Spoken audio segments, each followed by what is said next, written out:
The all-consuming Red Death.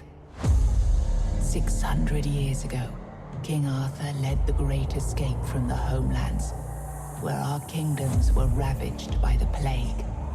Leading people to Avalon, he started the Age of Conquest and took the island from the Four-Dwellers. Using the mysterious powers of Menhirs, together with Merlin, they cleansed the land of the Weirdness, a primordial force of chaos and possibility. But now, long after the death of the king, Camelot is in shambles as Avalon fractures into chaos.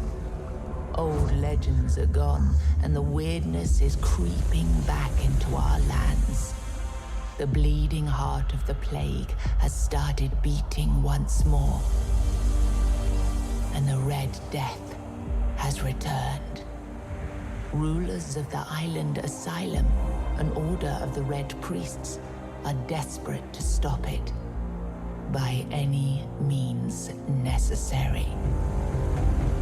Rotting in one of their cells is a stranger who might bring a spark of change to this cursed island stuck in everlasting autumn.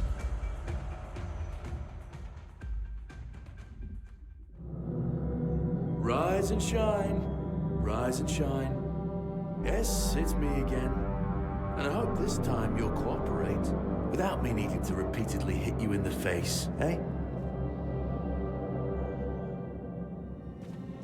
Look, we just have to get this over and done with. Unless you want a visit from someone upstairs. And trust me, you don't. Just like before, no food until we're done here. And the moment you start getting on my nerves, we're going back to my tried and tested fists. So, tell me, what were you doing in the forest when the Red Shields caught you? Army, huh? If I were in charge, I wouldn't even consider letting you join the ranks. I'd rather feed you to the dogs. Less waste. And you were planning to enlist with... Ah, my father was a foot soldier, you know. One day, he got trampled by the cavalry. And that was the end of his glorious military career. Okay, that was easier than I expected. Now, unfortunately, we'll have to stop...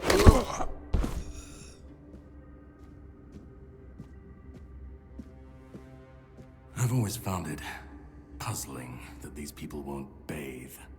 You, I understand. You're literally rotting in this damned cell. But them? There's just no excuse for the stench.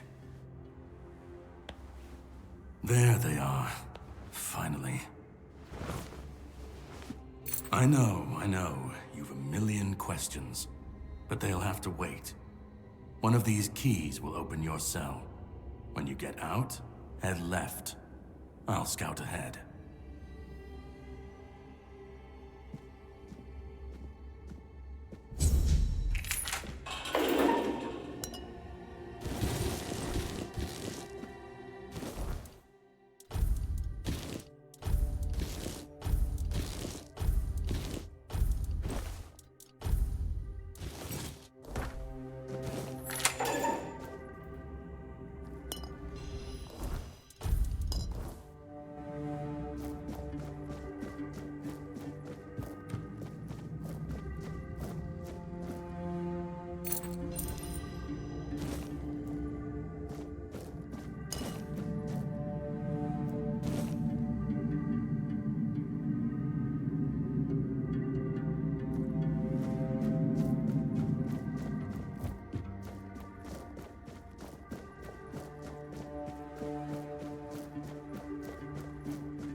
Sage and alcohol.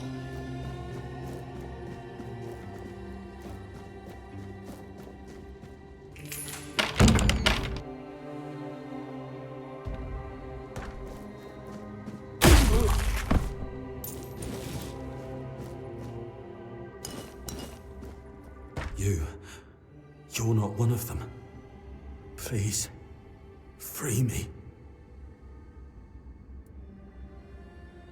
That's not the kind of freedom I'm asking for. There's no saving me now. Even if I could escape, I'd only be putting others at risk.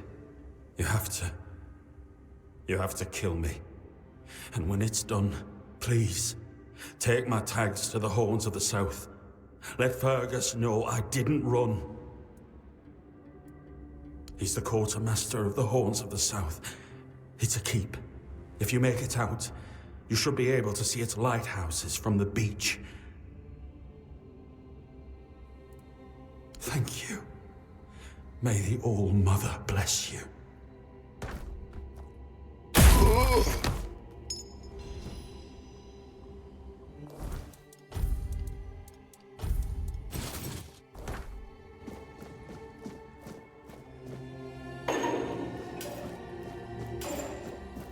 Be on board.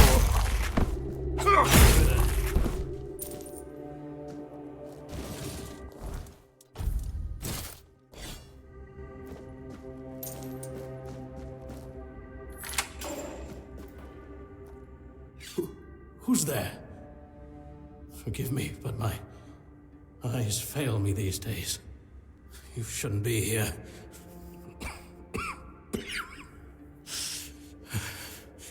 I'm very, very sick.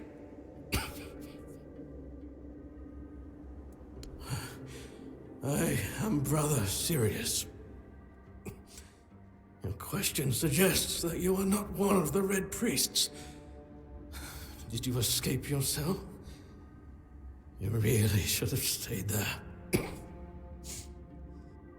We can't let the plague spread any further. Although, I understand.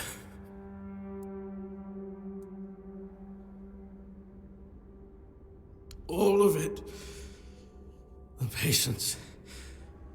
The madness around. Somewhere along the way, we lost ourselves. The mission to find a cure became a burden.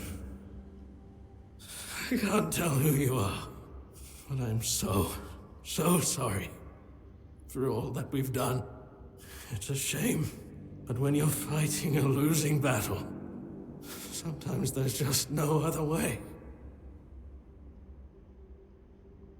When I discovered that I'd fallen ill, I asked to be placed in a cell.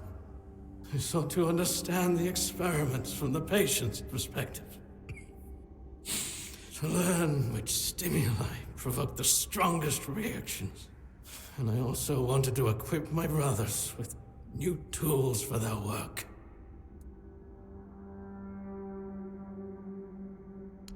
Fourth stage, if I'm not mistaken. We've identified 6, so I'm not far from my end.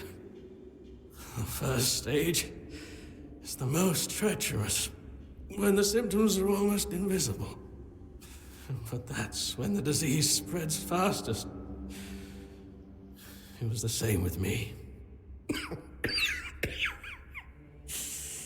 From the second to fourth stages, the symptoms become visible. Fever, tooth loss, painful sores, festering wounds that won't heal. The last 2 stages are visceral, the worst possible. The victim's insides burn up, turning to mush. The brain starts to die, and the body becomes a mindless shell. That's what's ahead of me.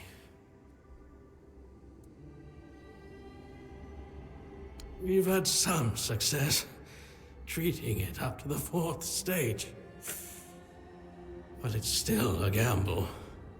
Sometimes we manage to push the disease from stage 3 back to stage 1, only to see it jump to stage 5 as soon as treatment stops. We believe that with the weirdness, we could eliminate this randomness. May the Prophet's word be a safe haven for you.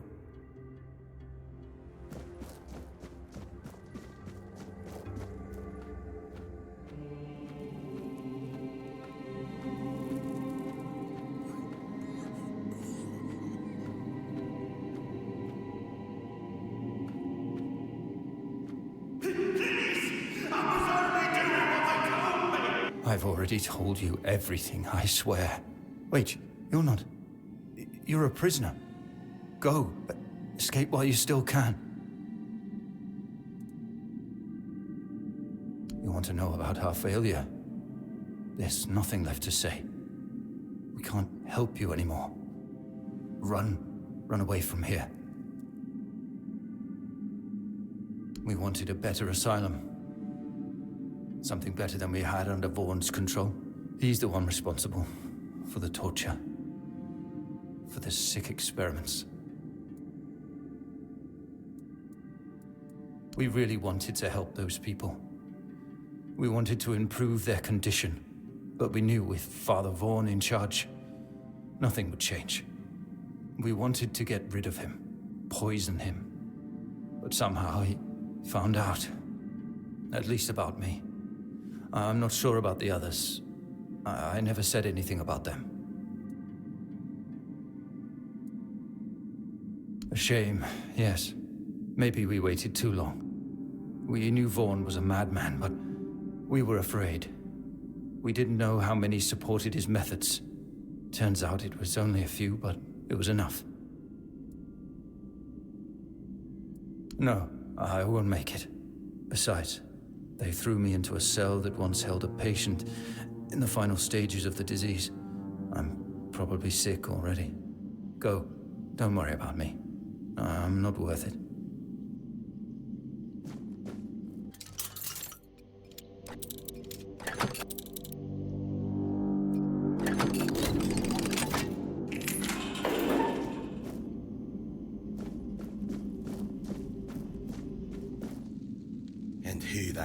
You? Another one of those red dogs? Say a prayer to your goddess and get ready to die, scum!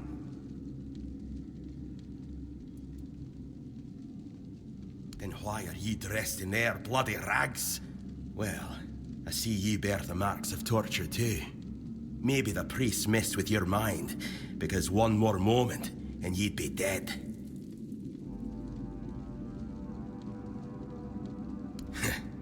It didn't break your spirit, I see. That's good. But save your strength for the red pricks if you want to make it out of this place. Nothing good. They thought they'd break me fast, like some Camalosian wimp. Big mistake on their part. Besides, I doubt they were waking you up with a kiss on your forehead either. Conher. From the Dalriata pup, if you hadn't already guessed that much. Really? Now's a good time for a chat. You think the red pricks will just wait around while we gab? If you make it to the Forlorn Swords, you'll meet the tribes. Right now, you'd better focus on getting your arse out of here. With great bloody difficulty, that's how. Those bastards laid a trap, hoping I'd be easy pickings. They ended up needing damn near a full army to take me down.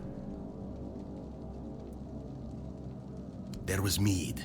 There were women. One thing led to another, and I woke up with my pants around my ankles, surrounded by gobshites in red. I was fighting with me bare arse hanging out, and I still managed to kill a dozen of them. Useless knobs. Someone must have put something in the mead.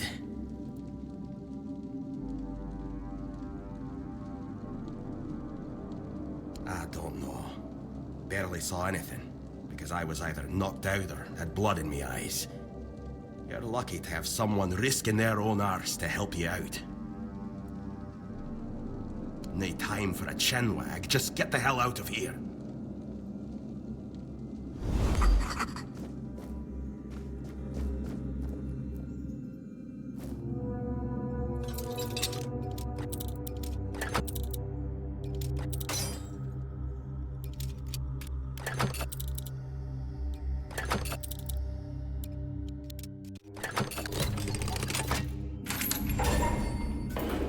Trying to escape, my child?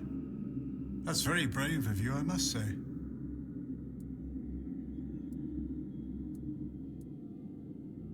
Escape? Me? But this is exactly where I should be. I appreciate your offer, but I believe fate has brought me here for a reason. That's why I'll stay and see what happens.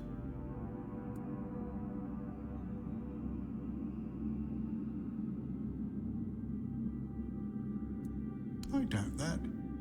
You'll soon see that things aren't always what they seem at first glance. This way of thinking has never failed me. Torture, you say? That's very interesting. I haven't experienced any torture here. I know that whatever ails me, the Red Priests will do everything they can to heal me. Safe travels, my child. May fate be on your side.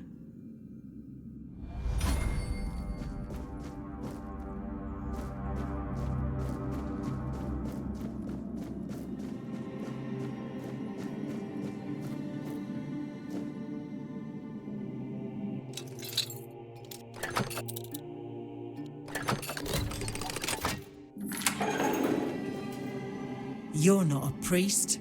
Get out of here. Go away before they see you with me.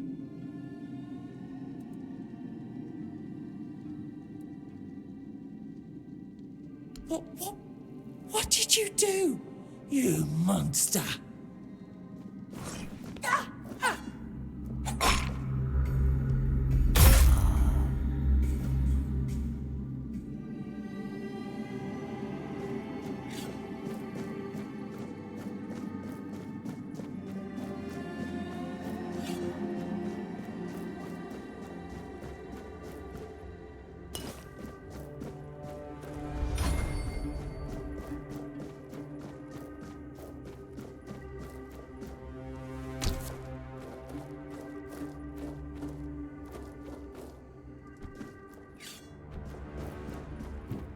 Stay back. I may not be in top shape, but I can tear you to pieces if I have to. So, you escaped too? Huh. They're having quite a day. Good. I hope it gets even worse. This whole place is mad. From a safe distance this time. They play with powers they don't understand. Trying to wrangle the weirdness into obedience is a fool's dream. The weirdness might listen, but blind obedience is not in its nature. Same as you, I guess. Wrong time, wrong place. I was wandering through Cuanacht and got caught in an outbreak. I was kept with the rest at first, but when they figured out I was a Pict, well, then I deserved special treatment. One of the priests took me to a place so thick with weirdness, it scared me. I needed to get away, otherwise, I don't know what would have happened. I just know whatever it wasn't for me.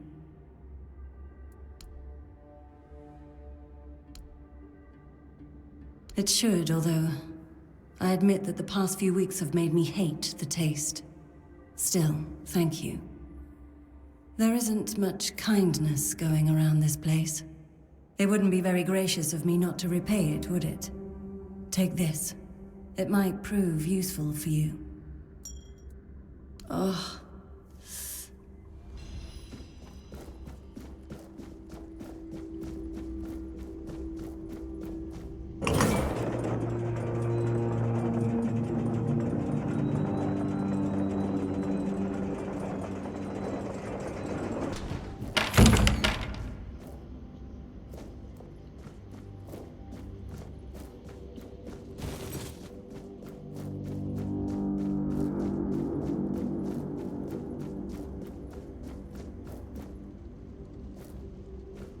You took your sweet time, eh? But I understand. I did too, when I was leaving this place for the first time. You have to admit that the Red Priests are quite resourceful. At least when it comes to death and dying. Oh, I don't believe this. Am I finally blessed with someone who understands the situation and doesn't ask stupid questions that can wait for a better moment? I'm told this path leads to the beach. I'll wait for you there until dusk. Good luck.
It's not here. Be Cuanacht. Skin. Loom. Gift. Peace. Fear. Not. I've been waiting a long time for someone to find me. Are you here to help me leave this place? I wish I could answer. I cannot remember. I know I am not complete. I remember I once knew who I was at some point, but I do not anymore. I just am. I do not know. I think it is some kind of prison deep in the weirdness. And you? Why are you here? Are men here? That would explain the weirdness surrounding us. But walk with me. Let's find out together, now that I'm free.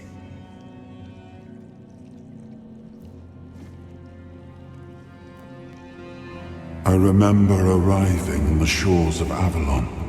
That was the beginning of everything. But there were doubts and questions. How does it feel to leave your homeland behind? To keep moving forward, even though every step takes you into the unknown? The Fordwellers quickly made it clear to us. If we wanted to call this place home, we'd have to fight for it, down to the last drop of blood. In the end, we won the war. Merlin stole the sacred flame of the Fordwellers and ignited the Menhirs, driving away the mist and clearing the nights of weirdness. It was the first time we uncovered the secrets hidden within the Menhirs. Still, the land of Avalon honored our toil. It soaked up our sweat, our suffering, and our blood. In time, it rewarded us. Here in Avalon, we were given the chance to create great things. Camelot, the eternal castle, the capital of all humankind, was meant to be a symbol of that. We left the homelands to survive. The plague had consumed everything we once knew. We thought we'd escaped it, but the Red Death returned like a specter to haunt us. Once again, it began to devour our home.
His hunger, the craving for what was beyond reach. I am the price paid for touching the unreal.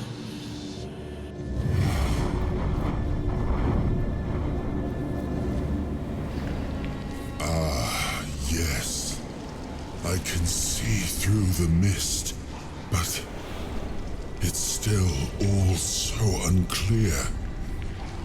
I've dreamt of countless deaths for such a long time. Yes, it's time to wake.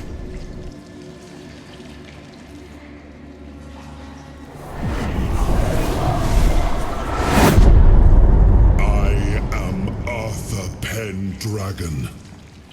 I led humans to Avalon shores. I built the great halls of Camelot. Thank you for bringing me here. I believe I owe you, young one. I appreciate it, but let us leave decorum and honors for times of leisure. For now, we need to make way for Avalon. I have to see my kingdom again. I trust you'll accompany me, or would you rather stay in this wretched place?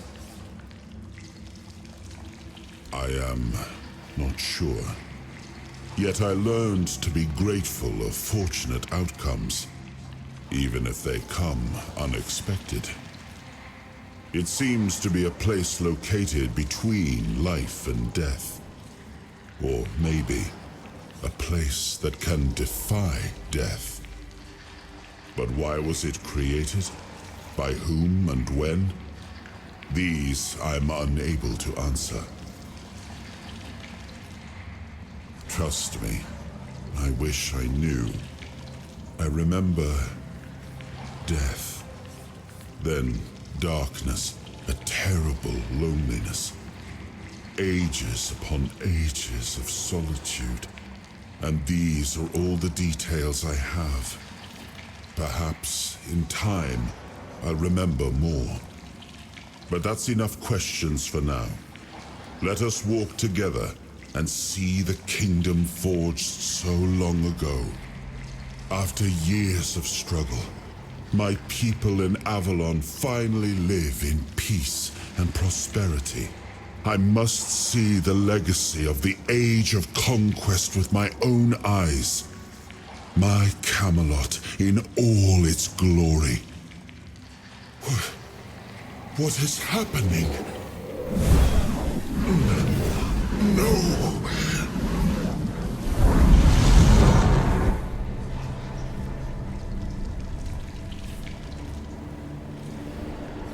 I see now. I am not whole. You have only freed a part of me. I'm not strong enough. For now, I will have to journey by your side until my strength returns. I'll see the world through your eyes. In return, I'll lend you what strength I have. You are a surprising acquaintance, and it will be a pleasure to travel with someone of your disposition. And since it seems that fate has bound us together, let us make the best of it. Seeing my legacy through the eyes of another, a true picture of Avalon, not one crafted specifically for the king, may prove to be an interesting experience. Oh, what an adventure this will be.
There you are.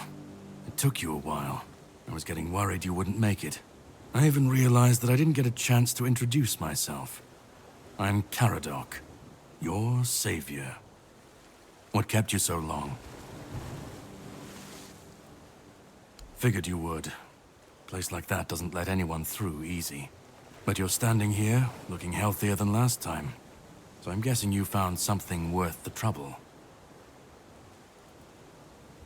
Really? Then can you explain how you were suddenly cured of an illness that nobody knows how to cure? Well, maybe the fact you were able to do that is why I was supposed to break you out of this place. Anyway, get some rest. We'll have to set sail soon, before the Red Priests find us here.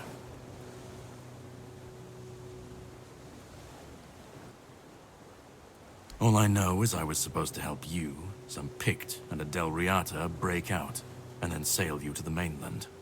But it looks like you're the only one who made it. From what I understand, the Red Priests must have done something to you. Something that can prove useful during my quest. Else, I wouldn't be sent here. My goal is to destroy King Arthur. To get rid of him, once and for all. There are pieces of his soul scattered across Avalon. I need to find, collect, and destroy them. Long story short, you've found yourself in the middle of a mess that's been brewing for 600 years. Every single time things go down the shitter on this island, a bunch of cowards in Camelot bring our once and future king back from the dead. It's happened before. It will happen again. And soon. My journey, my mission, is to stop this from happening.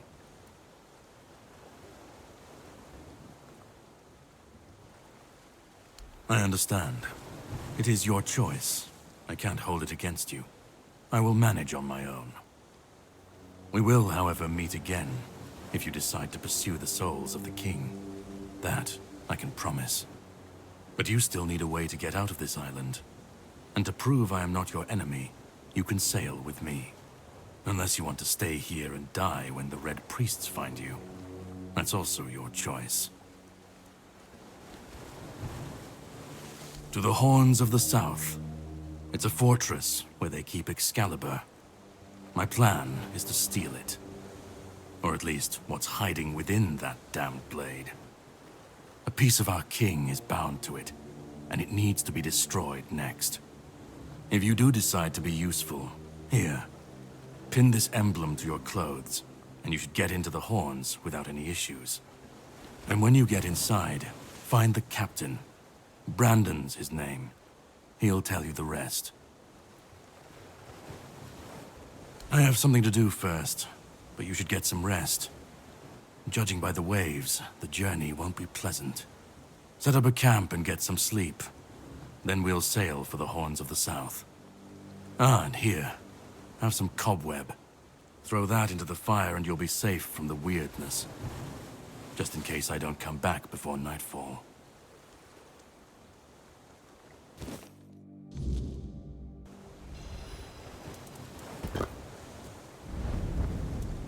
Well, that man really hates me.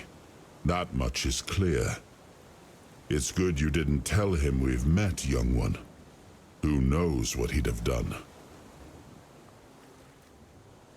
No.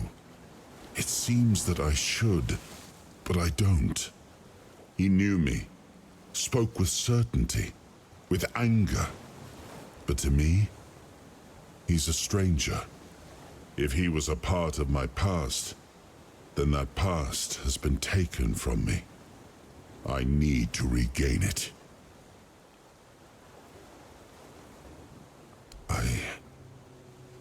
That isn't right. I should remember. I should. All I know is that I left my kingdom strong, prosperous. It should have grown. It must have flourished in my absence. It seems so.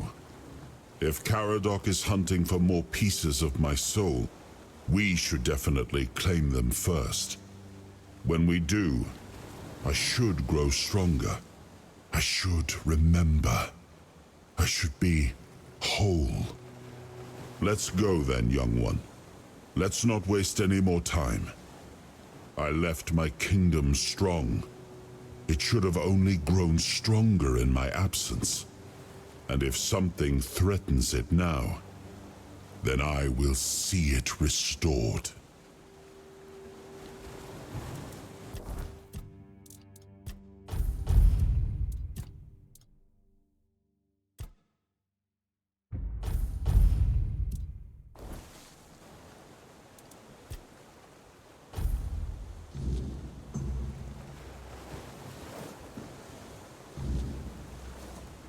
Ready? Hop on the boat.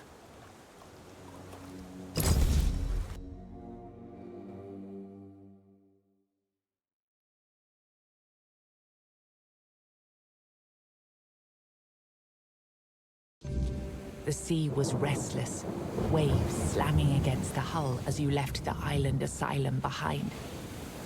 Caradoc's boat cut through the black waters, its course set for Avalon's shores.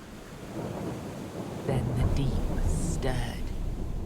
A shudder ran through the vessel from neither wind nor tide, but from something far below. A presence, ancient and watching. And then it struck. The boat lurched violently, wood splintering as the sea itself rose in fury.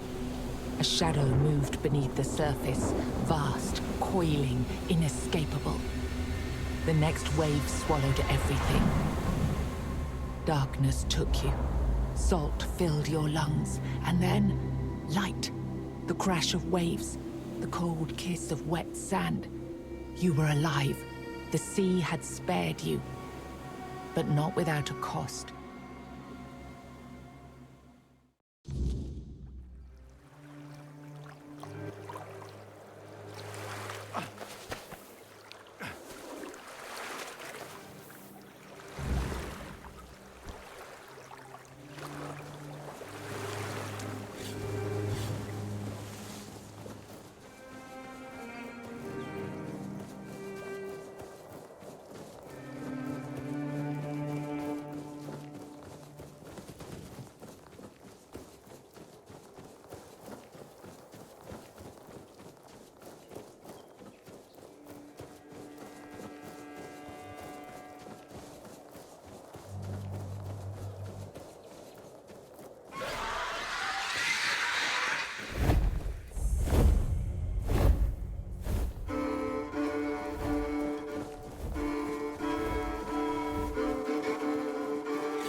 Whoa, what's happening? In the name of the All-Mother, what are you doing? I could have stabbed you. Wait, I haven't seen you before.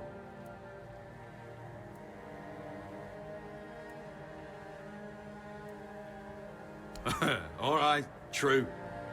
Why didn't you, eh? You could have killed me. So you're not one of them bandits, then?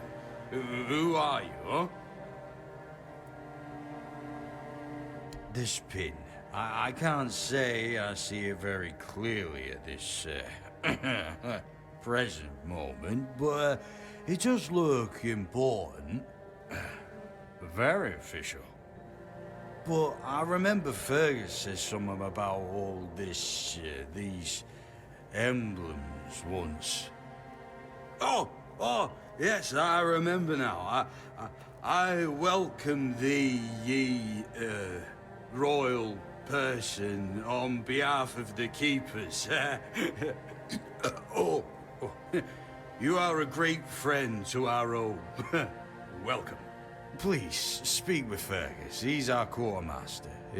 He runs things around here in the captain's absence.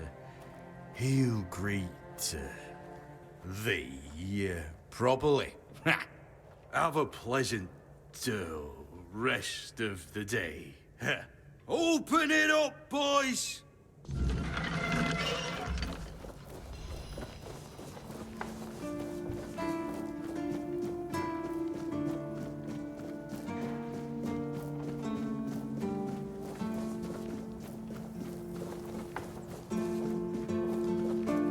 Sir, I haven't seen you before.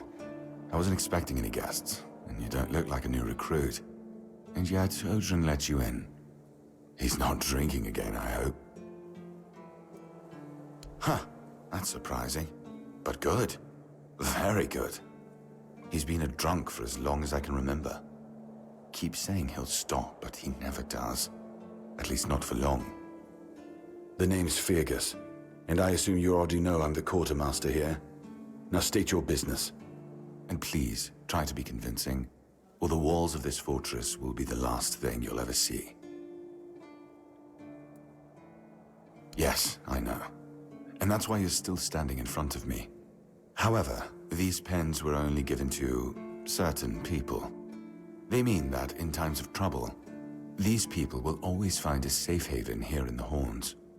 And that makes me wonder, what happened to your friend? Where is he?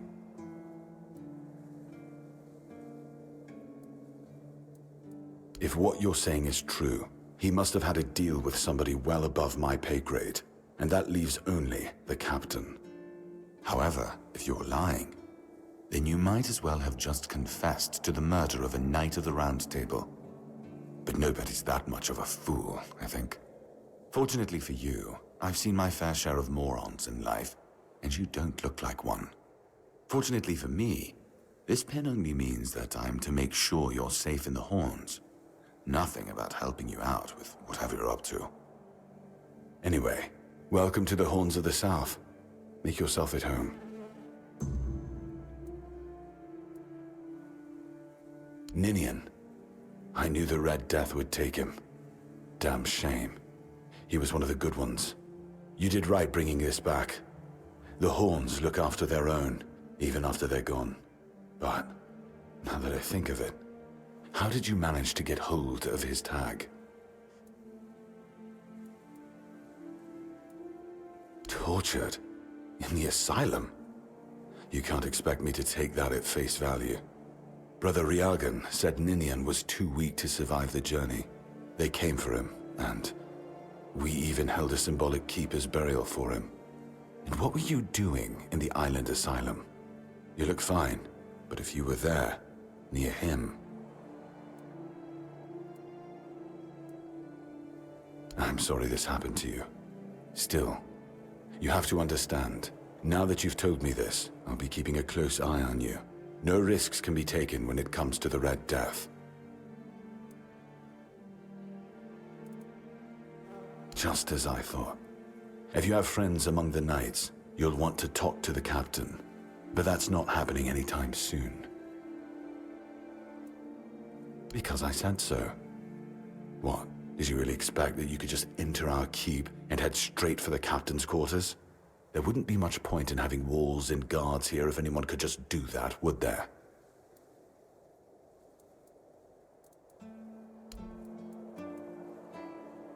We've been having trouble with the dead lately. The kind that don't want to rest in peace. There are more and more of them roaming the area.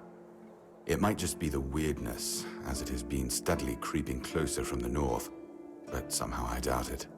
Anyway, I suggest you go see Marg first. He knows best what's going on there. Good. Try not to get yourself killed, and get rid of whatever's been causing the problem.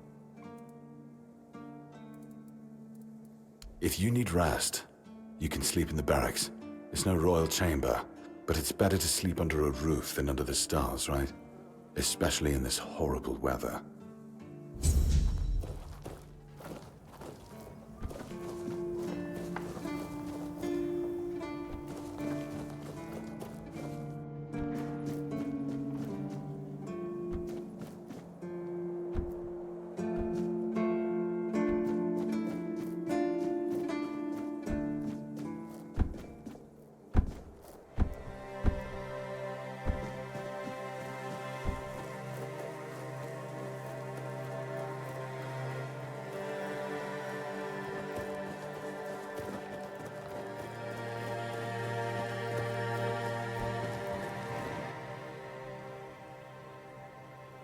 Oh, a new face. I haven't seen you before. It depends on who's asking and why. No, I'm kidding. I don't meet many outsiders these days. I'm Marg, a hunter in the service of the Horns of the South. I don't know what it is about this place, but even the dead hardly ever get any rest. Though I'll admit, it's getting worse lately.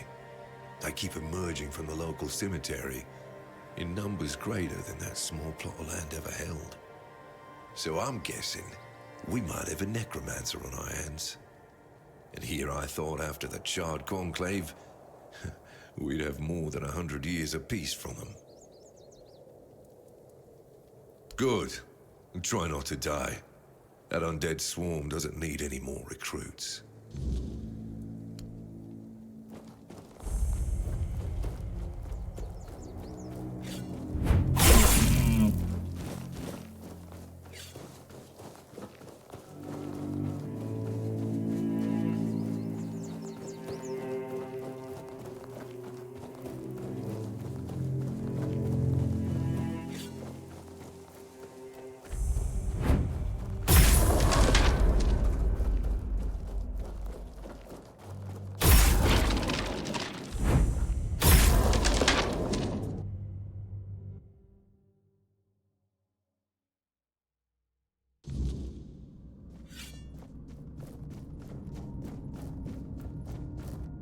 Who goes there? Are you the one responsible for all that racket? People are trying to rest in peace, damn it. Oh, you'll have to forgive them. They're a little disoriented. Waking up in this way is like coming out of a thick fog you've been wandering through for days on end. Dulls the senses, clouds the mind. Terrible for coordination. Interested in local history, are you? Good, good. The memory of those who came before us should be preserved. I can let you in. There is a small fee of 5 gold coins, for the upkeep of the cemetery, of course. It's constant work, as you can clearly see, and my petitions for additional funds seem to have fallen on deaf ears. Bless you, kind stranger. Those old bones are not what they used to be. Here, just take the key. Be careful, though. There's evil dwelling in those crypts. Oh, and I hope I don't need to remind you not to rob any graves. It's terribly rude, and I'd rather not deal with the complaints.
Careful there.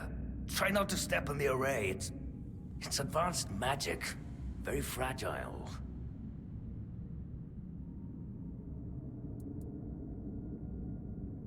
Stop. Well, what I am doing here is very important. Besides, I'm hardly hurting anyone. Well, anyone that matters, that is.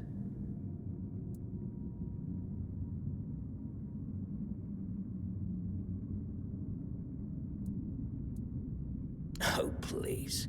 Is that the only thing people can think of when it comes to necromancy? What use would I have with an army? My ambition isn't to command the dead, but death itself. I aim to make Avalon a place where people won't have to fear it anymore. The problem is, I keep missing something. Raising the dead is easy, but I don't want mindless minions. I want truly living undead. Yet no matter what I do, it just won't work.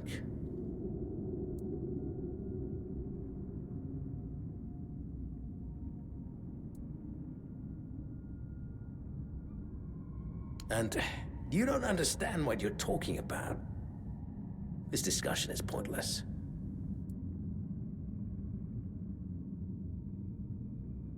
Me, lacking practical experience.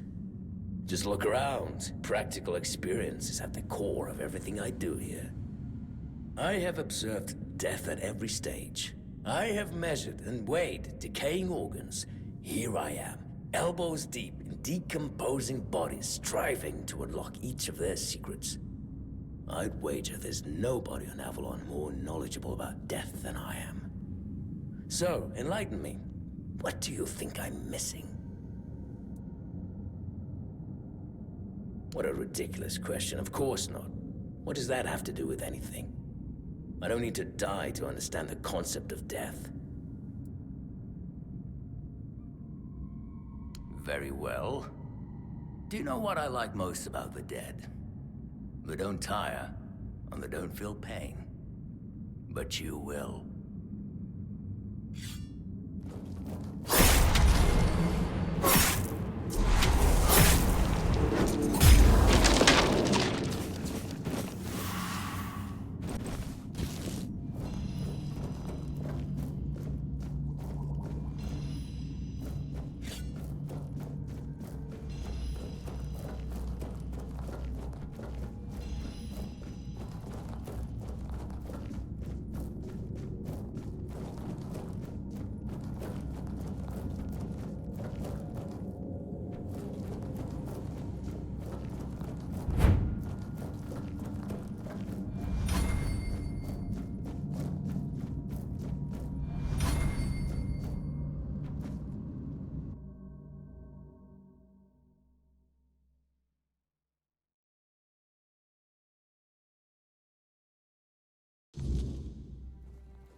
The horns of the south, the crown jewel of these lands. We had barely laid the foundations of TAINTED GRAIL when Sewal and his men had already built a lighthouse, eager to guide our ships to them. He always had a competitive spirit. Of course, it helped that he took every sailor from the homelands with him, along with a handful of knights, so they could learn from one another. And thus, the Keepers of the South were formed. I decreed that every sworn keeper would stand as an equal to a Knight of the Round Table. I doubt they still honor that law. But I am glad to see the keepers grown. In my time, there was only a lighthouse and barracks.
Yes?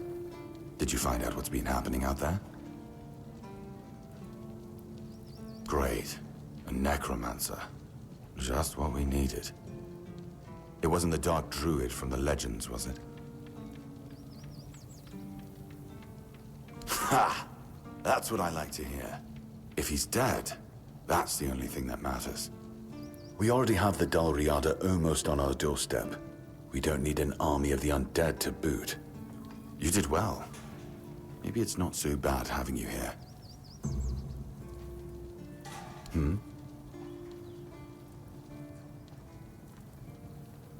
You've done your part in proving your worth. All right. You deserve the truth. You won't find the captain at the Horns of the South. He ordered us to lock down the keep, and then he disappeared. I have my suspicions about where he might be, but I can't say for sure. And frankly, I hope I'm wrong.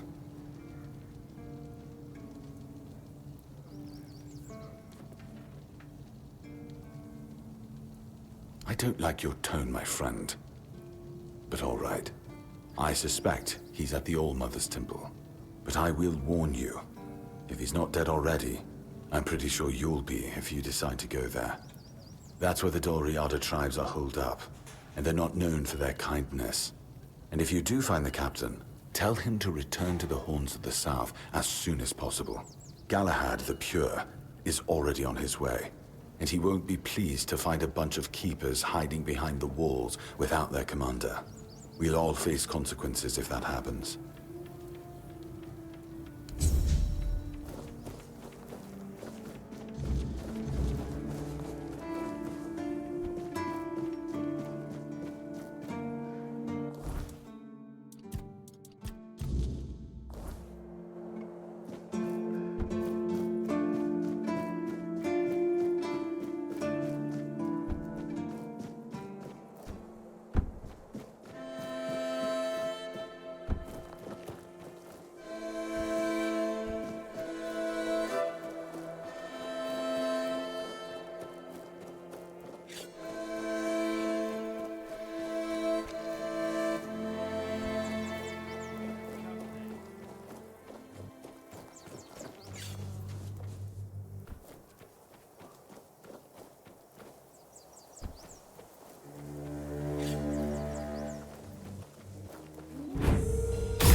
Be in for a fight!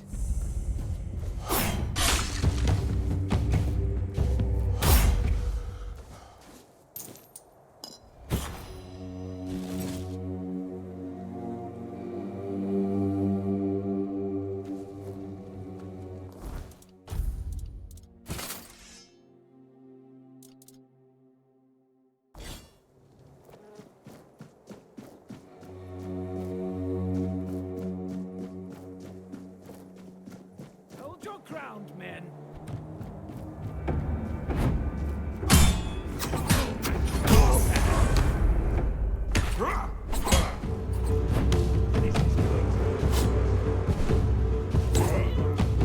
More rodents here.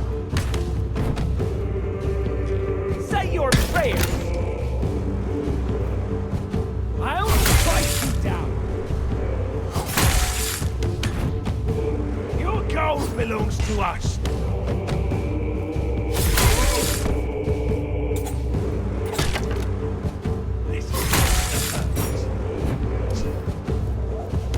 I will be your downfall.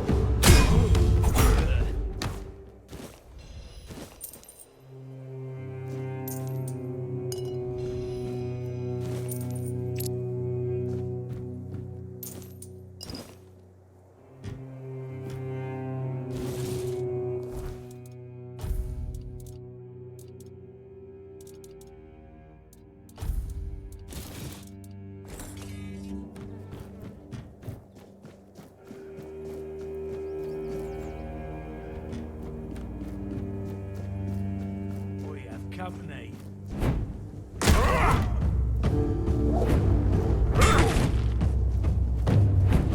That hurt.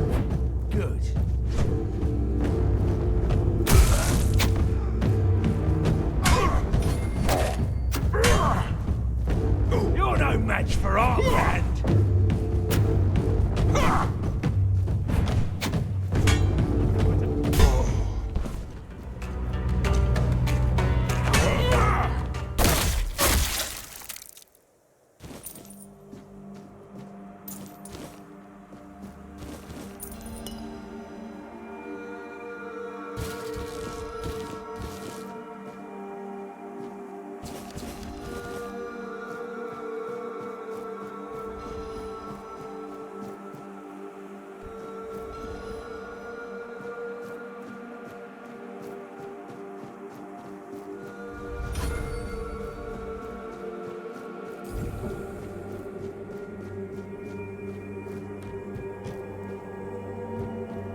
going.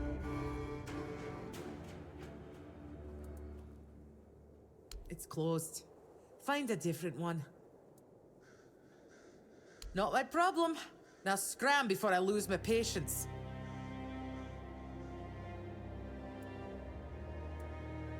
Oh, really?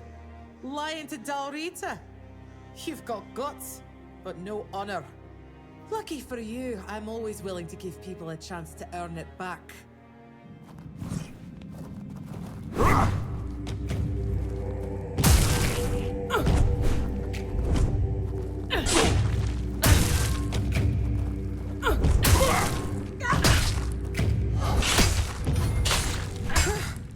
It's been a while since someone bested me. I guess I really have gotten rusty. Still, a win is a win. You can pass through. Just don't do anything stupid. Fran's berserkers have even less patience than I do.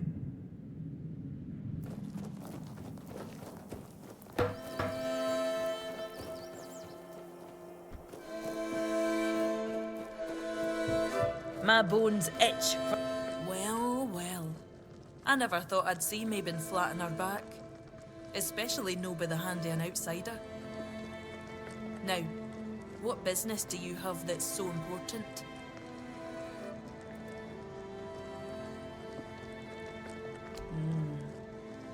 You don't strike me as a godly sort of person. But I must be wrong if you're willing to risk your life just to visit some old ruin. Go ahead. It's just up the stairs, and past all my berserkers. Fair warning, though. They're not a very talkative lot.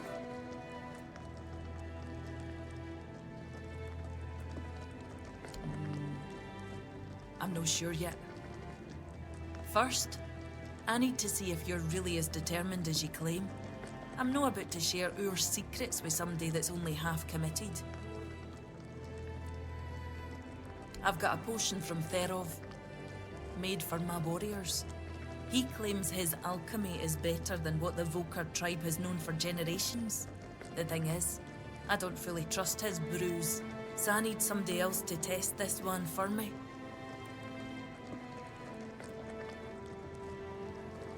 Here, drink up.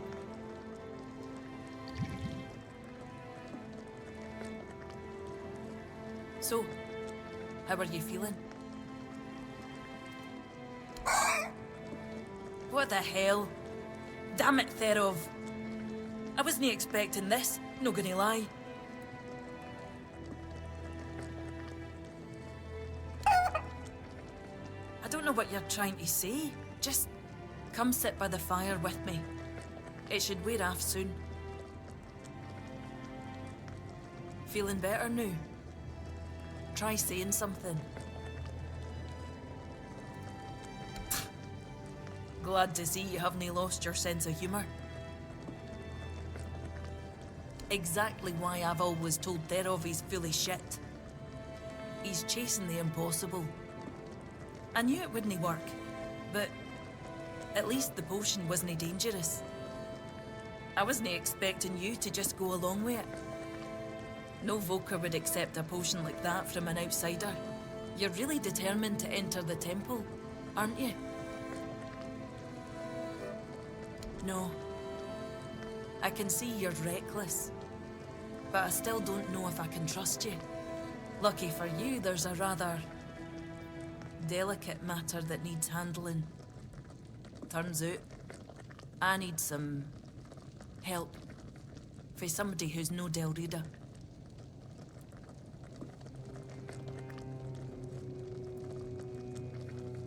One Eye wants to make nice with the keepers. Though if you ask me, no leveling their precious pile of rocks to the ground is nice enough already. But he says that's no enough. He's looking to make a gesture of goodwill. Show them we're not here to conquer but to forge an alliance against a common enemy. And he's put me in charge of picking out a gift to send to the Horns of the South. Aye, I've got one. I sent some of my men to hunt down bandits and told them to collect an ear from each one they killed. I thought of Ugwe make them into a necklace, But apparently, stringing ears on a wire is beneath his pride as an Ulfr smith. Think you could help me put it together and deliver it to the Horns of the South?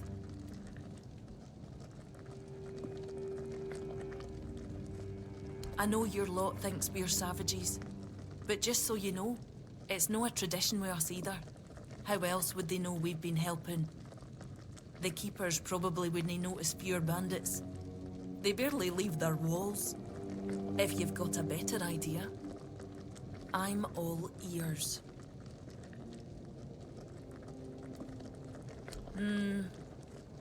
I could have Ugwi forge an axe, but he doesn't see much difference between the Southerners and the Camlotians.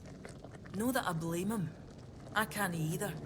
I just take One Eye's word that it exists. But I don't trust Ugwi not to somehow make it insulting. As for my people, the Volker stripped themselves of any meaning a long time ago. The only thing we have left is the Berserker potion. But that's too precious to just hand over.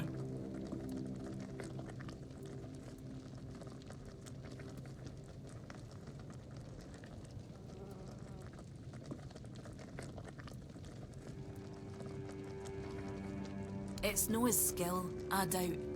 It's his commitment. Though maybe I'm wrong. We're all supposed to be united under One Eye's banner, aren't we? Fine. Why don't you talk to Ugwi? Tell him what needs to be done. You know better than I do what gift the Keepers will appreciate most.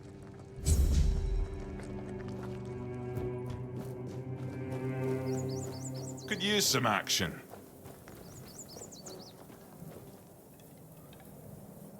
Oi, keep your hands where I can see them. You've got balls to come here, but one wrong move and you'll lose them.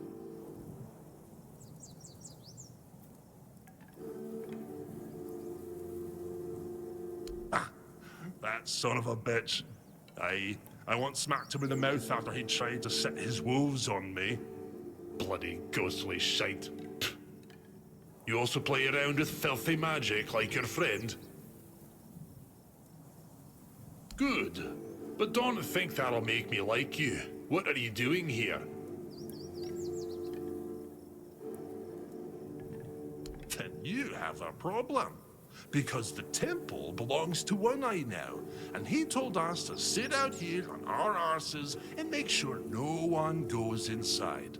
So, you're not going inside. But I really hope you'll try. At least I can warm myself up by chopping off your head.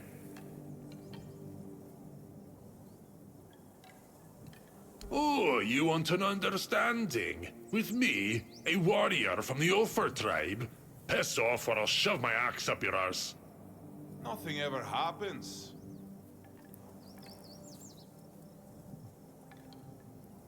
She wants me to do what now? And here I thought she was the one Volker who hadn't lost her damn mind. Bloody hell, this whole camp's gone mad, I swear. Must be something in the air around here. Fine, but I don't have the time or the materials right now. Here, take these instructions and forge the damn axe yourself. When it's done, bring it to me. I'll add the, final touches.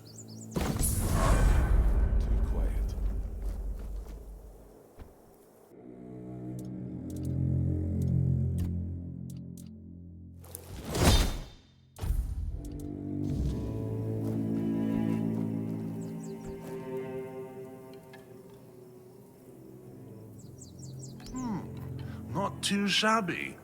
Almost ashamed to give it away. Just wait here a moment. Ah, now it's ready.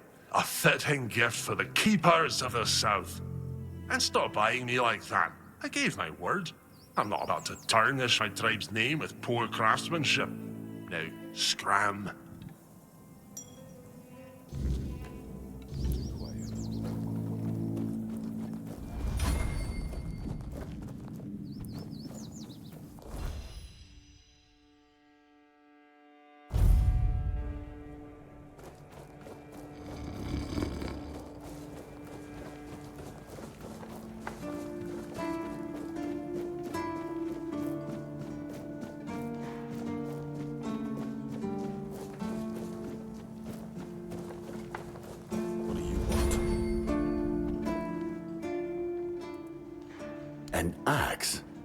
And you're sure they haven't just declared war on their behalf?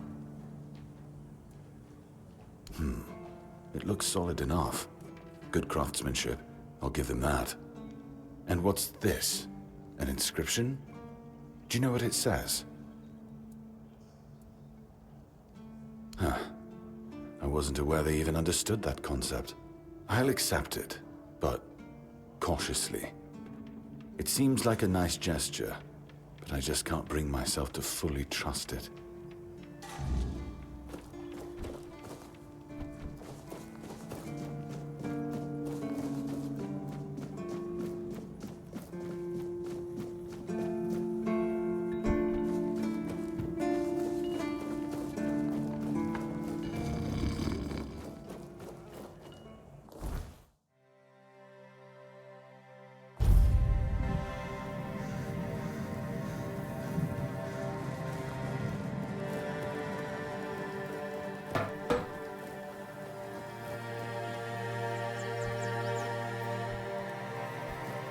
If nothing happens soon, Shit! Did you already give them Ugwi's axe? I just caught that idiot bragging about he'd decided to add an inscription. Apparently it says "Bleed of the Cowardly Dog." Damn it! This is why I can't trust any of them. Well, what's done is done. We'll just have to make sure the quartermaster never finds out what it means. You head to the temple. I need to figure out what to tell One Eye.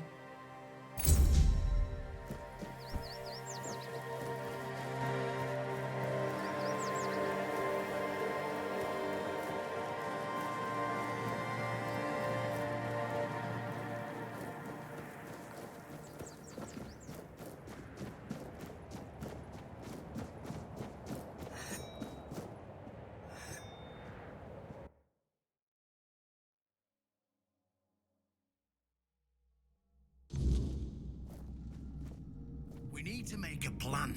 Camelot will soon figure out something's not right. Don't fret. To the Dolriada, honor matters more than life itself. We gave you our word. But do you realize that taking this temple was a terrible idea, right? It's just gonna speed up Camelot's intervention. Taking the temple was inevitable. Why? What do you mean? Are you trying to provoke Camelot into invading? Or you just not like the Old Mother? We believe in the same goddess, but we call her Mera. Well, that doesn't answer my question. What do you want? You don't look like you're from the tribes. How did you even get here? Whoever he is, I cannot say he lacks courage. We don't usually take visitors, so he must have found a way to get here. Well, that seems to be a matter for the Horns of the South. I do not need to be involved. I trust you to know what should be shared, and what's best kept to yourself. I don't know what kind of madness brought you here, flashing that pin, but my friend's right. You've got courage. So, tell me, who are you, and what do you need from me? Ha! Good luck with that. Only King Arthur can wield Excalibur. Every fool on Avalon knows that. Caradoc. Well, that changes things. I had a feeling that pin you're waving around was his. Fine, yes. Every new captain gets a set of secrets passed down from his predecessor. And yes, one of those secrets is how to touch Excalibur and survive. But nothing in life is free, you know that. Do something for me, and I might consider sharing our greatest secret with you. Galahad the Pure is breathing down my neck, and I hate it when someone's breathing down my neck. Even worse, One Eye's men say he's already set up camp at our old stronghold in the west. Galahad needs to die, obviously. That'll solve most of our problems. We'll just say he had an unfortunate accident, fell on a pitchfork or something, and sweep it under the rug. By then, we can continue our talks with the tribes, and by the time anyone from Camelot decides to act, it'll be too late.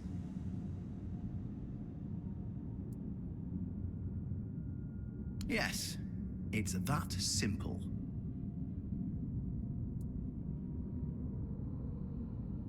Just flash that pin to his guards. They'll let you in without a problem. And now, excuse me, I have things to do before the matter is settled.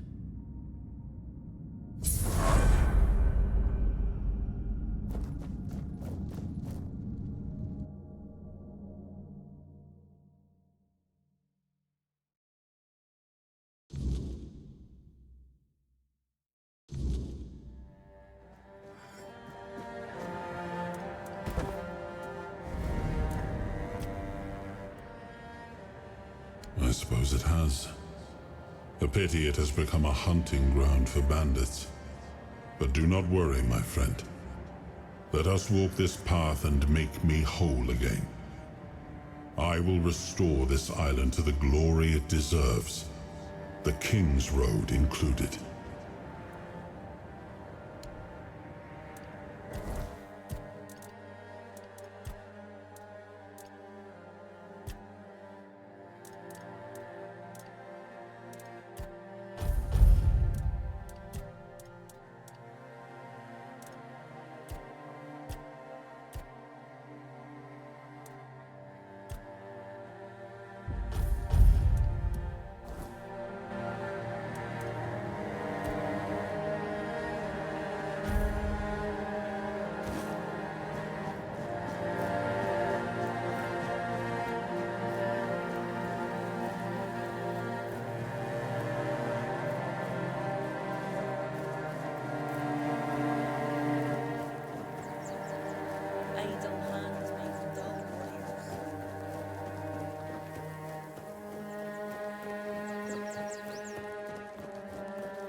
May be in for a fight!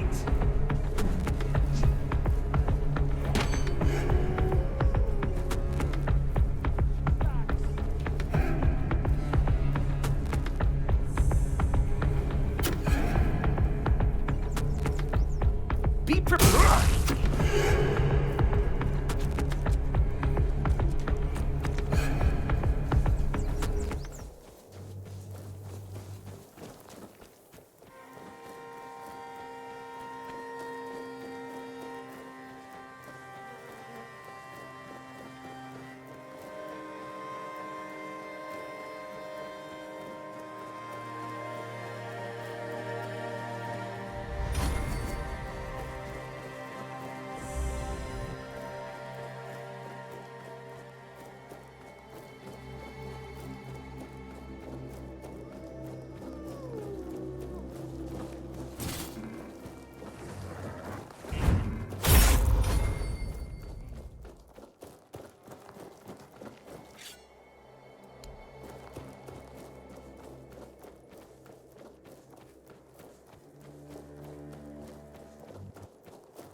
Stop right there. Who are you? And what do you want here? It's Sir Galahad to you, vagrant. But it's true, this is our camp. We're his personal guard. But you won't be meeting the knight until you tell us why you're here.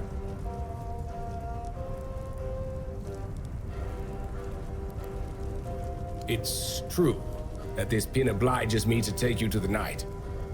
But did you actually earn it? Or did you just pluck it from a corpse? Well, that's for Galahad to decide. Go. But bear in mind that Galahad is not a patient man. I only hope your cause is worth his time. Otherwise, we'll be carrying you out in a sack. The door is open. You'll find Galahad inside. Try not to make him angry.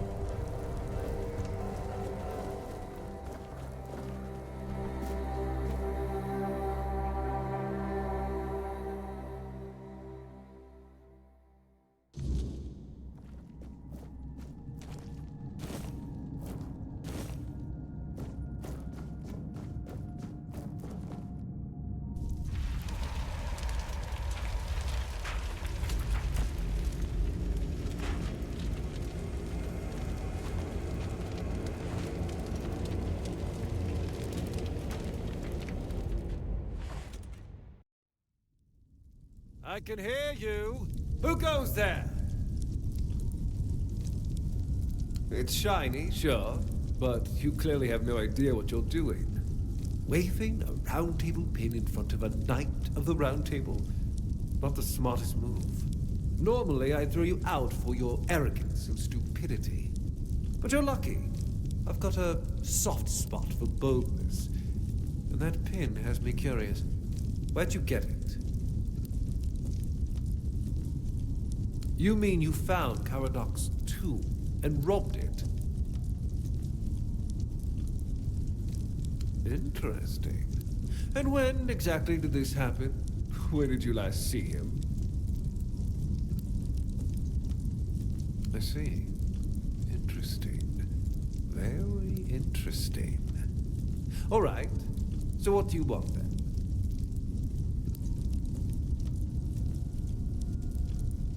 Marvelous.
I will be your downfall! You are nothing but a peasant! I'll strike you down! I see fear in your eyes.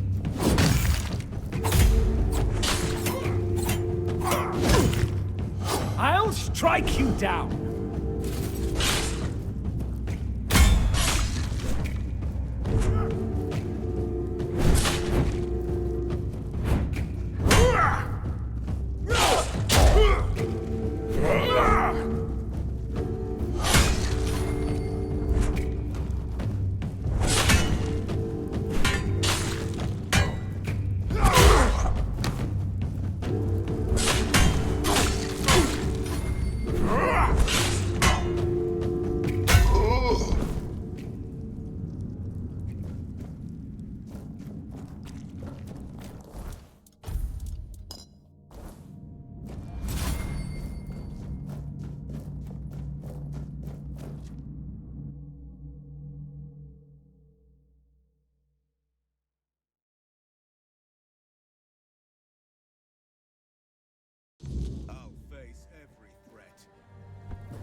Oh, look who's here. Has the destiny of the South graced my humble abode?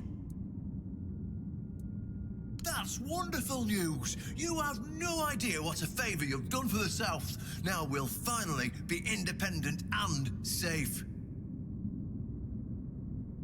Because sometimes the best defense is a good offense. We were backed into a corner, eh? It were us or him.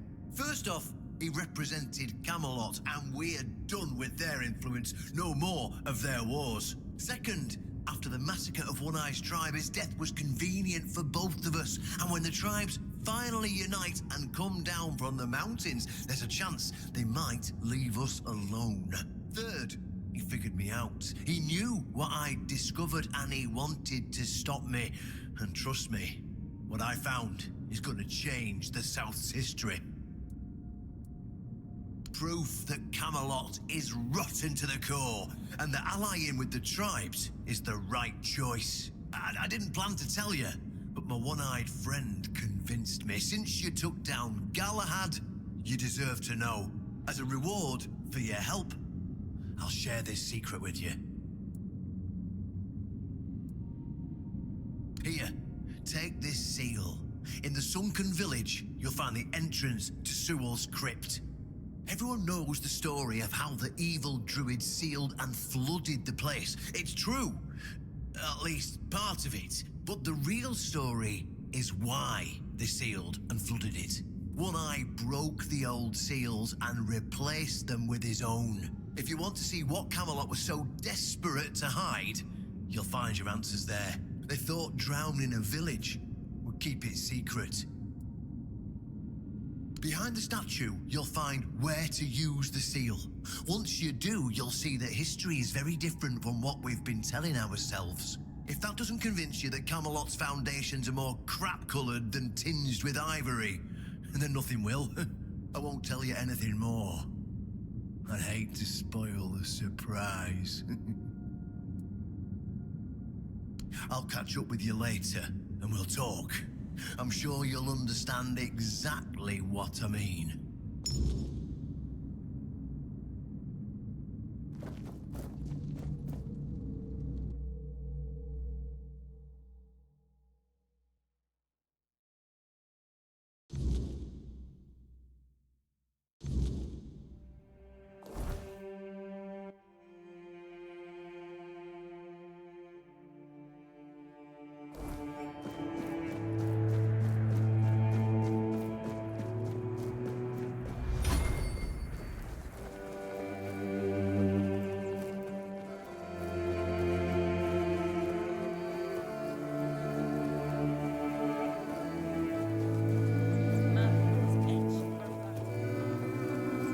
Some action.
know this place.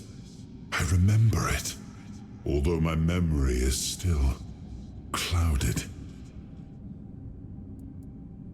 I was here with Merlin. We had a disagreement about something important.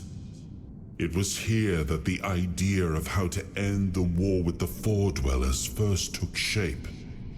But what happened next is still unclear. I don't remember. And yet, I know it had something to do with Sewal, a place of his eternal rest. But something is wrong. It doesn't feel like a tomb. Be cautious.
You are not him.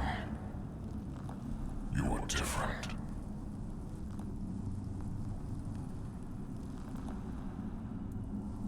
I am Sewal Firstfoot, the one who scouted the land before the traitor Arthur set foot on it. I was loyal. I was devoted. Arthur wanted more. Arthur betrayed me.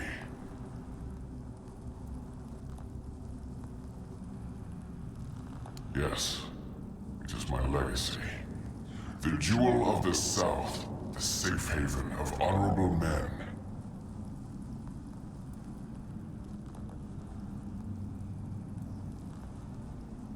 I've been here for so long, it doesn't matter anymore.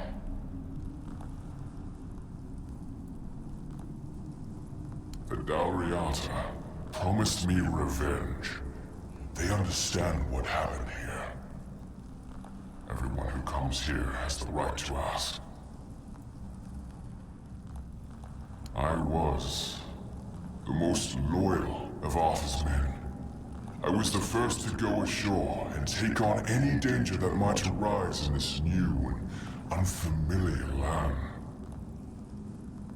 Then came the war.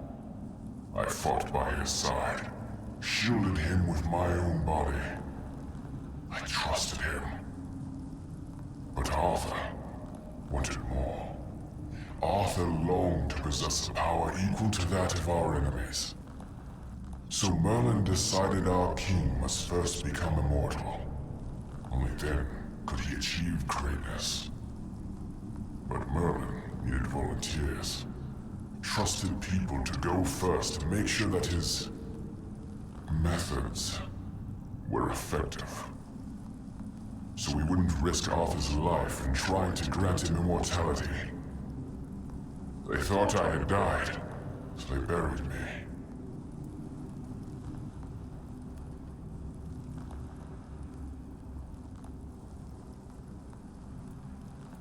Arthur's greed and Merlin's obsession made me what I am now. Arthur should have made sure. They thought I was dead, but I heard everything. I know there were others after me. I know that the king didn't hesitate to do anything to achieve his goal. The experimented on all the knights, abusing their oath.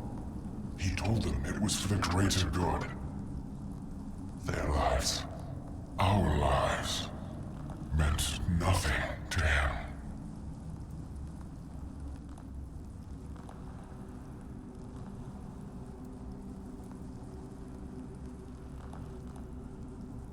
Arthur doomed his people to eternal suffering.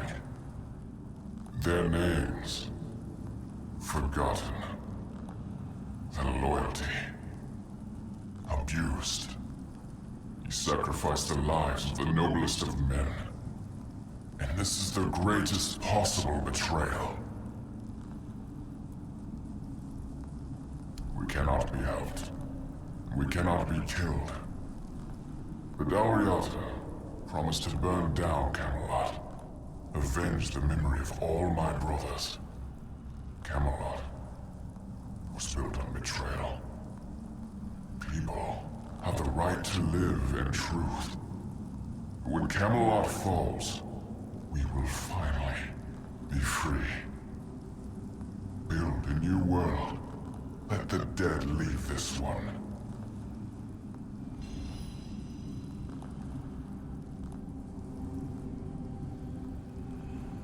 Kill us.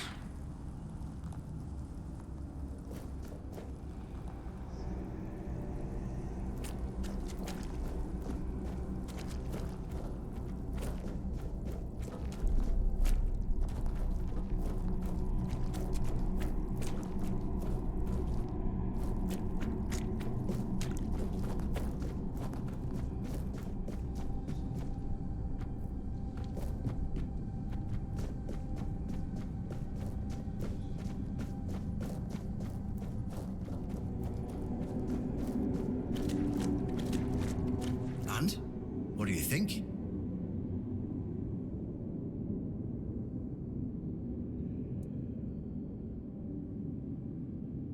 Oh, they're just fools. Somebody made a stupid mistake in the past. Somebody else decided to cover it up. Somebody came up with traditions and stories to mask what was done. And for hundreds of years, fools were eating it up because the lies were easier to believe. Really, there's no point in invoking tradition any longer, because it's worth shit. The only thing that matters is safety and loyalty towards the one who can provide it. And honestly, I don't believe the ones running this entire circus will protect anyone but themselves. Well, now we've found ourselves in what I'd probably call a clusterfuck. And somehow, you unwittingly became the most important person in the region because your decision will change how the entire situation unfolds. You see, my boys from the Horn to the south are split down the middle. Some will back me, but others won't understand what I'm trying to do. The latter, like Feargas, are the traditionalists, and they know me a little bit too well. If I come to them with this revelation, they think it were a conspiracy. But if somebody from the outside, somebody Feargas trusts, steps in and convinces him, you see where I'm going with this?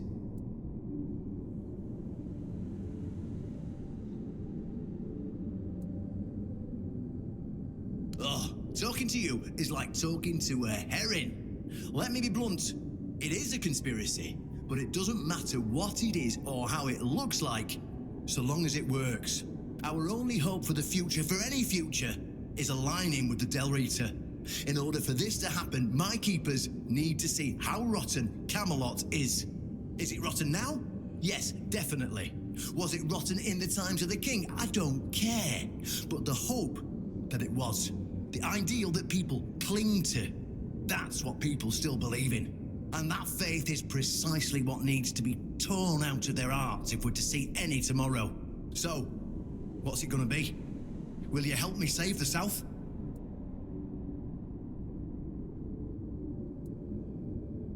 Ha! That's what I wanted to hear.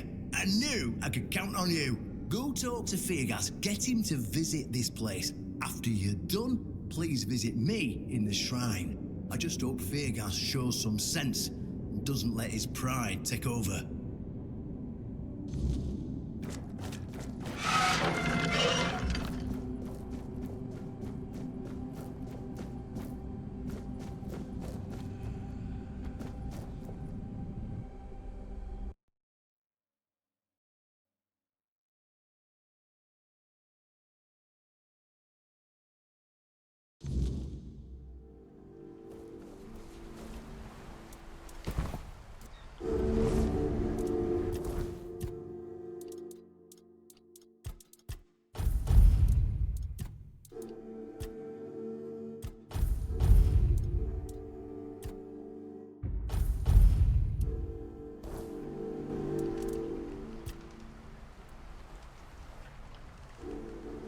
was the most painful thing I heard.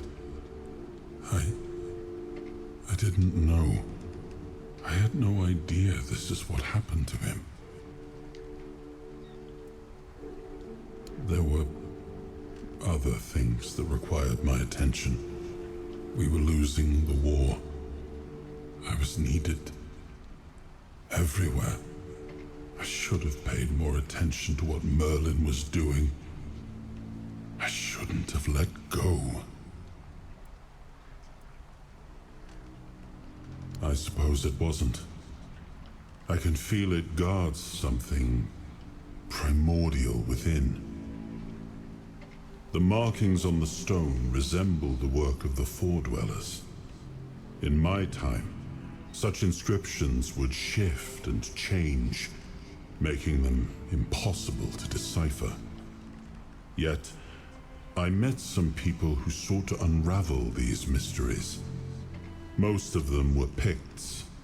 I allowed them to explore Avalon without my oversight. And so, I remember that the royal geographers came to be. My favorite band of adventurers. True pathfinders. Avalon owes them a great debt. Much the same. He was a fierce warrior, determined to win at any cost. I watched him closely, and I found him too consumed by cruelty. That is why I chose Sewal and Palamedes as my closest confidants, not him. Yet this Galahad still seems devoted to Camelot and the old ways, and he remains just as fierce.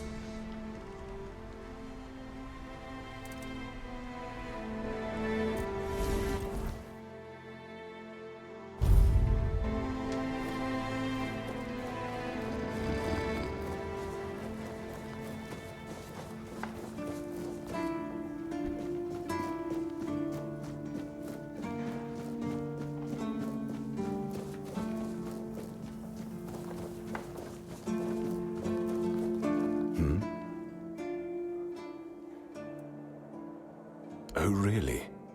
And here I thought the Horns of the South had no secrets left to hide from me. But go ahead. Surprise me. Have I ever mentioned I'm not a big fan of your sense of humor? Now, tell me what you really want, or walk away. In silence, preferably.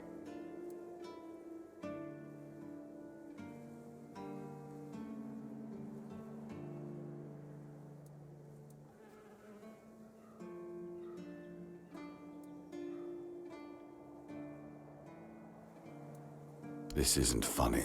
I'm no Galahad, burning people at the stake for heresy, but I don't appreciate this kind of behavior either. Still, judging by the look on your face, you actually believe you've stumbled onto something important. All right then. I'll go and check it out. See what's got you so worked up. It might even be nice to get out of here for a change.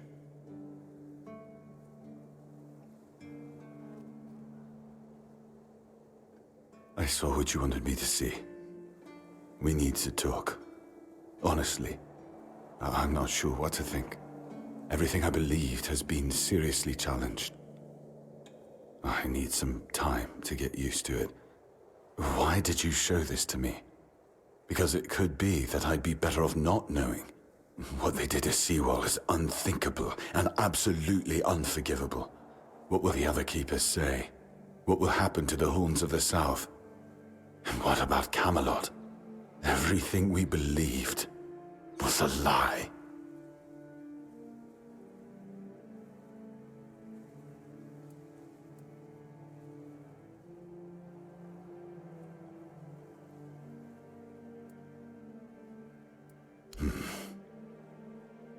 You're right. In the end, it doesn't matter what Camelot was back then. What matters is what we are now.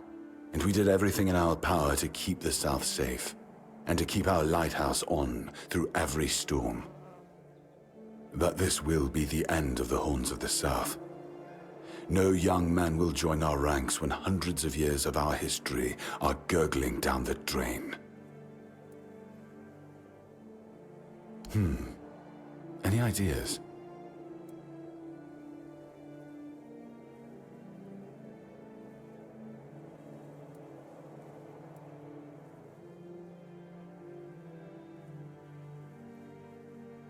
It sounds better than the alternative. That we're a bunch of fools believing in children's fables of knightly honor, valor, and purity. And we'll have to give everyone some hope to cling to after the truth about Sewal comes out. All right. I assume Brandon put you up to this, so you can go and congratulate him. He won. I'll support this case, if only for the safety and well-being of our boys. I don't have to like it one bit, but I can try to make it easier for the garrison.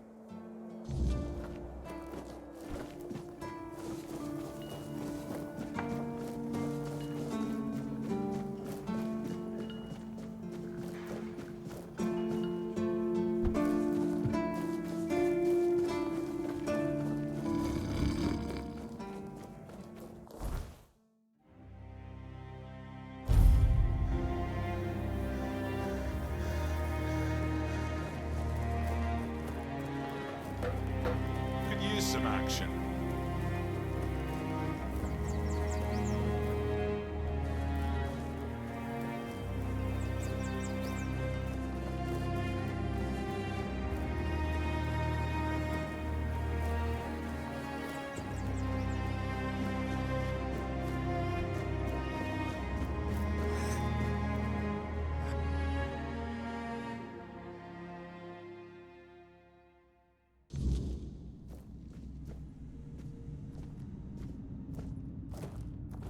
Ah, you're back. So, what news do you bring? Did you talk to Fergus? Good. Just as I expected. I do feel for the boy. He really loved Camelot. Probably the last truly loyal keeper. But he had to know the truth. I knew his honor wouldn't let him hide it from the others in the Orns. Nicely done. Now, I'll get One Eye, and together we'll go to the Orns with the good news. Not everybody will be happy about it, but that's for me to deal with. Those who don't support us will be released from their oath, and I'll ensure they're safe until they leave the south. After that, whatever they choose to do is up to them.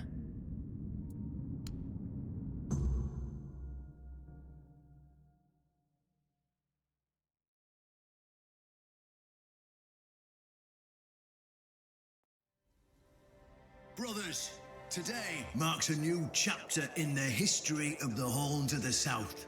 Today, we put an end to fear and poverty.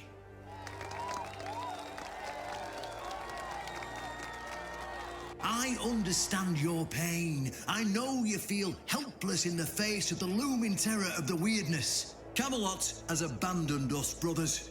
For years, they've given us no aid. All they do is take our resources, send us to senseless slaughter, and keep us in the dark.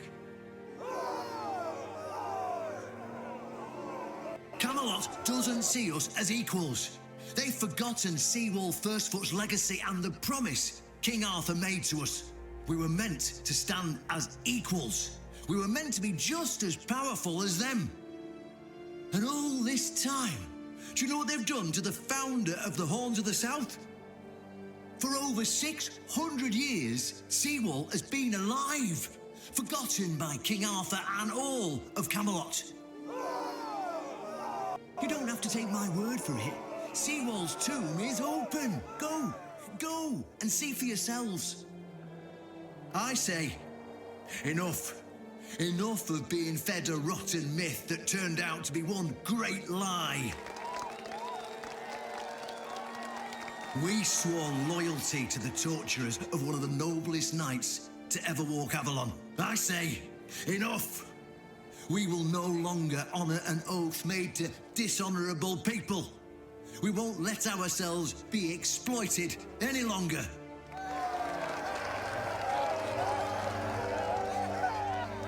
But, my brothers, I bring news. Galahad the Pure, the same Galahad who threatened to burn half our garrison at the stake. is dead. Galahad's death is our chance to break free from Camelot. Enough lies. No more risking everything for those who only know how to take. You're probably wondering, how can we protect the South on our own? How can we defend ourselves when Camelot comes to reclaim their slaves?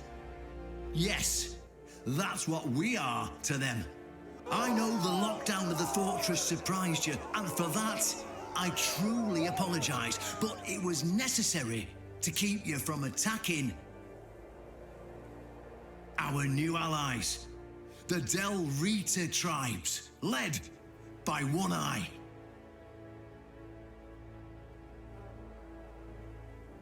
I know, my brothers, I know. This must be a shock, especially since I didn't share my plans with you earlier. But hear me out.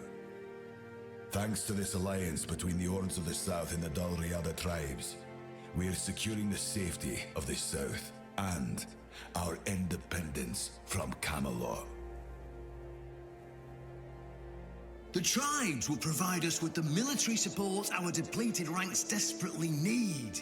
The tribes will help us rid the South of the bandits who've plagued our people for years. Together, we'll share knowledge and resources to ensure a better future for all Southerners. We will not drain your resources. In fact, we'll replenish your armories and fill your pantries. We'll stand together, fighting side by side to bring peace and order back to the South. In return, all we ask is your loyalty. If you see a brother from the Dalriada fight in the Camelotian, stand with our brother. That's all. Of course, if anyone isn't in favor of this alliance, you have the right to leave the service. I declare a new era for the Horns of the South. Those who don't wish to help build this future are released from their oaths. To those who choose to stay, I promise a good life, and you won't face any more threats. Now, brothers, return to your duties and rest easy. The Horns of the South will endure, and soon we'll be stronger than ever before.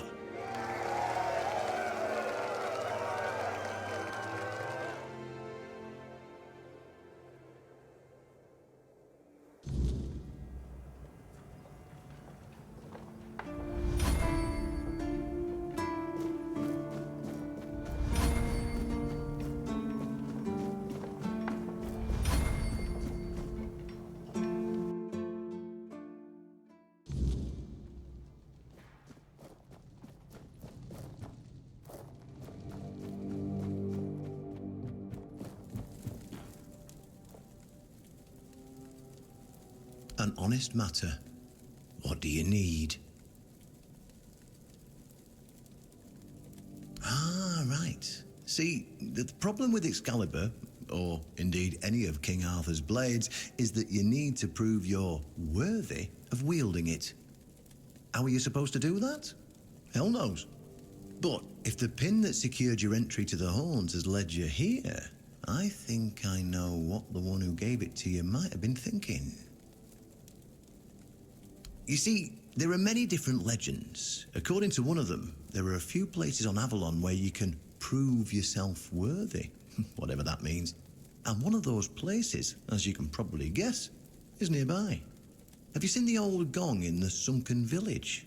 Well, many years ago, when people still went to the woods for a shit instead of using a privy, it was part of a certain ritual. Only the people who passed the ritual could become keepers.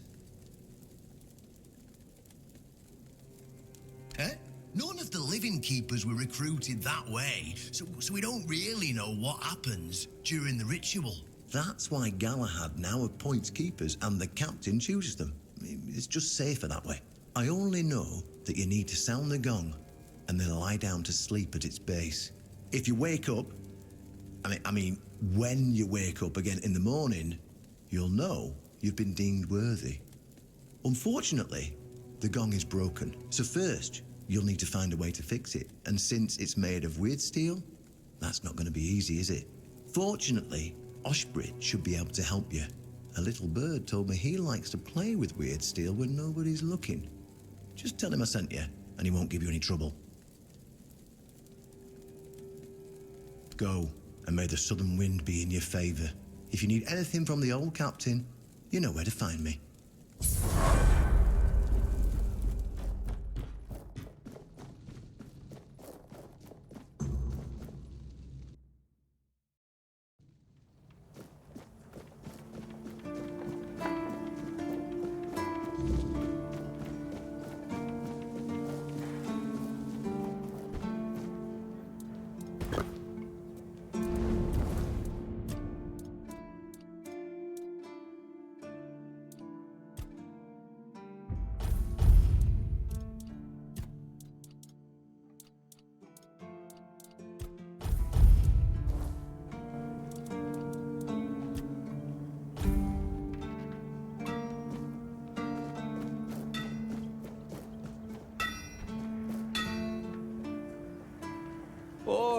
Friend, a question. Do you know why people always stop and watch a blacksmith at work? Because he's riveting. It's good to see a new face in this sad hole. Oh, of course. I forgot to introduce myself. I'm Osbert, local master of hammers and anvils. Do you need your blade sharpened?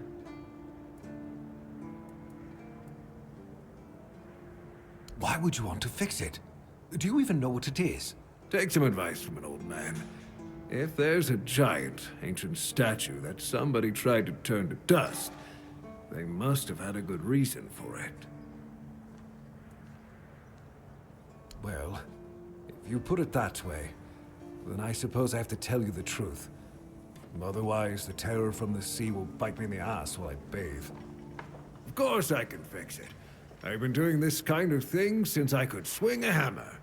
It's a skill we pass down from master to apprentice, generation to generation. Nothing fancy, just good old blacksmithing.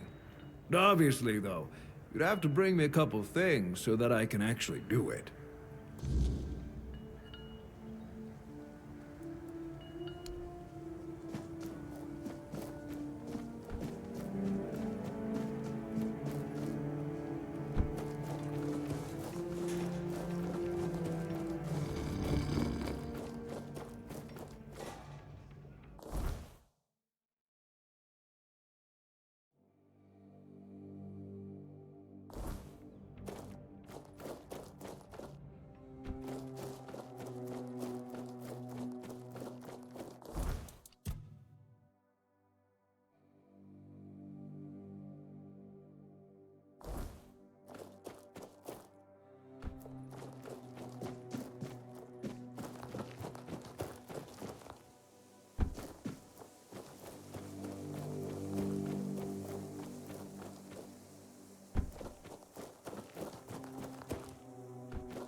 You look like you're enjoying yourself.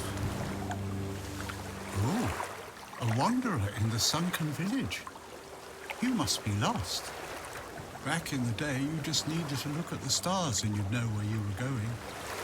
Now, even they are misplaced.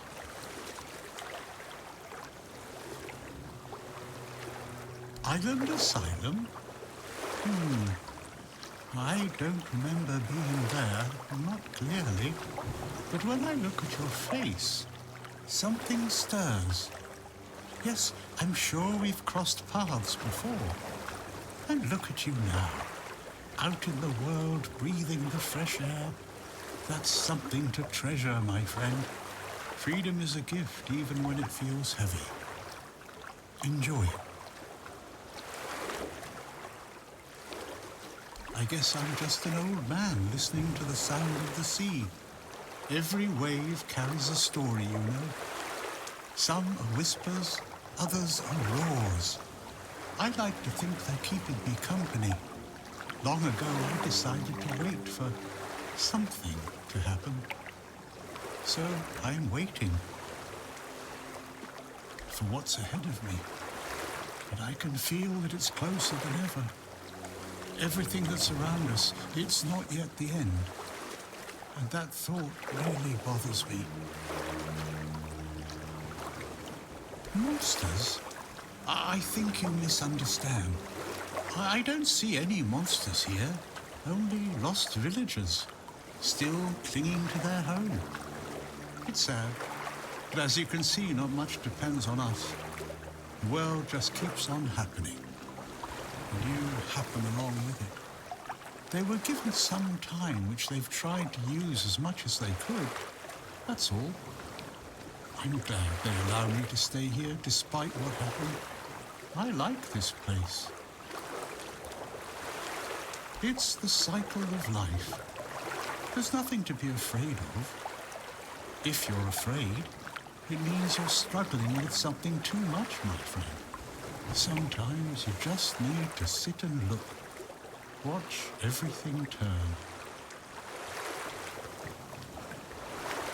The sunken village was not always sunken, but one day someone, undoubtedly important, made a decision, undoubtedly necessary, that it would be better to make it so. So the wave came and made the village into the sunken village. And its inhabitants, well, you can see for yourself.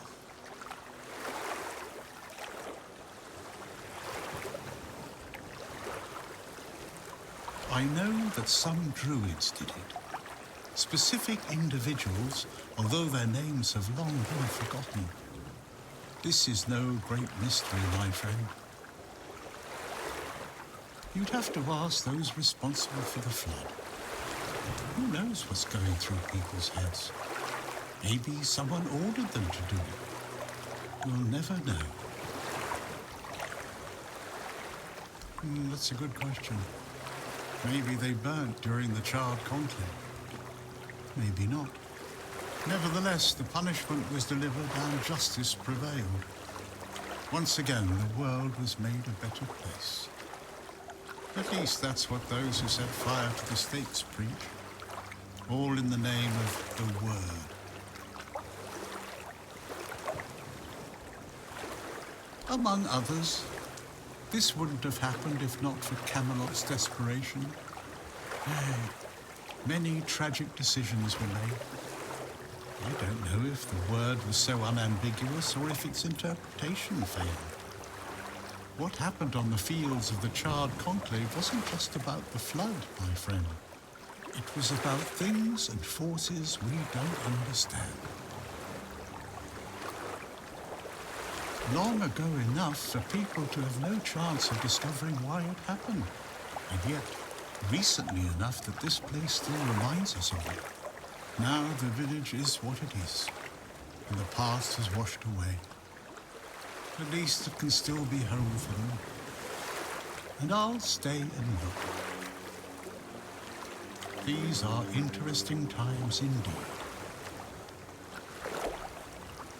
I have everything I need. The entire world in one place. Before you go, I would like to ask you one thing. Who are you?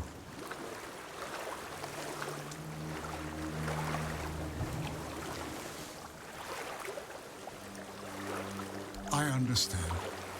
I see you. I hear you. And I have a feeling that you will find what you're looking for. Farewell, and thank you for visiting me, my friend. You can come keep me company whenever you want. The sunsets here are beautiful.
Hope nothing bad happens today. How did you, Oh, forget it. I don't even want to know. Just give me a moment. Here. That should do it. Do whatever you need to, if you're really sure about this. But please try to come back alive.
Disturb my peace.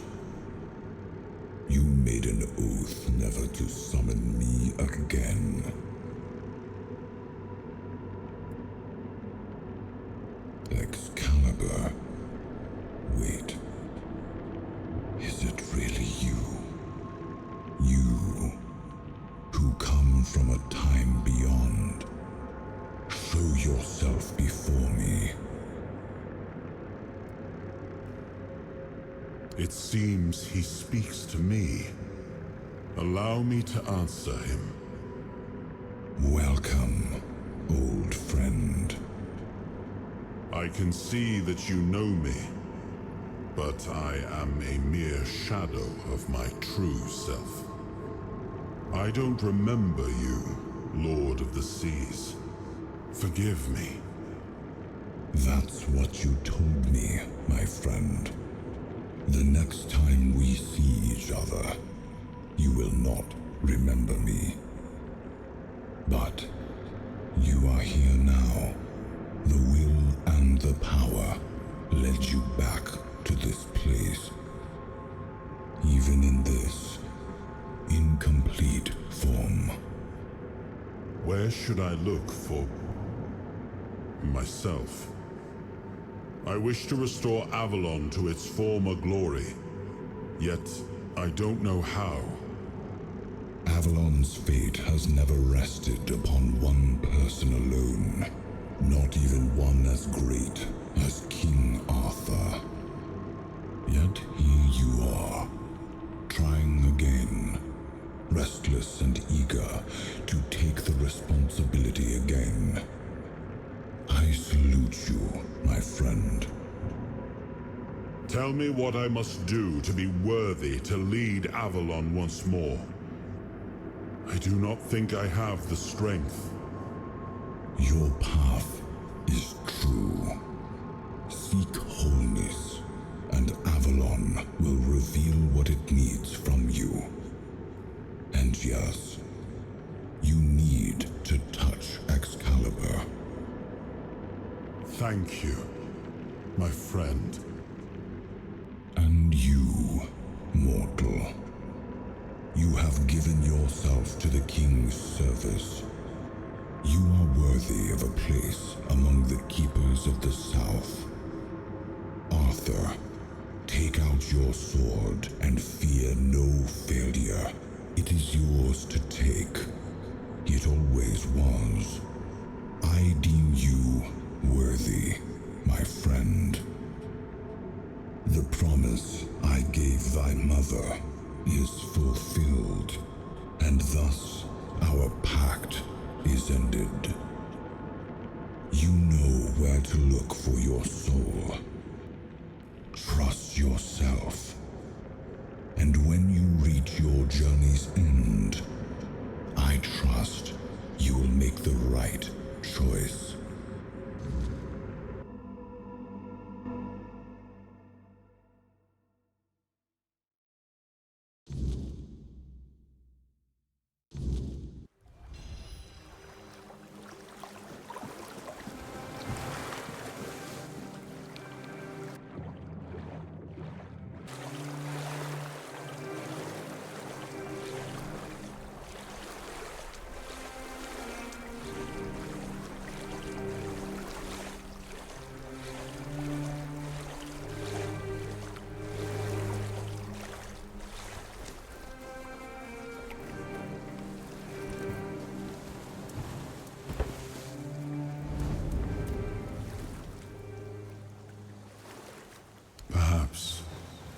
I cannot say for certain. My memory remains too clouded. It seems familiar. I do not feel my soul bound to it, but I know our path shall lead us here, one way or another. Something lingers beyond this gate. Something ancient. That much I know. We'll find the truth soon enough. Yes, it seems we knew each other well during the war.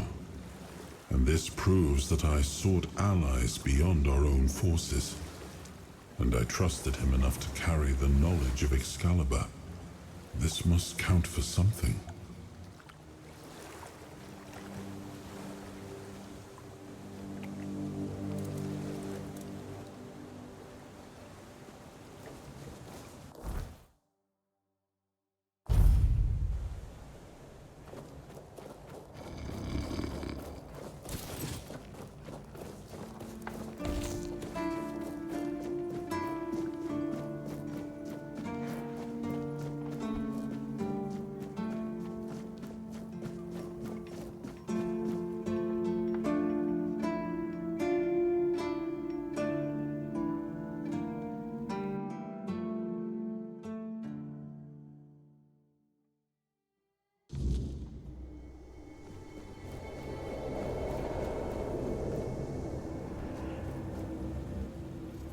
I am his will, the fire that bends the world to his command.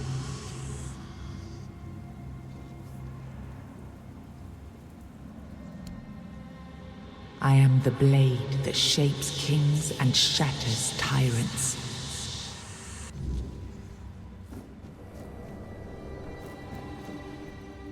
Enough, Merlin. You can't keep throwing lives into this abyss. These experiments, they're destroying what remains of us. Destroying us? They're what's keeping us alive. Do you think the Four Dwellers will stop for pity or mercy? Every soul we lose here saves 10 more on the battlefield. You told me to do this. You sanctioned this. And I'm close to getting it right. I know it. No, we can't justify this. There's no victory worth such a cost. You know full well, Arthur, that this isn't about victory. It's about survival. If we don't push these boundaries, there will be no future for your kingdom, for Avalon. You dream of peace, but without victory, there will be no peace to dream of. The path ahead is brutal, but if we relent now, we lose everything. And yet we keep losing people and gaining nothing in return. We must change the path. They volunteered for this. They volunteered to save our kingdom.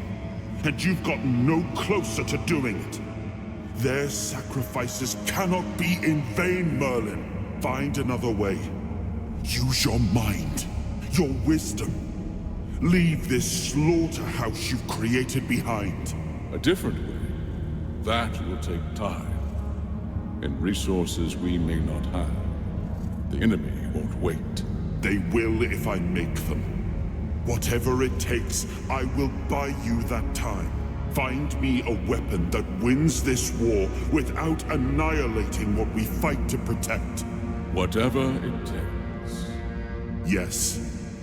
Let it be known that it was my decision, and I will bear the consequences of it. Oh no, my king. People can never know. It was all my idea, and you knew nothing about it. All of us have our role to play. You are the leader, and they need to love you. If we win, you need to become more than a man. You need to become a symbol.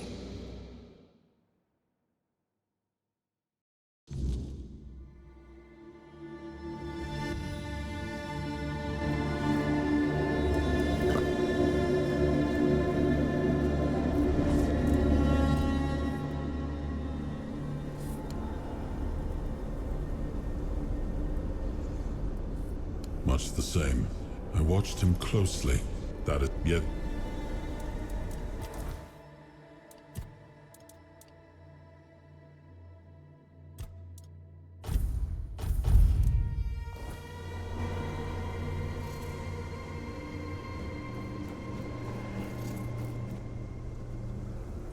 Now, I remember.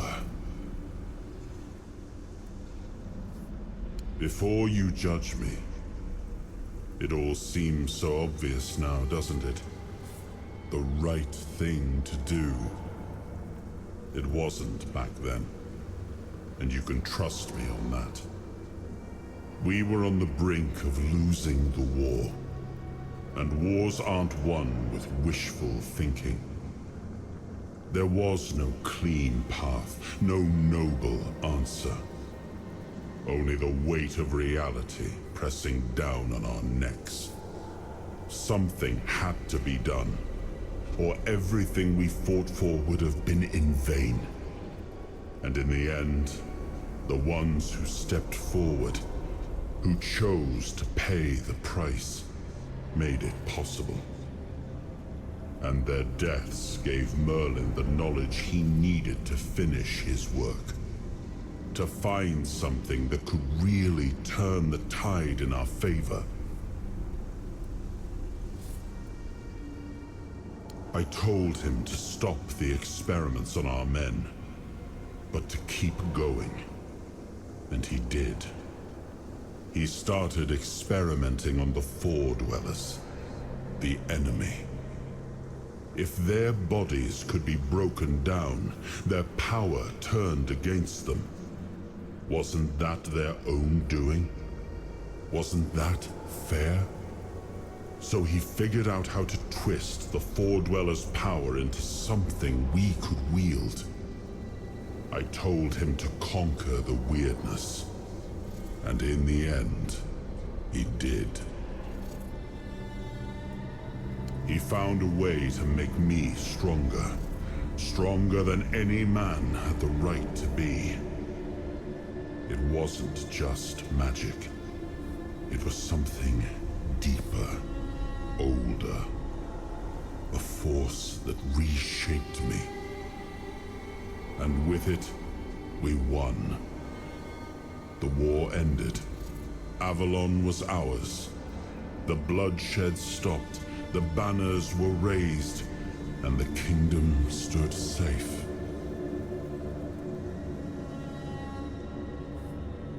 That's the question, isn't it? I keep thinking about Sewal.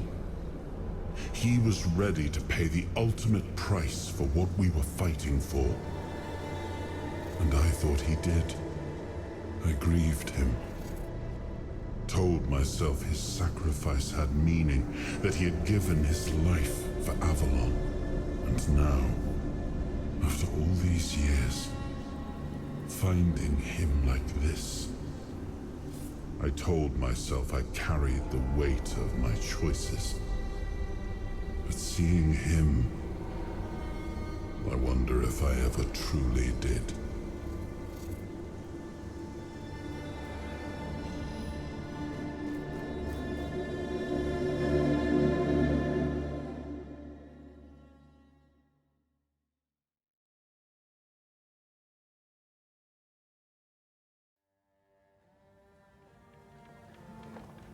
You've got that look again, like you've seen something you wish you hadn't.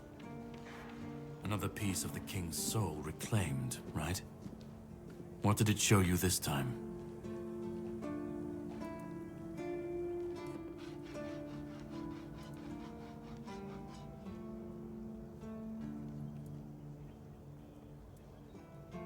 Merlin. Ah, Merlin and his obsession with the weirdness. The king thought it could save us. Merlin thought it could be controlled. Together, they were willing to tear the world apart to win. I was a prototype for Merlin's latest idea, immortality. Me and Sewal, the king's loyal pawns. Used and discarded when they found a better way. When they decided to go even deeper into their madness and turn our king into a monster.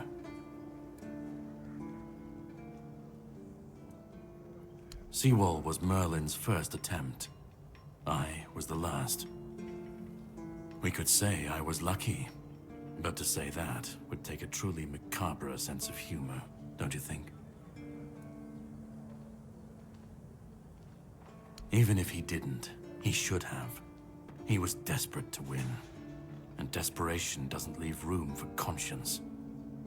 Every scream, every scar, even if he didn't see it, he allowed it. That's as good as approving it. Fight back. Against who? Merlin? The king? You don't fight gods when you're just a pawn on their board. You endure. You wait, and when the time comes, you either break, or you're left to clean up their mess. That's what I do. What I've always done. You've seen what they did, what he did. And that's not the end of the story. It's not the extent of their sins. Find the pieces of his soul. Put him back together, if that's what it takes. And then we, or I alone, if you decide to defy me, can end the cycle. Either way, we will get to his resurrection. I've seen it too many times to believe the cycle will be broken before it happens. But know this, once he's whole, Arthur's power, his mistakes, and his madness will all return. And when that moment comes, I'll be there. Whether to stand with you or step over you. The choice is yours. Just remember that when that happens, and you stand by his side, there won't be room for both of you.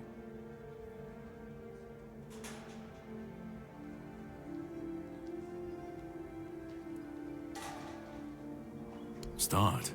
You've already started. But if you want the next piece, head to Cuanacht. The menhir there is failing, the weirdness swallowing what's left of the village. You will need to find another artifact. The shield our king gave to Palamedes. He was one of the king's finest, a voice of reason amidst the madness. But it didn't save him or his legacy from what they had coming. Find the shield, and then, well, we will meet again. We'll see if your perspective changes.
Did you make sure that no one from the Queen's entourage was following your trail? Beware her spokespeople. And if you're acting on her behalf, be gone and perish! The first time I saw her was years ago, when night fell over Brockmyala, and the gatherers had already fallen into a peaceful slumber. Then, the first sign appeared, a harbinger of what was to come. The mist, thicker than ever before. Wilfred was the first to notice it, as he still tended to the beehives. Finally, from the milky shroud suspended between the earth and the sky, an unexpected procession emerged, led by the Queen of Queens. Oh. We were lucky to be wearing our attire. Along with the mist came stinging troubles. The Queen issued a decree, and that meant trouble. That's right.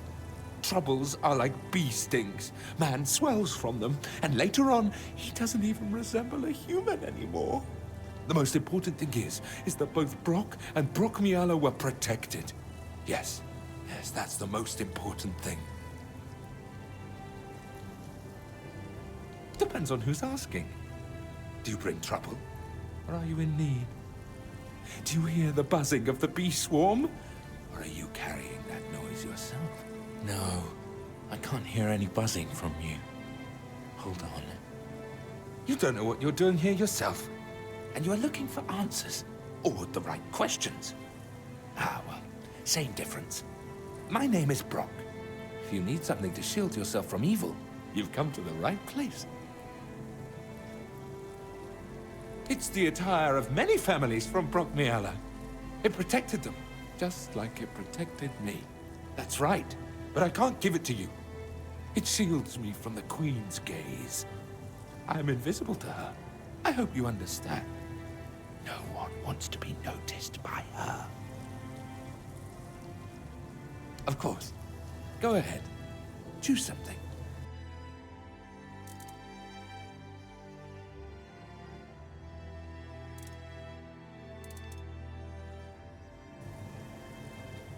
I hope your protective beads won't get much use. Travel safely.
Keep your wits about you.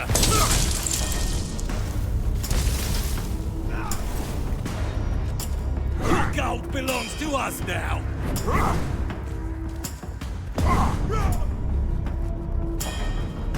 Your road ends here.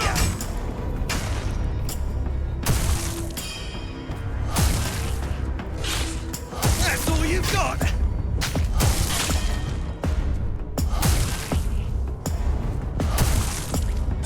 This is gonna hurt.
can say that. Someone comes, lights the Menhir, and then dies on all watch? People would be at my door with pitchforks.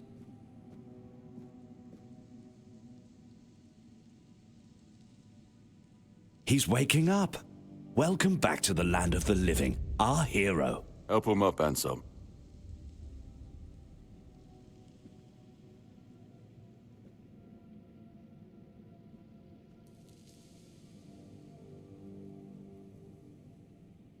Welcome to my home. Quite a scene unfolded at the Menhir, with you at the heart of it. I can't decide if I'm more delighted or surprised. What was it that made the Menhir react to you?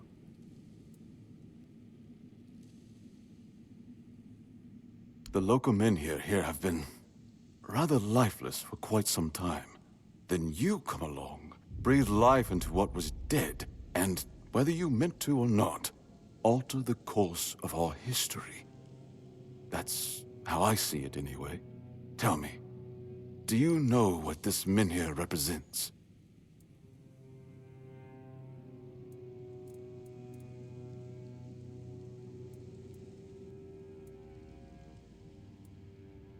So they say. The Menhirs were raised by Merlin to ward off the ancient mists that burst monsters beyond human comprehension. But none of this matters in our current situation. Here, the Menhir represents something more. For some, it's a symbol of freedom and independence. Strength, if you will. It shows that the people of Cuanacht, my subjects, can face any challenge, even at the world's end. And for others, like our guest from Camelot, whom I'm sure you've seen, it's a symbol of power.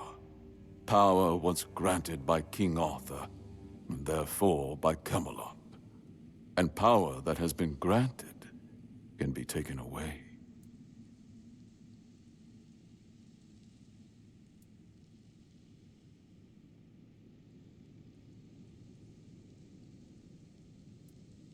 I'm well aware. And now we're also facing an outbreak of the Red Death, which will no doubt influence Camelot's decision on whether to offer my people shelter. But with the Menhir reignited, the people of Cuanacht will be even less willing to give up and go to Camelot. If anything, I expect rebellion to break out, and bloodshed is something neither we nor the capital want. Officially, they say they want to gather all the Menhir scattered across Avalon, set them around Camelot, and bring people there to ensure their safety. That is, if they can figure out how to restore the power of the Menhirs. I don't think we know each other well enough to speak on unofficial terms. I want you to speak with Denholm and try to calm him down. He's the commander of Camelot's forces stationed in Cuanacht, and as you probably imagine, your presence here didn't exactly make his job easier. With the Menhir active again, everything could change.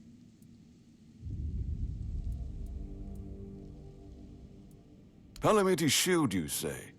An unusual request. That shield rests beneath the Menhir, and legend has it that it used to fuel its power for centuries. I don't mind if you look at it, touch it, whatever you need. Just don't take it. It's a treasured relic, and the people of Cuanacht are quite attached to it. And you're probably just as attached to your head, which you'll lose if we catch you trying to steal the shield. If you need anything, speak to Ansem. He's the one who decides what's worth my time. If I just stay put, everything will be just fine. Please, no trouble.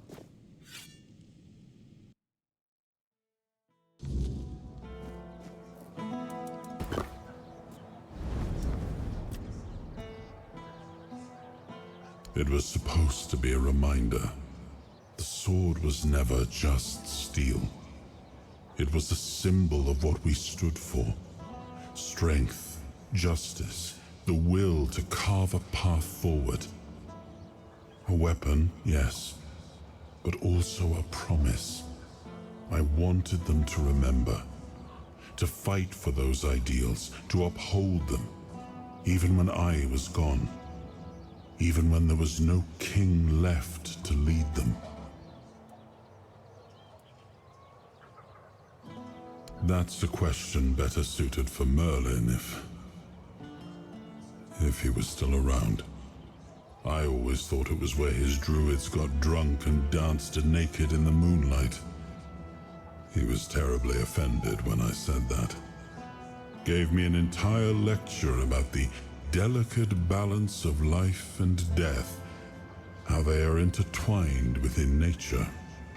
That, he claimed, was what the Cromlechs were meant to be. The heart of their power.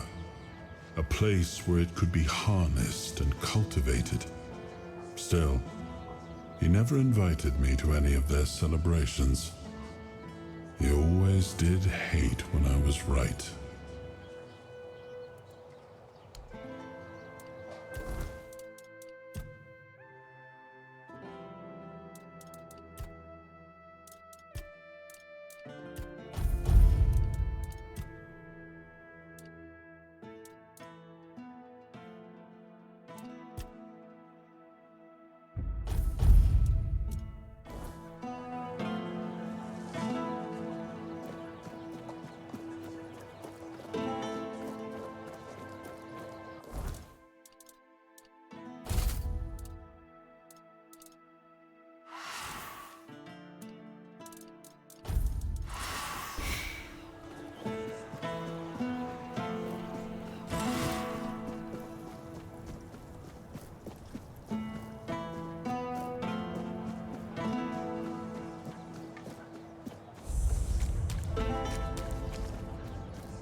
Have some spare food or coin? Oi, you. You're new here, aren't you? I don't think I've seen you around before. Ah, no, sorry. It's just that we don't see many new faces around here. Just us and the locals and, well, if you haven't noticed yet, they're not the friendliest bunch. Ha! You've seen nothing yet. They'd spit right in our eyes if they weren't afraid for their hides. We're here for their own good, but they just refuse to understand that. It's not like I don't have better things to do with my life. I've got a pregnant wife waiting for me at home, and they won't even let me buy a book for her. Yeah, about birthing and labour and whatnot. It's going to be our first, you see, so my wife's worried sick. I wanted to send it to her, to ease her mind, you know? But that Dalrita wench chased me out of her bookshop and won't let me back in.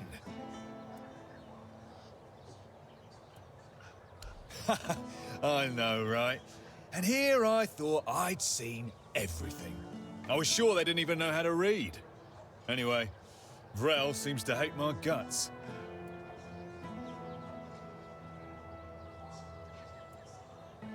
Well, could you? I'd be really grateful. Just don't tell her it's for me. She won't sell it to you otherwise. Please, I'll pay you back. I'll even throw in something extra. Please, for my wife. Oh, thank you. You're a lifesaver.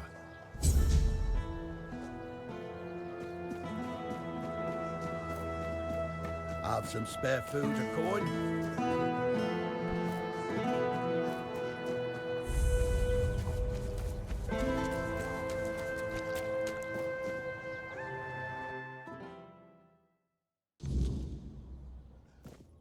Welcome to Vrel's bookshop. No reading without buying.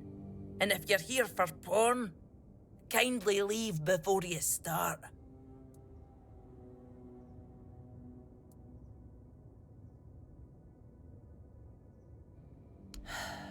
Aye.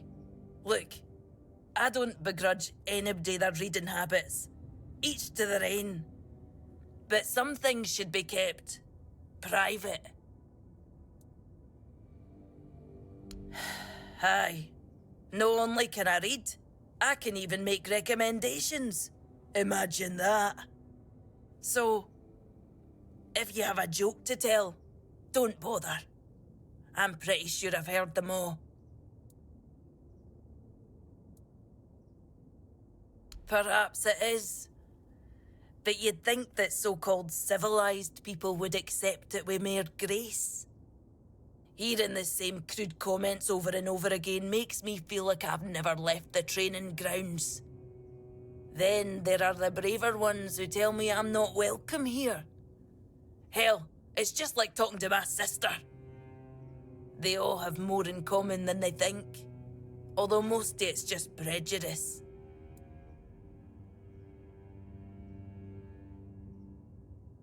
Oh, expecting a weein'? Congratulations! Lucky you. I don't think I've seen a newborn in Cuanacht for as long as I've lived here.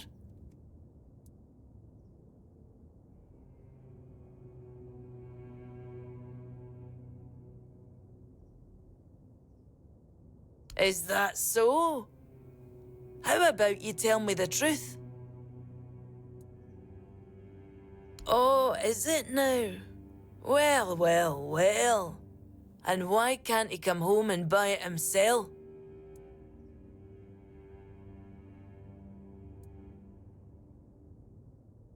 I do.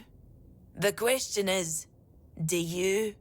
I bet he sold you some sob story about how a big bad Delrida chased him off because he's a poor Camloshan soldier.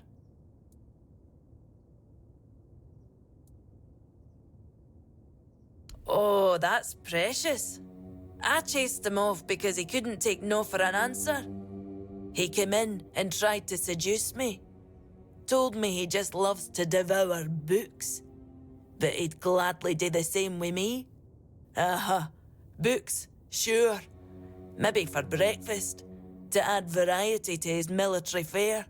When I told him I wasn't interested, he got all pissed off and called me an ugly dumb savage. I only let him leave with his teeth intact to avoid proving him right. Tell you what, I'll sell you that book. But fair warning, I'll be sending his pure wife the story of Giron the Unfaithful, with a special edition forward for me. Deal?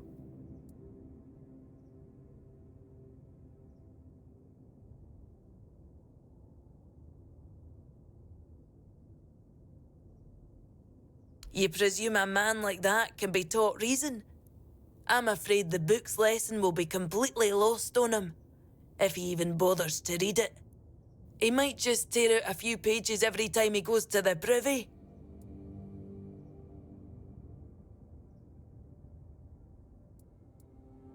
Fine, fine. I won't make myself a hypocrite out of spite. I'll send his wife the priestess's book. May Mather at least bless her with a smooth labour, since she couldn't bless her with a decent man. Well, I'm glad someone here is interested in my books. See you next time.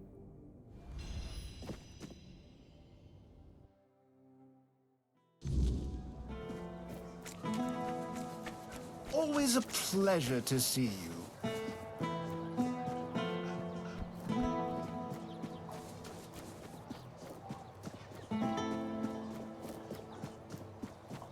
Hi.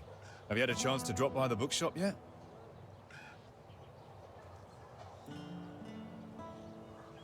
What? What is this shit? What am I supposed to do with this? Did that Rita bitch put you up to this? A savage, teaching me morals. Don't make me laugh. So I like women. What of it? What my wife doesn't know won't hurt her. Besides, what else am I supposed to do when I'm away from her for months on end? A man has needs, you know? I'm not a red priest, damn it. Take your money and get lost. I don't want to talk to you again.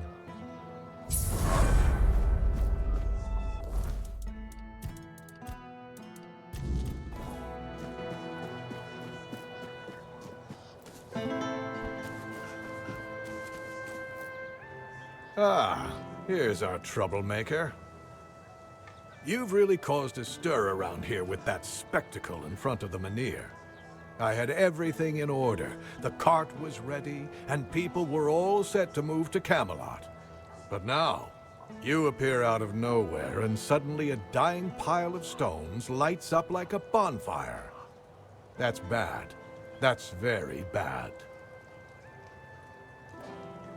Firstly, because now I have to write yet another report to Camelot that we're going to be late, and that they need to send us even more supplies. Secondly, you've somehow reignited the Menhir, and this has reignited people's hopes that they can stay. And that's dangerous. And before you ask why it's dangerous, take a look around town. The recent Red Death outbreak took its toll, and I'm pretty sure things are just going to get worse and worse. But you should be thankful to them. Their hopes are the only reason we haven't locked you up for sabotaging our initiative.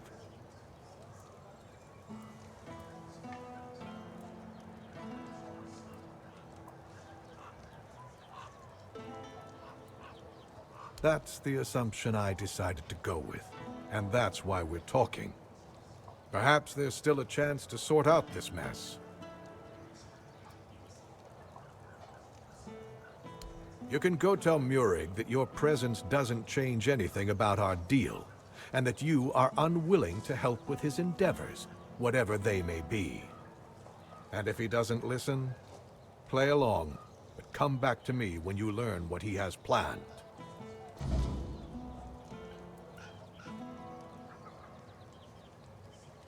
I'll await your return.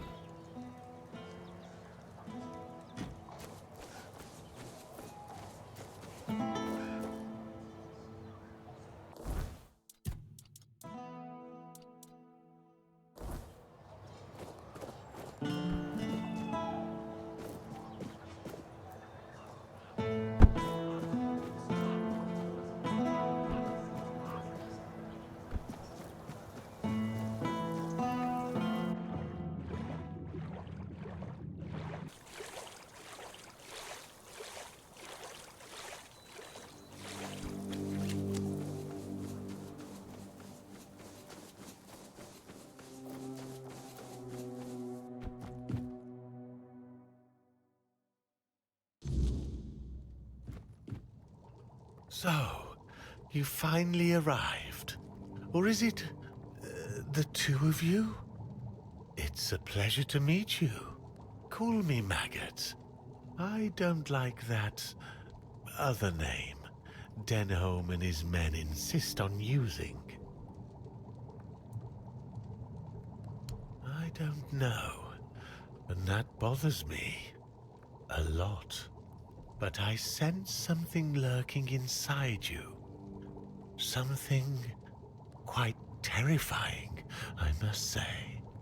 All I'm sure of is that you've been exposed to vast quantities of the weirdness and survived. And that's rare. Let's say I have certain skills when it comes to magic.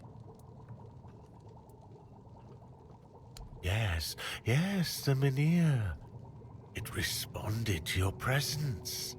It reacted to you. And that's unusual. It means big changes are coming to our small Cuanacht. Do you know why all those Camelot troops are here?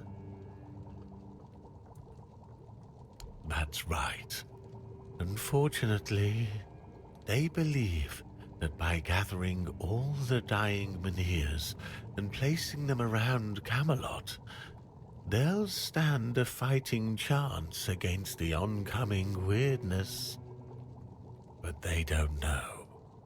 Or they don't want people to know that a Menhir is nothing but a piece of rock, unless it has been ignited by a special ritual.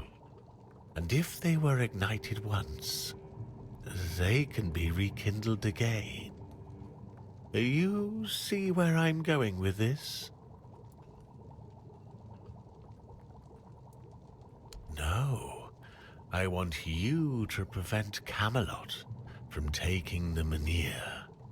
I'm too old to play a hero, but I can help you become one if you care about things like that. And I, for once, would like to stand on the right side of history.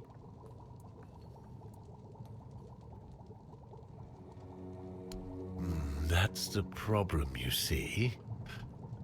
I don't have one. The moment the Menhir reacted to you, I felt something. As if a piece of my brain was trying to tell me something, but I couldn't quite reach it. I suddenly remembered about the Menhir rites, the ritual I told you about, and that there were 2 scrolls that contained it. But where are they? How do I even know that? That's lost on me. So, it looks like we'd have to take a little trip into the recesses of my memory, literally. Well, not literally. As entertaining as that sounds, you won't be dissecting me. I'm talking about a journey into the subconscious, not an anatomy lesson. Just a bit of mushroom potion and poof, you're on your way. Safest option we've got, relatively speaking. I like your eagerness, but I don't exactly have the materials required for this particular kind of potion on me. It's not like I'm letting people inside my mind every day, you know. Here's what we'll need in order to make this thing work. Just grab these and bring them back and we'll see what happens.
Come on. We can't sell Daisy. We're gonna need her.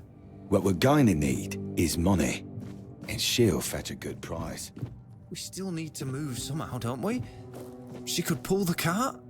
We have Clover for that. Look, I know how much this horse means to you, but I've already talked to Denholm. He's willing to pay a lot of gold for her. But what if we... No, Gil. Enough. We're selling her, and that's that.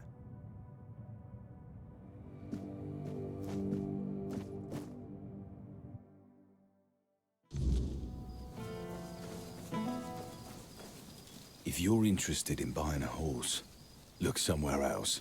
This one's spoken for. She'll be going all the way to Camelot. Sure, are you? You willing to pay 300 gold? Fine, you have a deal. Denholm will need to find himself a different mare.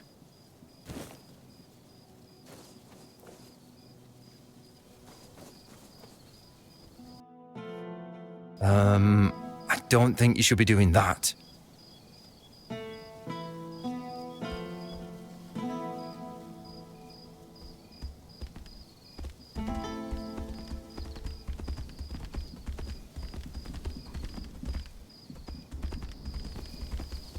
What a nice day.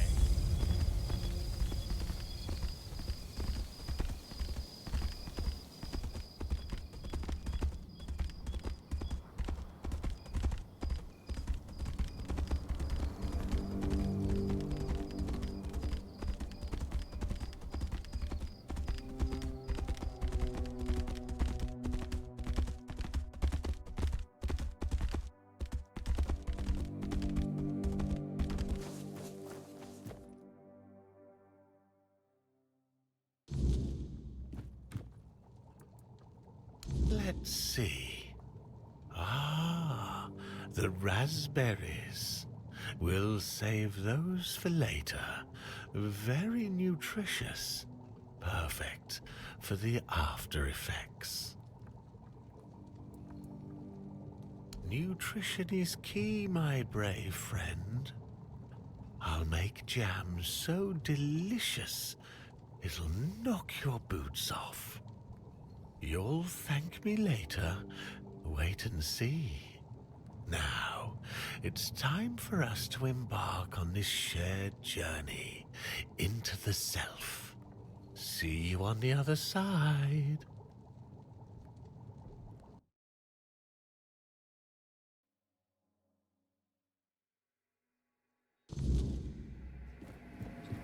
Silly mushrooms. They whisper behind your back again.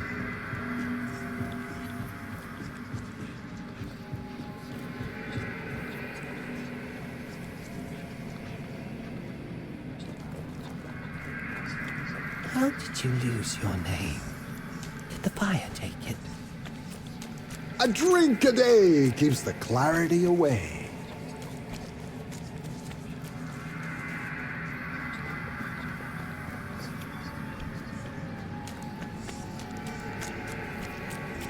You didn't have a choice. If you hadn't done it, if it weren't you, someone else would have pointed them to the hiding place. You didn't have a choice. You killed us!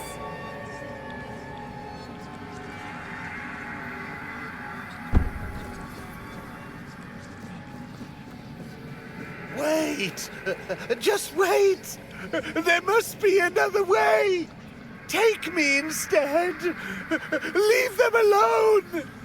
They didn't deserve this! Please! Let them go! Please!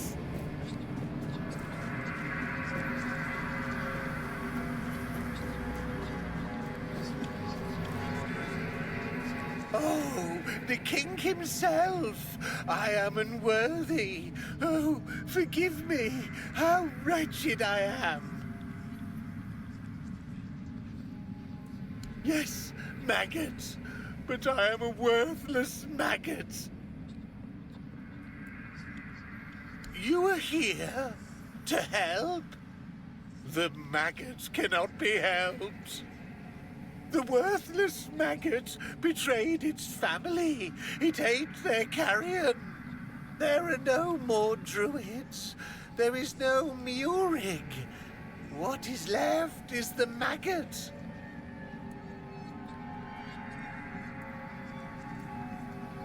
I ate them.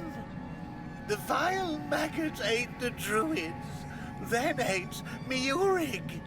And now the maggot is all that's left. The maggot was born when Murig pointed to where his brothers were. Yes, and thus the maggot was born. The maggot doesn't deserve to live. Would you like to kill the maggot? The maggot doesn't want to live. Murig gave birth to the maggot. The maggot ate Murig. But the maggot doesn't want to live. Kill the maggot! But the maggot doesn't want to live. It doesn't deserve mercy. It doesn't deserve forgiveness. Kill the maggot.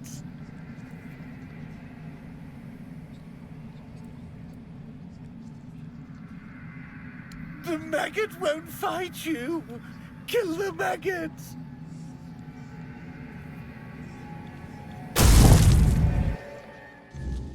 Oh, there you are. It was an interesting journey. That was you? I was sure I was getting killed by King Arthur himself. It seemed strange that he was there, but my ability to speak seemed very limited. I felt that I wanted to die, which was nothing new, to be honest, but at the same time, I didn't. I put my trust in the king. Now, perhaps I should be grateful, and yet I feel like something inside me has died. Something important.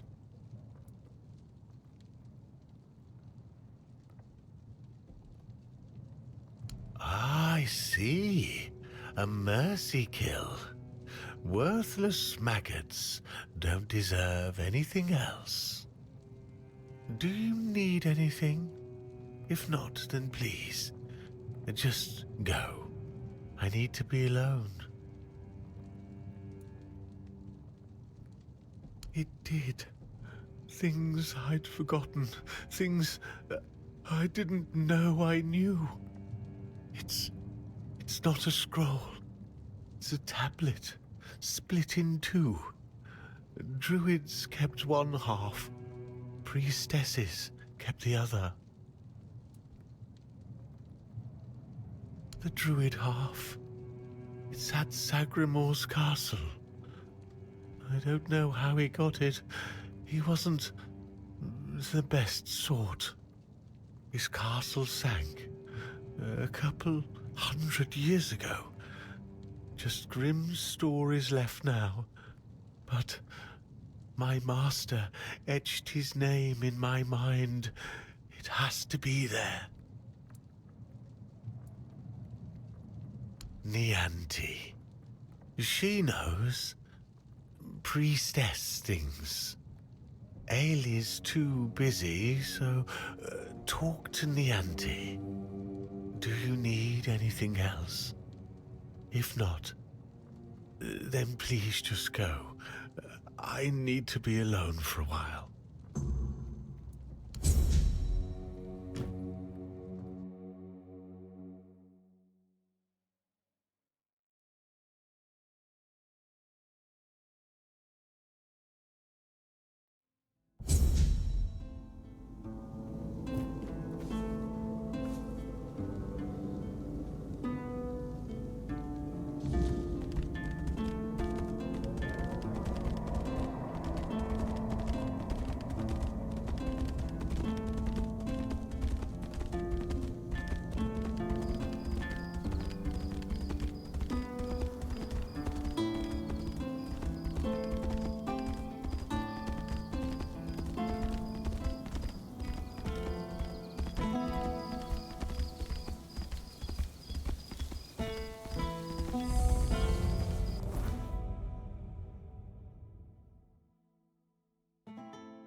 Have some spare food or coin?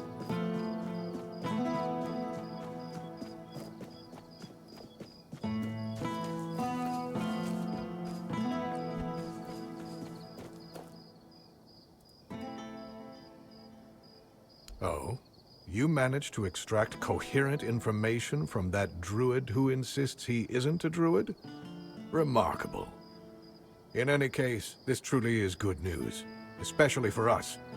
A ritual that works on one menhir should work on all of them. You must bring the tablets to me, not to him. We'll use them in Camelot for many Menhirs, ensuring the safety of nearly the whole population of Avalon. If you give them to Maggot, only Cuanacht would benefit. Do you really want to doom all of Avalon for the sake of one small town?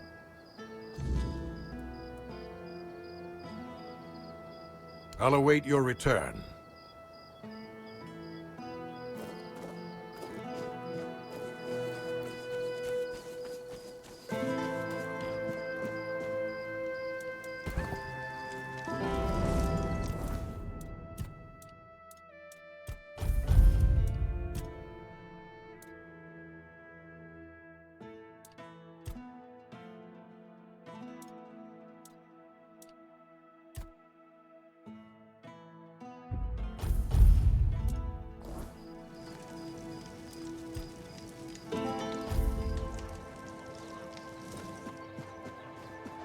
Just stay put. Everything.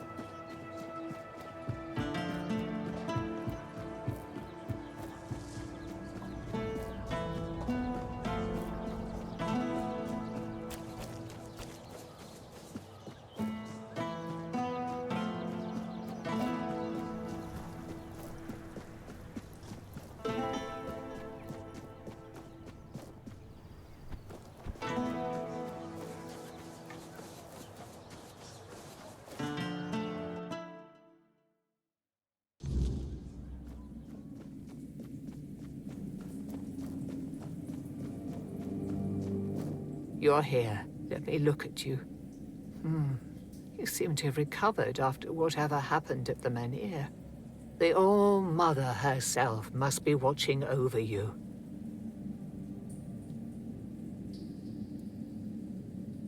Whatever the All-Mother wanted you to see is between you and her. I can only accept and work with the outcome. Besides, I'm more concerned with the impact your little spectacle had on the sentiments in the village. You've given people hope. Only time will tell if that was misguided or what the consequences will be if it proves true.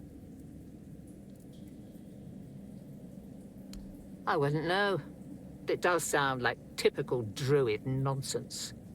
Split the knowledge so nobody has a full picture, and then act surprised when everything falls apart.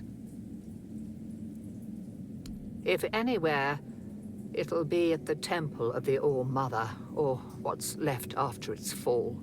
When corruption spreads there, my sisters who served became something else.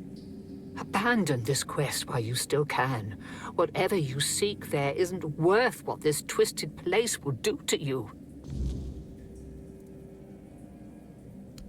Wait, That didn't scare you off? I feel ashamed, even thinking about asking you for help. But maybe the Menhir's reaction to your arrival was a sign from the All-Mother. Maybe you are someone who can help. You never asked me whose grave it is. I come here because it's a reminder of how I failed those who counted on me, and I should feel sorrow, guilt, something. But the truth is, I lost part of myself long before Maeve was taken. I stand here.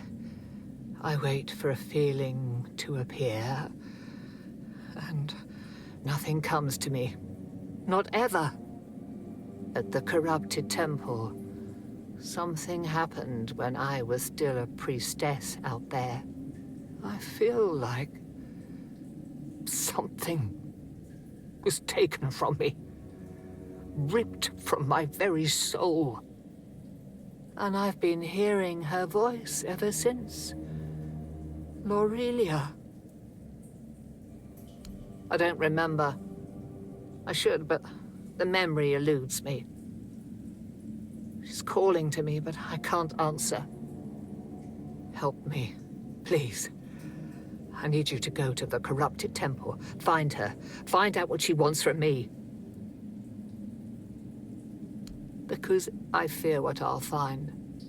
If she's calling for me, it means facing something I'm not ready for. But you might see the truth more clearly than I can. Thank you.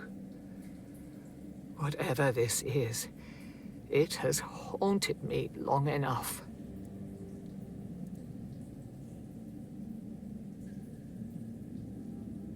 May the All-Mother watch over you.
My voice. Find my voice. They have it, twisted it, and now speak in my name. But their words are not mine. Find my body, once undying, now rotting in endless torment. Free it. End this agony.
You can see me, hear me. How strange. That's not how it's meant to be. I decide who sees, who hears, yet here you are, unbidden. Why?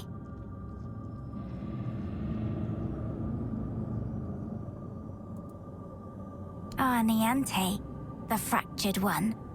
Yes, she feels the void, doesn't she? The emptiness, where her compassion once dwelled.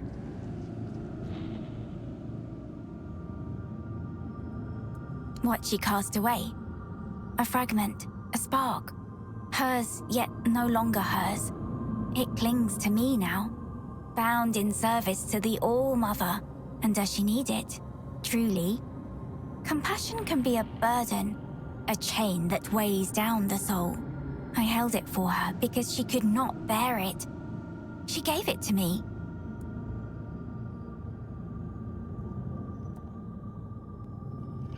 Is that what she told you? That I stole it like a thief in the night? No. It was her despair, her doubt, that cast it away. I merely caught it.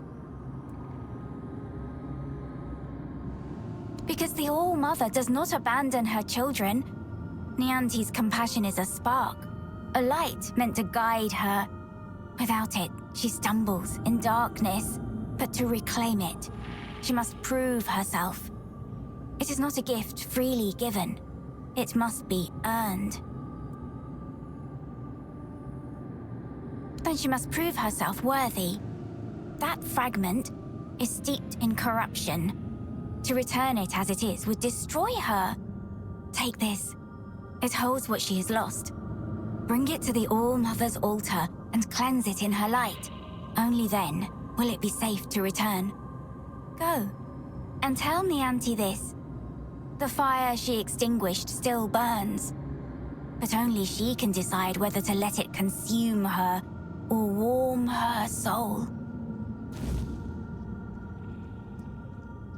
The All-Mother holds all wisdom. In her womb, the threads of destiny intertwine. The tides flow to the rhythm of her heartbeat.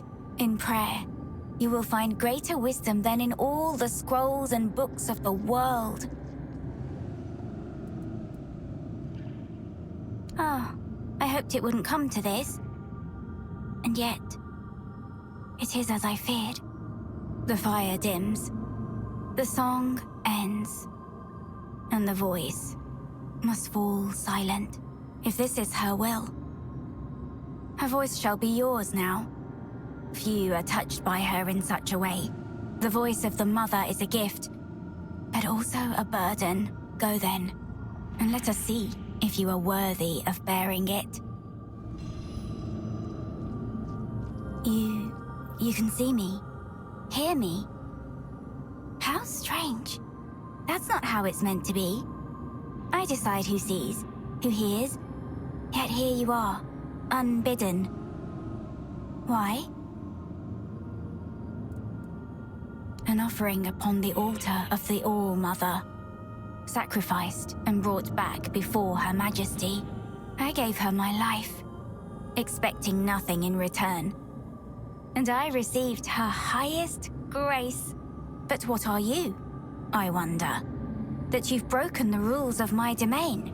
Perhaps the Mother sent you, or perhaps you've come to tear my purpose apart.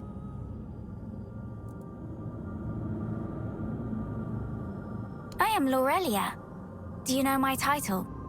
I am the Herald of the All-Mother, her voice.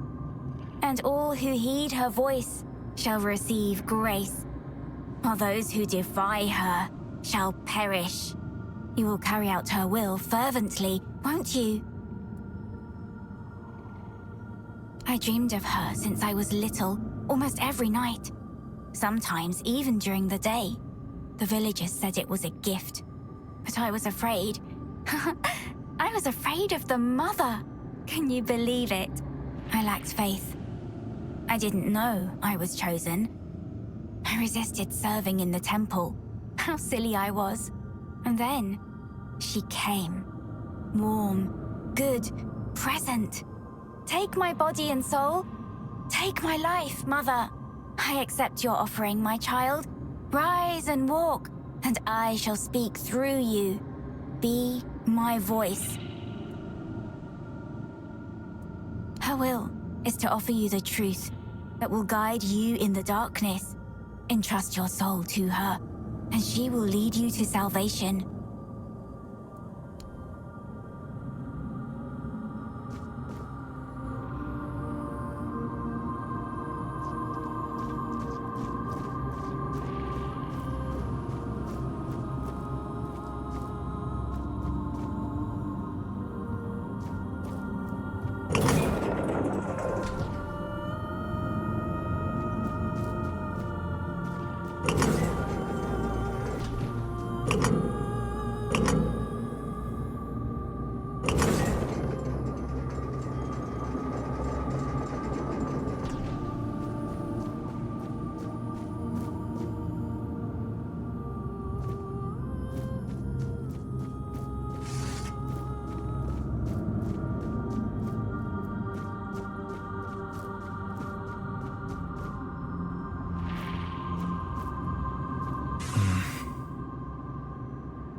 Who are you?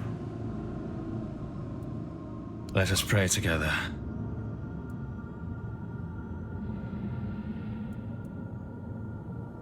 Oh, you have no shell. No shell. Where, then, have you misplaced your wings? I do not know where you should search, but the priestesses may know. Ask them. I came here only to ask the All-Mother when my shell will fall, when I will be able to see my wings and rise above this land. The descent of divinity. The All-Mother has graced us.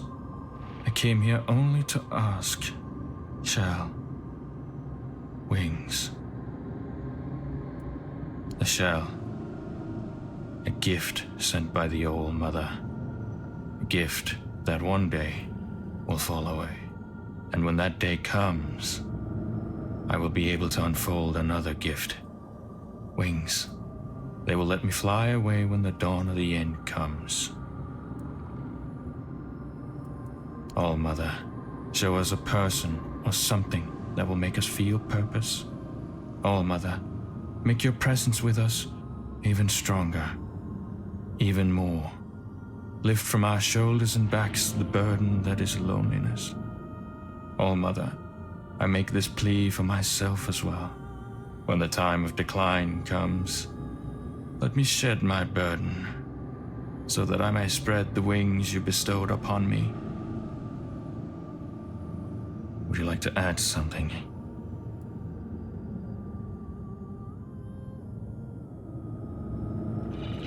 I pray. All-Mother, give us a sign.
What happened?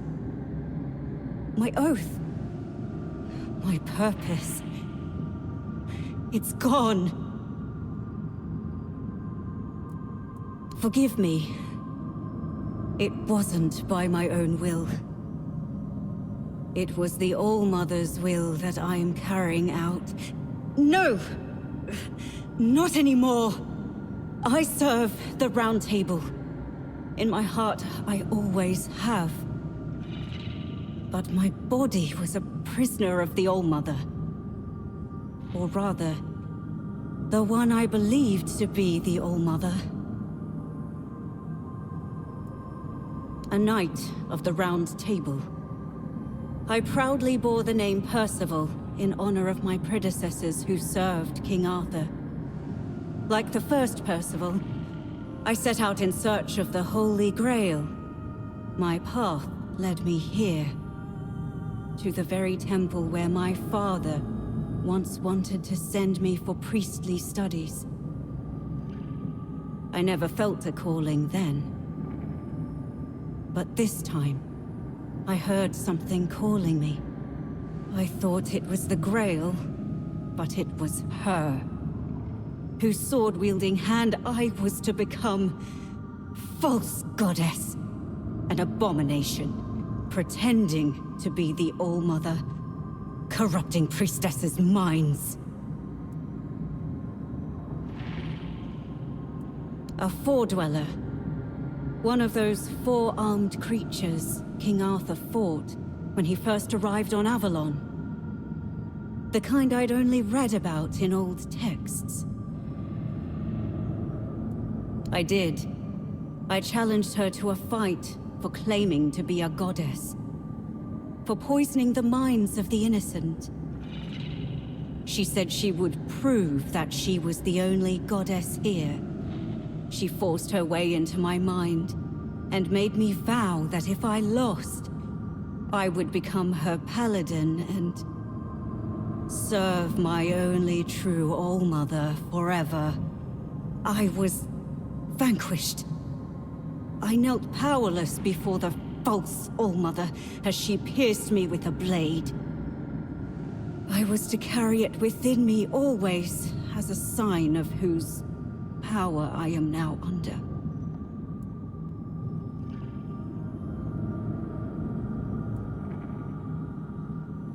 Be careful. If you face her, fight fiercer and strike harder than I did. Above all, don't let her into your mind, or she will turn your own body against you. I spent countless years trapped in the prison of my own body. Bound to her service, where I found the truth. The only truth worth knowing. I was blessed with her presence. I warmed myself in her radiance. Why did you take it from me? Why? I'm sorry. The oath I swore to the false All-Mother. I can still feel its binding. Even my death did not entirely free me from it. I pray it is so. Otherwise, I am nothing but a damned soul. Bound to this place for eternity. Now, having regained my former self, the torment will be all the greater. Is it punishment for surrendering my mind to a false deity? You could ask the All-Mother to forgive me. Beg her to grant me the honor of being in her presence once more. No. Kill her. Kill the false goddess. Please. I trust in you. Be careful.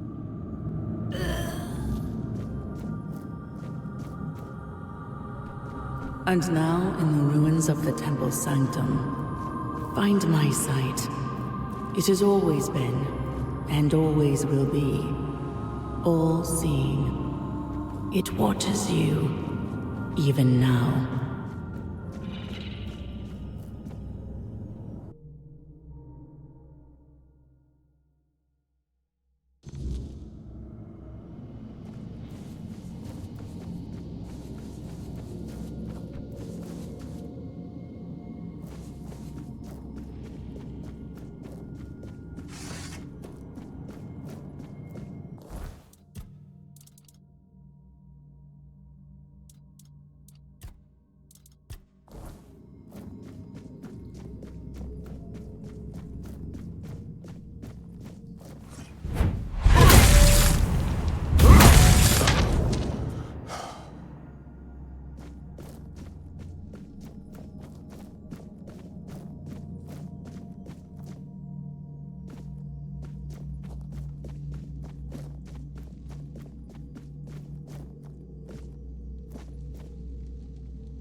hateful they are.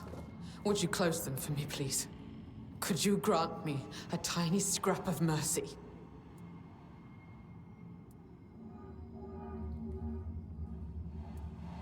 I dislike seeing what they see. There is something about you that reminds me of Mother. She sees everything. And when she allows, I see it all too. It feels like 1,000 eyes open all at once, revealing nothing but boundless suffering wherever they look. Your eyes seem to carry a similar kind of rot just around the edges. It's as if you were a freshly slain corpse, yet to comprehend your fate. Mother is bathed in shadows and swaddled in raven wings. All she ever sees is misery. The day she appeared in the temple, she requested a frith from me. As I cast my gaze upon her, my mind shattered, and my soul was torn into pieces. On that very day, I made her an offering of my eyes, begging her to be freed from my gift. She deemed it an insult, and has been punishing me ever since. You cannot. Mother abhors sinners. No living soul has ever been permitted to bask in her unholy radiance. She will only allow herself to those she considers worthy. Yet nobody is, nor will anybody ever be worthy. To her, our kind are no more than beasts. We revel in our transgressions. She finds it repulsive. I find myself agreeing with her more and more with each passing day. No man is devoid of sin, nor does it seem do they wish to be. All eyes in the temple are at my disposal, whether I wish it or not. My sight knows no limits, and all that I see, I take upon myself. The sins, the impurities, the perversity, they fill me to the brim and cling to my throat like black tar. Mother made me the unwilling confessor to any unfortunate soul who dares to set foot in her sanctum. The only thing I can do is grant them absolution, albeit a hollow one. After all, they've already doomed themselves by coming here.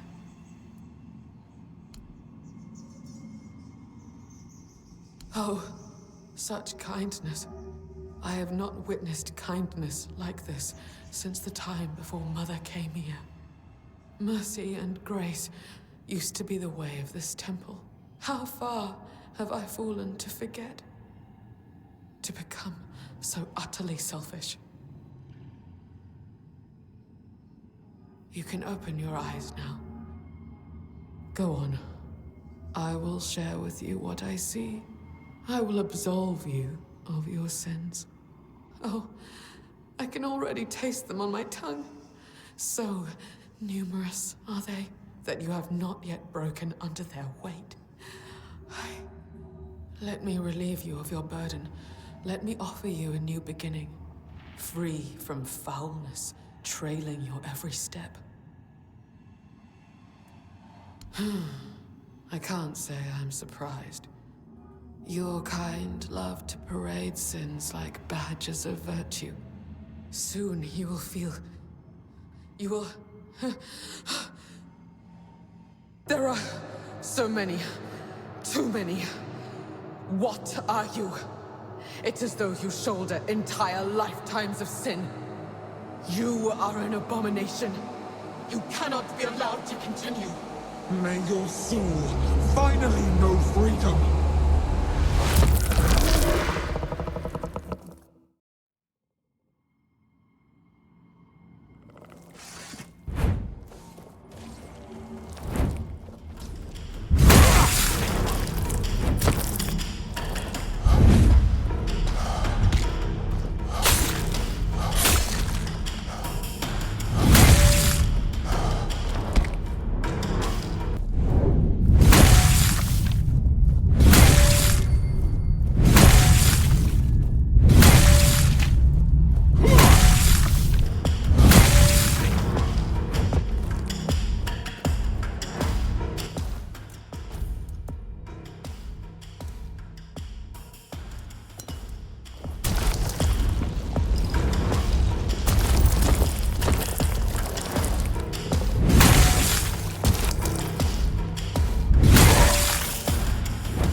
You're here.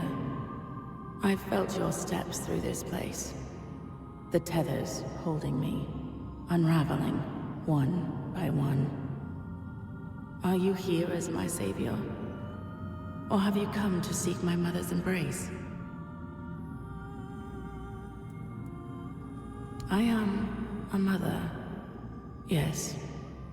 I have known a mother's joy. And I have endured a mother's sorrow. I carry the grief without a name. The kind that rends the heart and bleeds it dry. Year after year, hour after hour, I have walked Avalon for centuries. Its soil watered with my tears. My arms empty of their sweetest burden. I came here seeking solace, hoping to staunch the loss before it consumed me. I called into the emptiness, desperate to reach what I had lost. But my cries were met with silence. At first, I thought they had gone unheard. I was wrong. The woman here felt it all. My grief, my bitterness, my rage. They trembled before my sorrow. For to make a mother weep is a child's greatest sin. The weirdness bound us all together. I became their image, and they became mine. Have I? Or have they? They prayed so fervently, and all their prayers fell on deaf ears. They sought answers to unjust suffering, but found none. Like children lost in the dark, they clung to the first voice they heard. And because that voice carried only agony, they believed themselves doomed. There is no path for a soul so utterly lost, but to descend into madness and despair.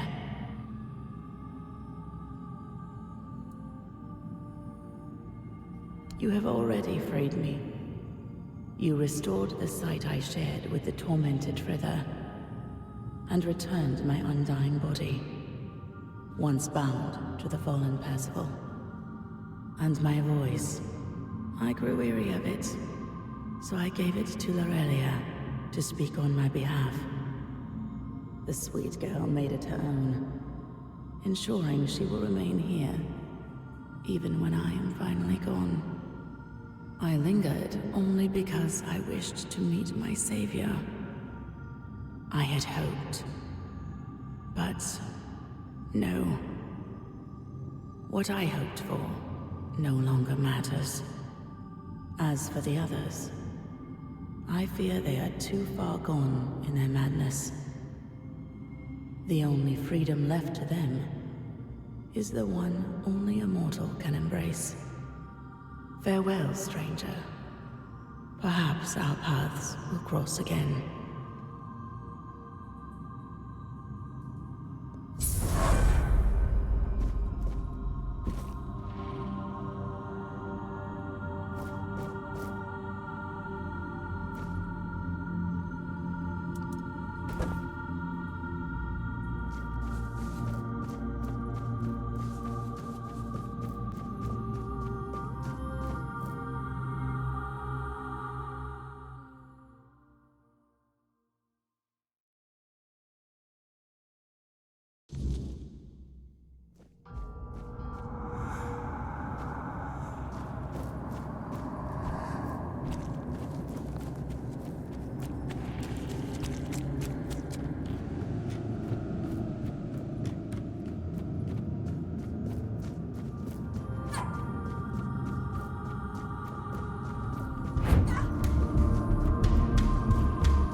This is my shield.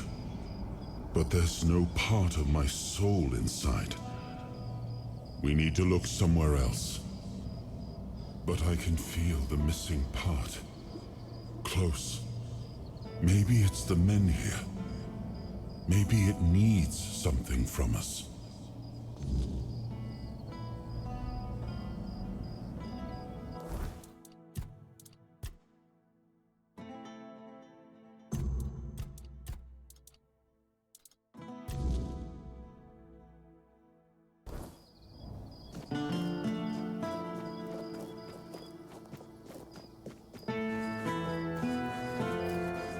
Spare a coin for the hungry.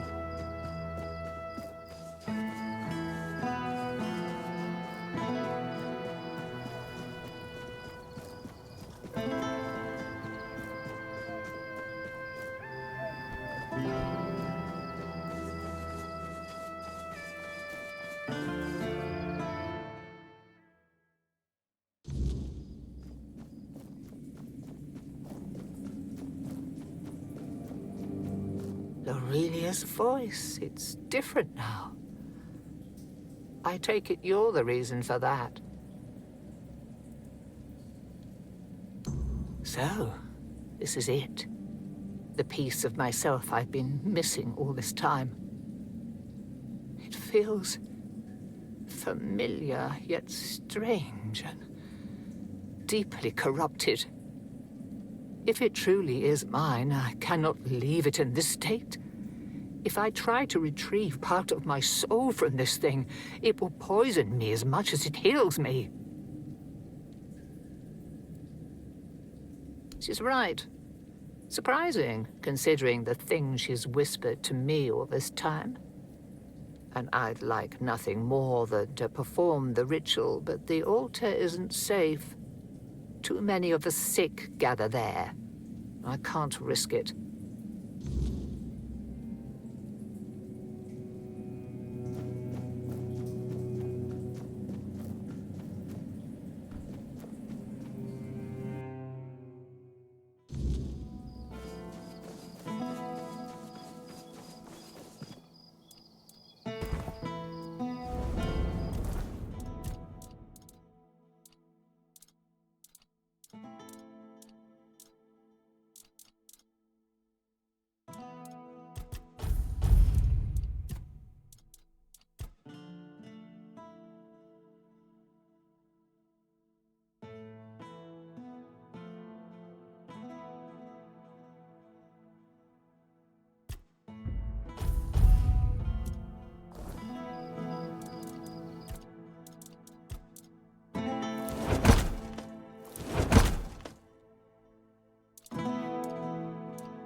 disturb my peace.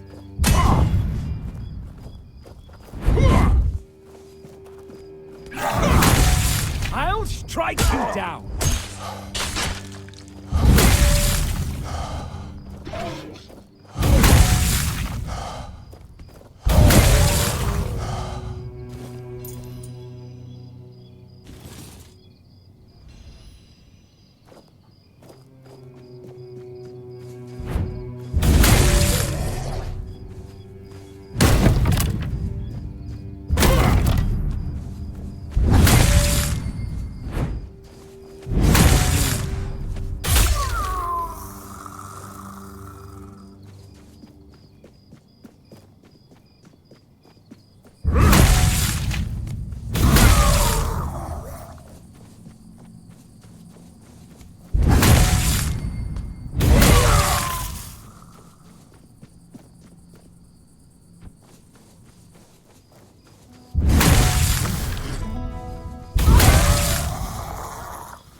Have some spare food or coin?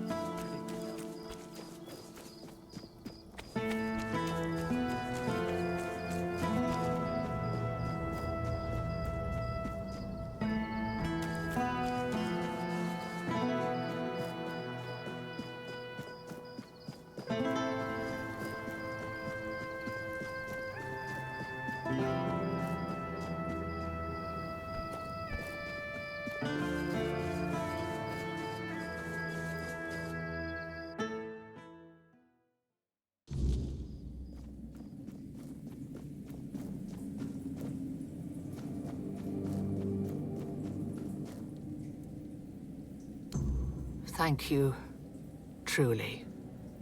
You've already done so much for me, but I must ask for one more thing. Your presence. This is something I can't...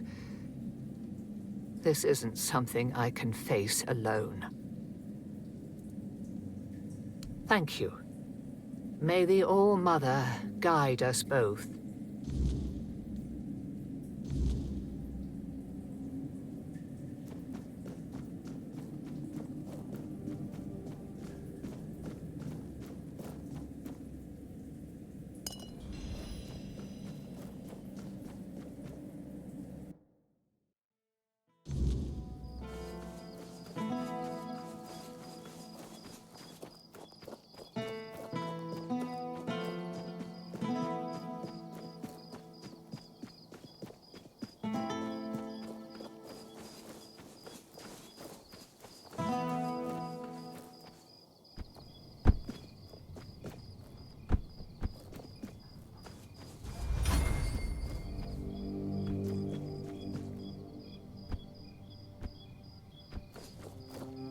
The All-Mother's light will reveal the truth, or burn it away. Are you ready? Then let's begin.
So, this is what it feels like to be whole again.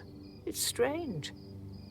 Like I've been walking in a fog all these years, blind to what I'd lost. And now, the light is so clear. I feel as I always should have: compassion, care, hope, all the things I pushed away out of fear. They were never weaknesses. They were my strength. First, I will return to the people of Cuanacht. They deserve the priestess I promised to be, not the bitter shell I became. You have done more for me than I ever could have asked for. You reminded me of who I truly am. For that, I will always be grateful.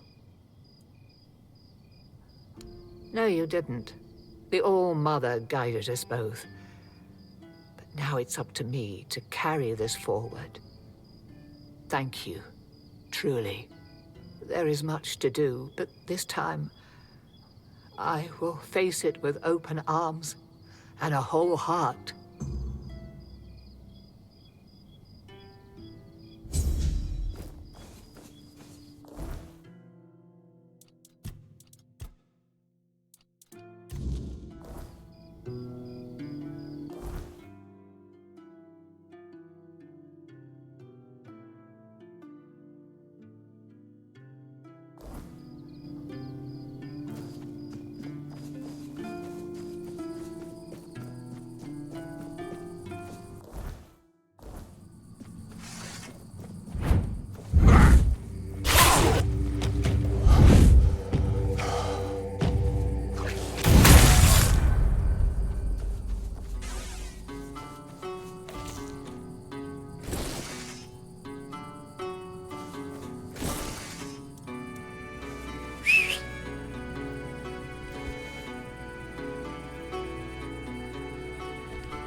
Ah, a new guest in our court. Welcome, stranger, to the humble halls of King Sagremor's castle. Are you here to seek an audience with the king and queen? Many are eager to see them, though most are the old regulars. I'm sure their highnesses will be pleased to see a new face. We haven't had many guests of late. Oh, no need to trouble yourself with me, my lord. I am but a simple custodian, a lowly servant of our gracious majesties. Though, if I had performed my duties better, perhaps there wouldn't be so much constant dying. Oh, I'm sure they will. But you might have to wait a bit. The king's schedule is completely full for the foreseeable future. And, before you ask, no, there's no way to speed it up. King Sagremor is very particular about treating all his subjects equally. Unless you're aiming to become the court jester, there's not much I can do to help. Though, now that I think about it, perhaps if the Queen's sisters put in a good word for you, you might just get to the front of the line.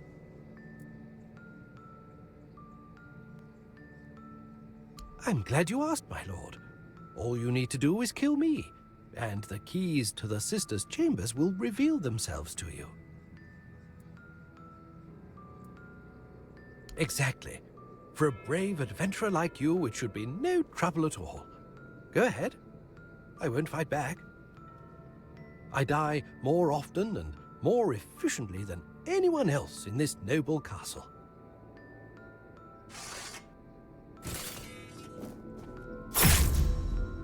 Hello again, my lord.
Who goes there? Are you here to see the children? Oh, my sweet babies. I lost them. I lost them all before they even got here. They scattered, poor things, like dandelions in the wind.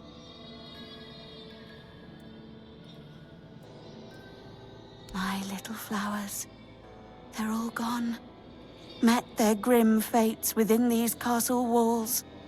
They die and die at the hands of those who should have loved them, or through their neglect. Poor little things. They deserved so much better. After all, they were barely more than blood on our sisters' white sheets. Really? You'd do that? And you won't hurt them, will you? Please, I cannot bear to hear their cries anymore. I need them close, so I can watch over them as I was meant to. If I could keep that one promise I made to my sister, perhaps then I could finally know peace. Let me think. Renaud, the Crown Prince, loved to stand on the balcony, gazing down at the gardens, watching the legacy that will never come to be. Little Noah, covered in blood. His mother would wash him again and again, scrubbing endlessly. It feels like he rarely leaves the bathtub. Oh, and Hugo, such a sweet child, sleeping soundly in his cot, sleeping and sleeping, always and forever. He has his favorite lullaby.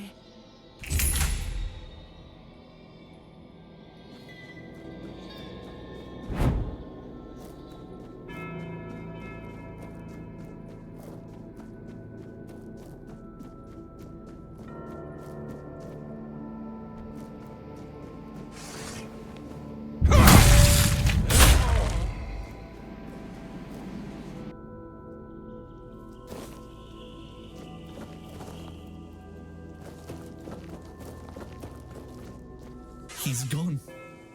Young Prince Renard. Oh, by the gods, lost for good this time. The midwife will wring my neck with her bare hands. I can't. No, I won't go back to her like this. And the queen, she'll do worse. Much worse. Have you ever seen her angry? Hopefully not. Oh, yes, of course. Straight into the void. He stood there for a long while, just staring into the well. And then he was gone. He just stepped in like it was the most natural thing in the world. Oh, surely you don't mean to. Oh, may the gods watch over you. Or, no, wait. Better they don't look upon someone heading into a place like that. They might feel disgusted. But I wish you luck. Remember, everything you do is being judged.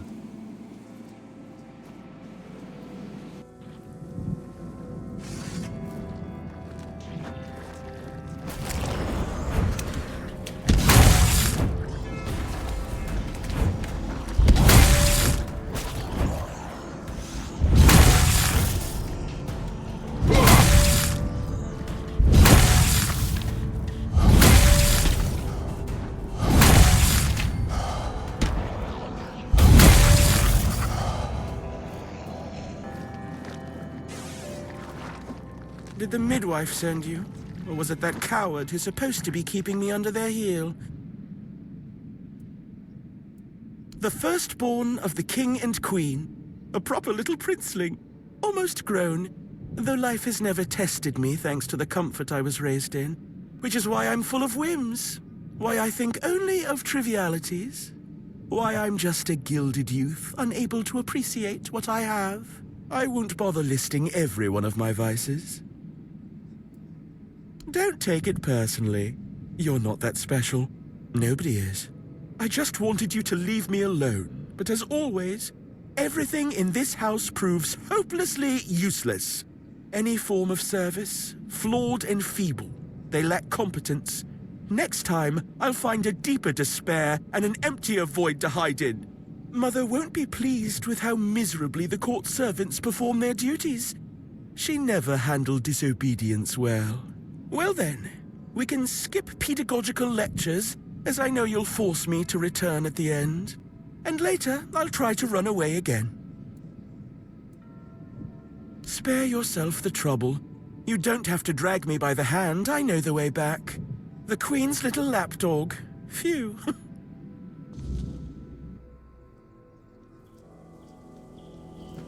You found the young master.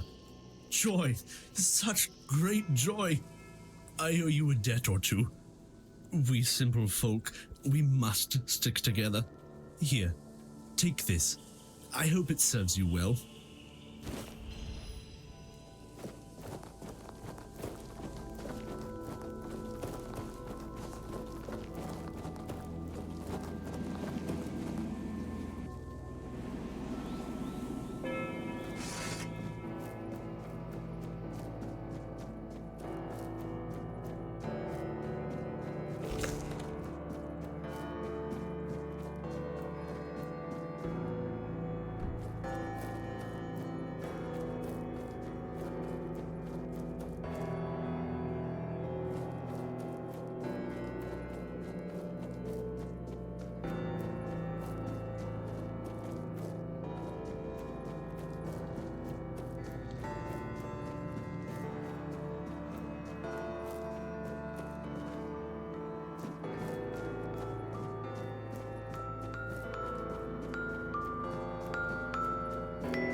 made you kill me? I didn't want to. I didn't want to be like that. Mum, she used to call me Little Fish sometimes, when she was in a good mood. But when she wasn't, she'd call me Bastard, Misfortune, or Mistake. Once, during a bath, I cried that the water was too hot. So she pushed me fully underwater and held me there until I learned. After that, the water was always cold.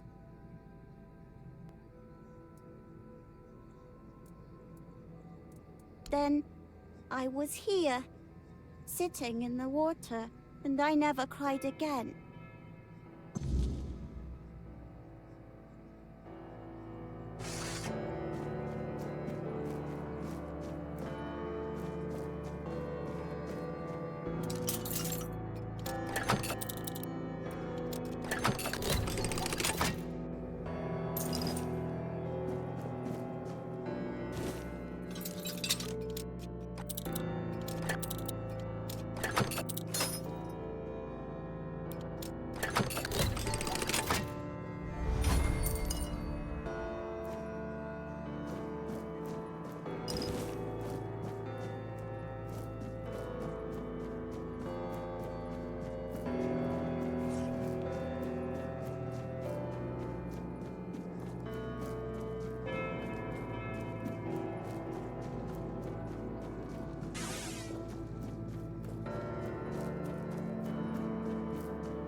They are here.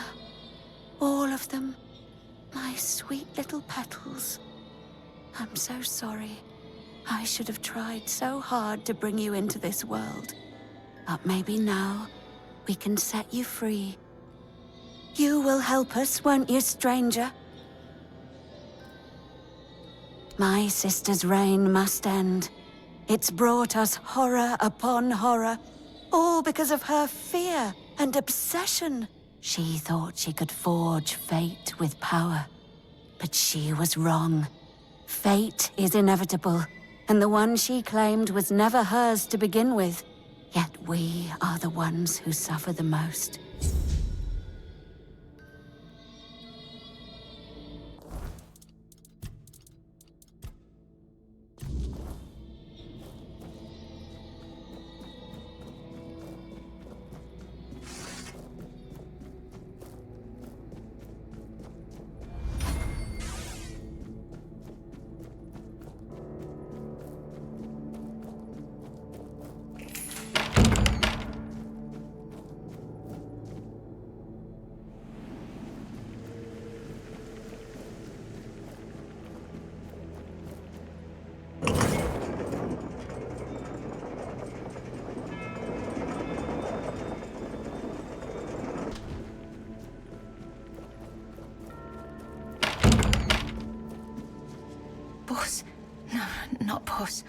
Bors in the letters.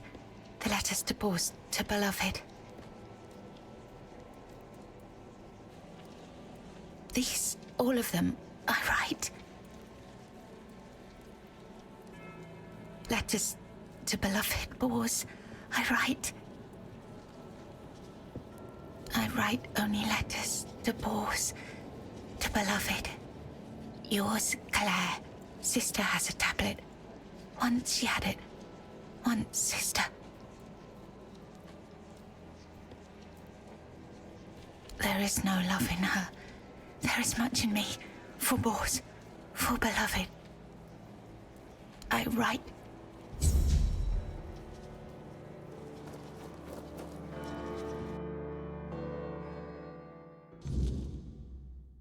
Once upon a time, there lived a young maiden named Claire.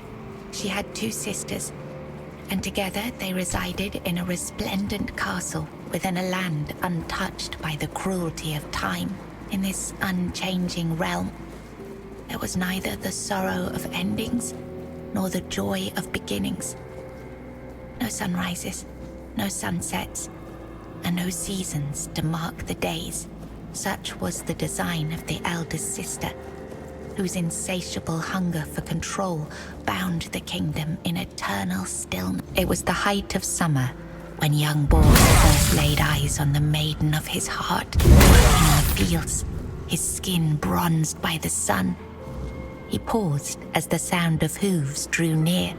A lone maiden approached, her hair shimmering like spun gold, her cheeks rosy and her waist snugly drawn into a spring green corset. While the other peasants bowed their heads, Bors stared unabashedly. Sensing his gaze, the maiden turned sharply, startling her Long ago, there lived a maiden named Claire, fair of face and gentle of heart, cursed by her cruel sister to remain imprisoned in a high tower, forbidden to step beyond its walls or look out of the window. She spent her days weaving a tapestry of the outside world, a world she could glimpse only through the reflection in an enchanted mirror. Yet Claire dared not lift her eyes from the loom, for the curse was absolute. If she ever stopped her weaving to gaze out the window herself. In the days of King Sagremor, there lived Bors, a wandering minstrel whose songs were famed for their beauty and sorrow. Among his melodies was one that bore the weight of his heart, the ballad of a lady named Claire. Claire, a noblewoman of unmatched grace, had been betrayed by her jealous sister, who sold her to a rival lord for power, locked in a distant tower. Her pleas for rescue went unheard. But Bors, who had once sung for her in her father's court and fallen deeply in love,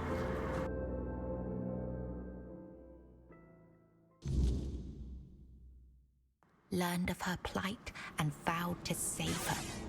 I was writing something important. Do you know what it was?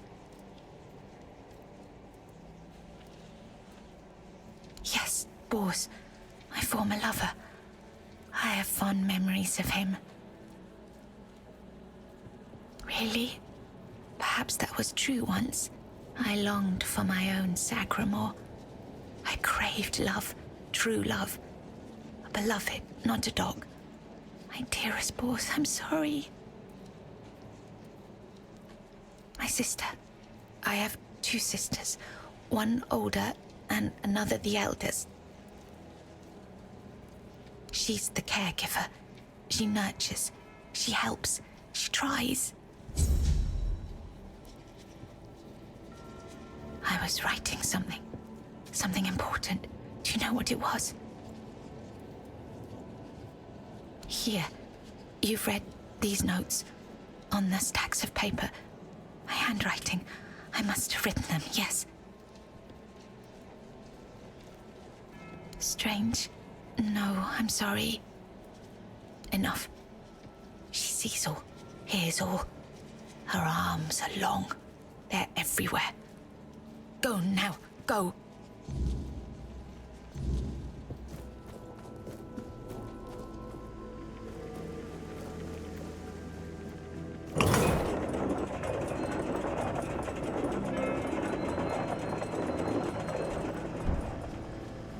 Hello again, my lord.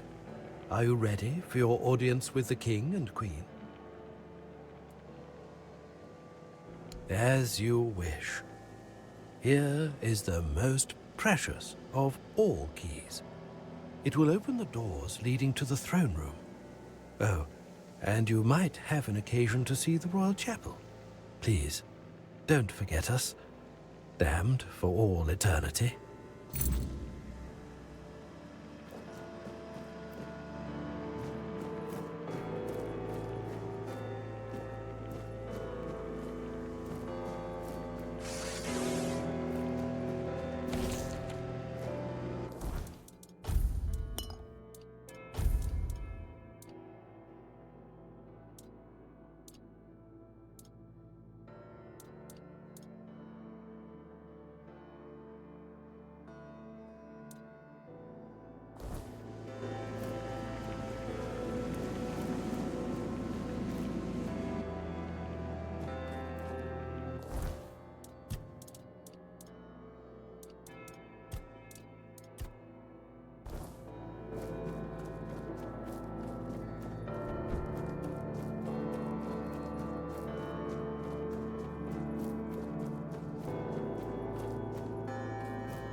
change. You have been noticed. I was chosen to extend you an invitation to speak. But first, you must let me show you something beautiful. The mycelium. Do you agree?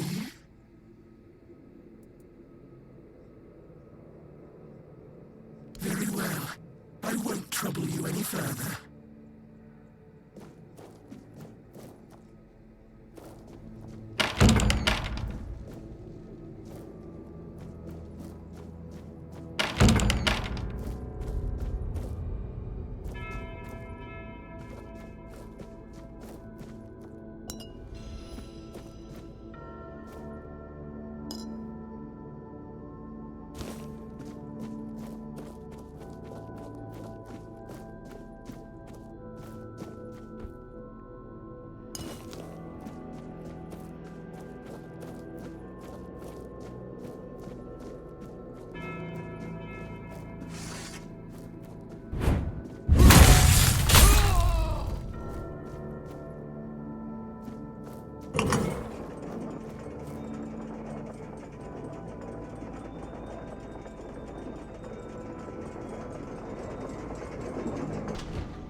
Cruelly.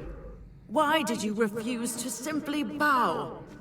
You could have served me for eternity. Wouldn't that have been beautiful?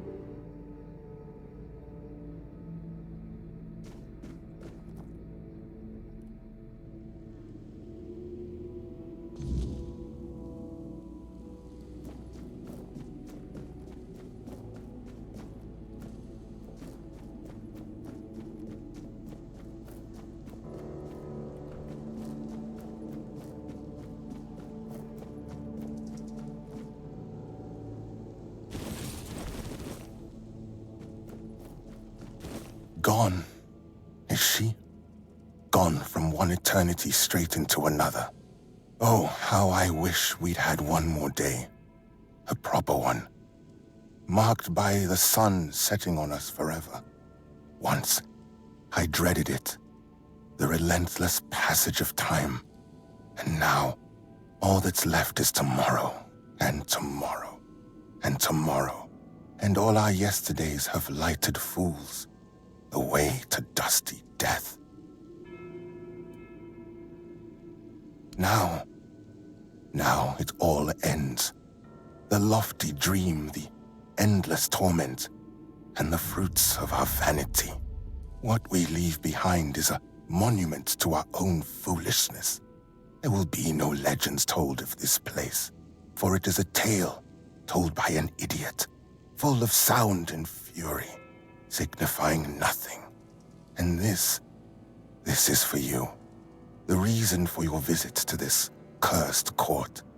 You may leave now. Your audience is over.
Have some spare food or coin?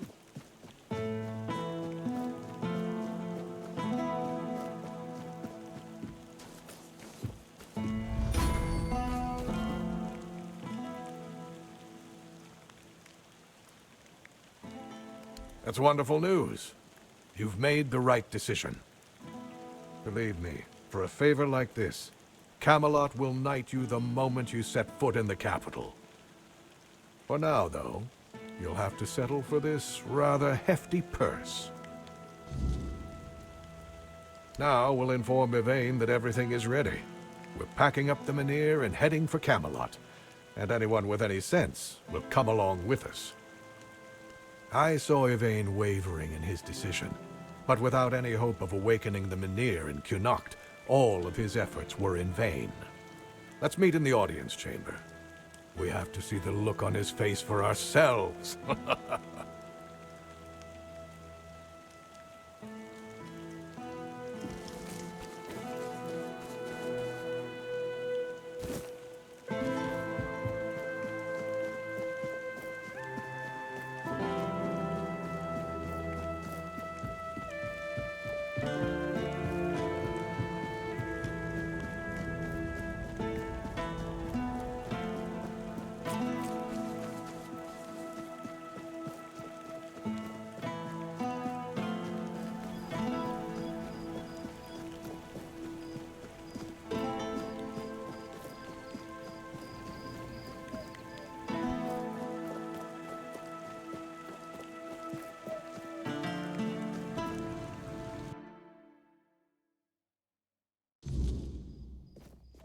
Just keep your head down.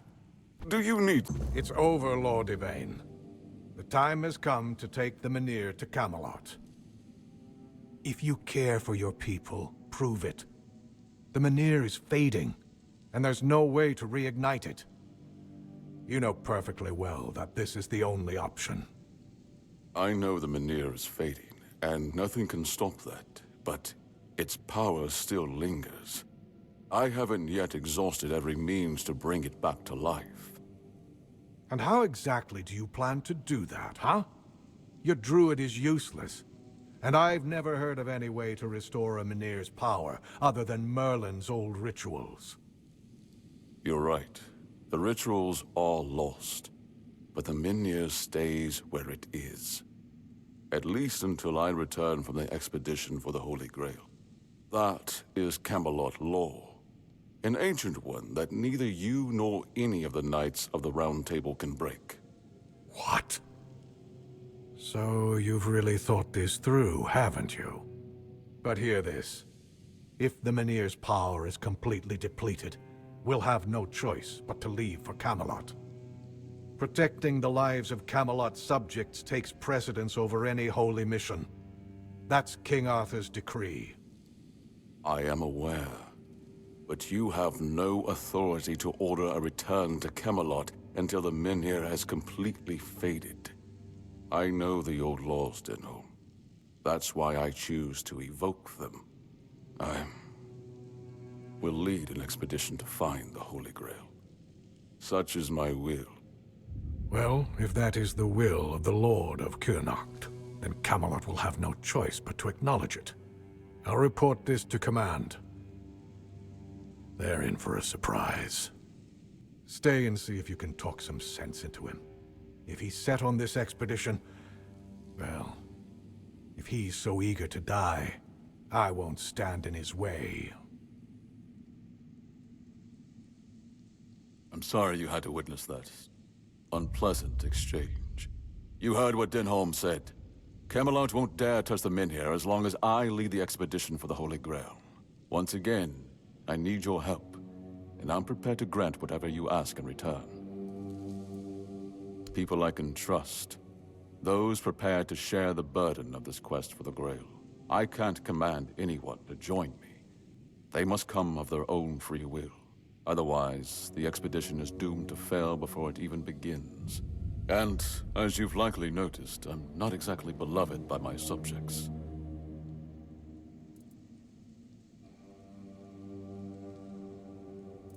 I would start by looking among the most trusted and eldest members of our community.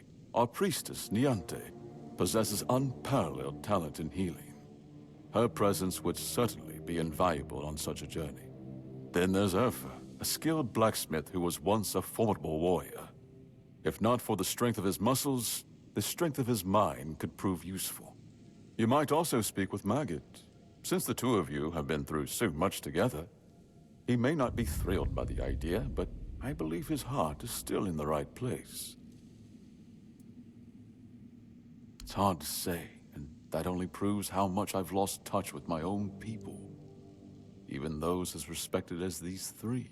Still, try to approach them with kindness.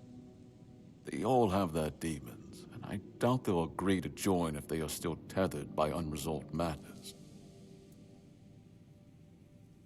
Thank you. And believe me, The reward you'll receive for your efforts will be priceless.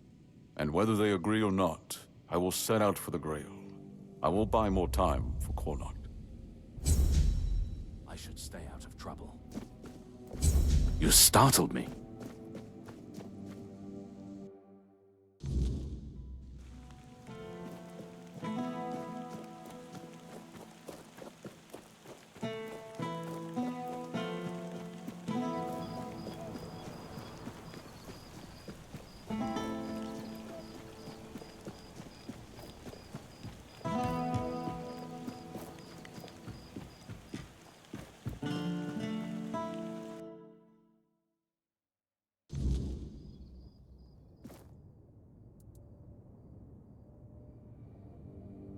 I know. I'm the one who suggested it. It's the only way to get Camelot to hold off moving the Menhir. Yvain can count on me. After everything that's happened, I see now that this is the right path. Tell Yvain I'll join him on this holy mission. All Mother guide you.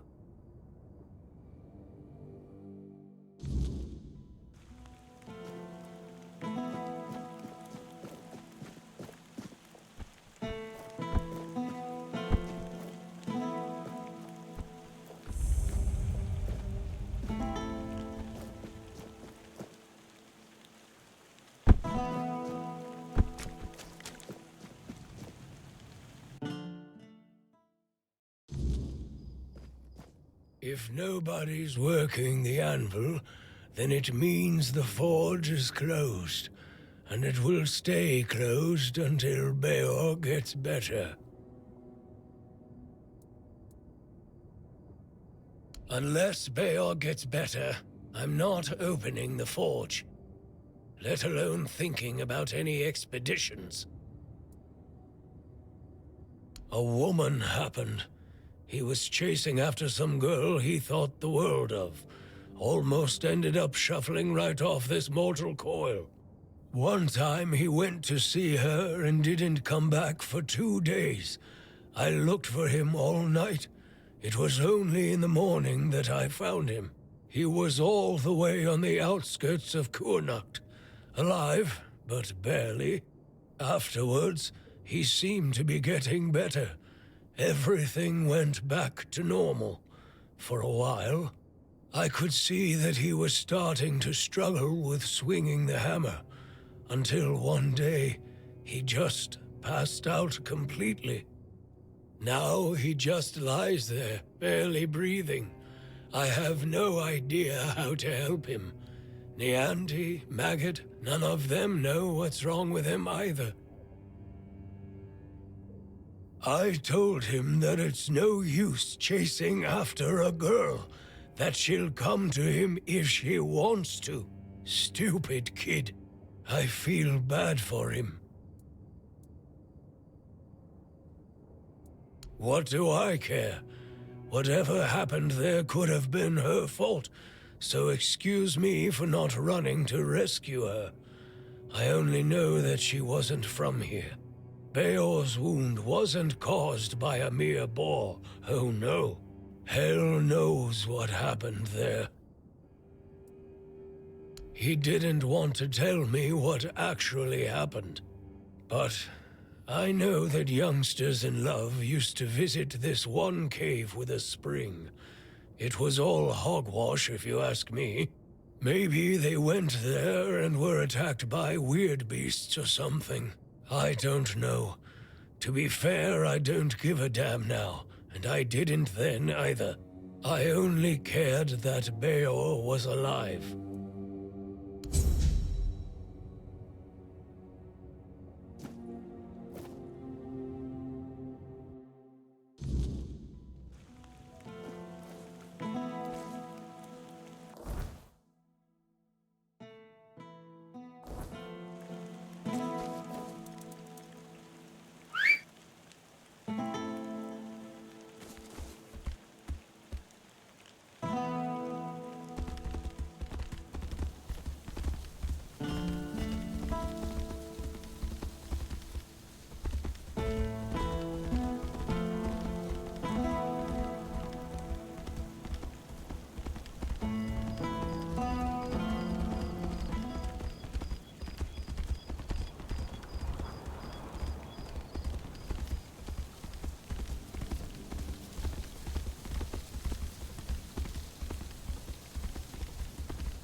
Don't let your guard down.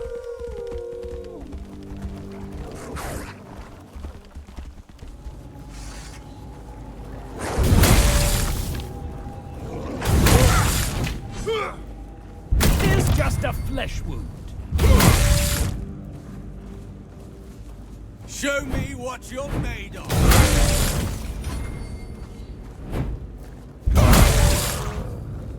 I'll strike you down.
Oh, my beloved.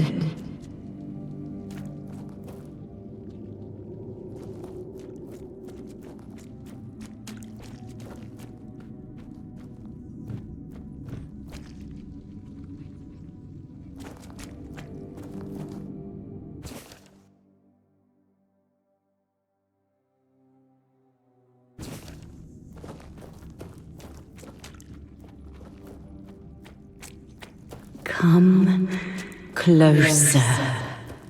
Hug me. I missed you so much.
Really?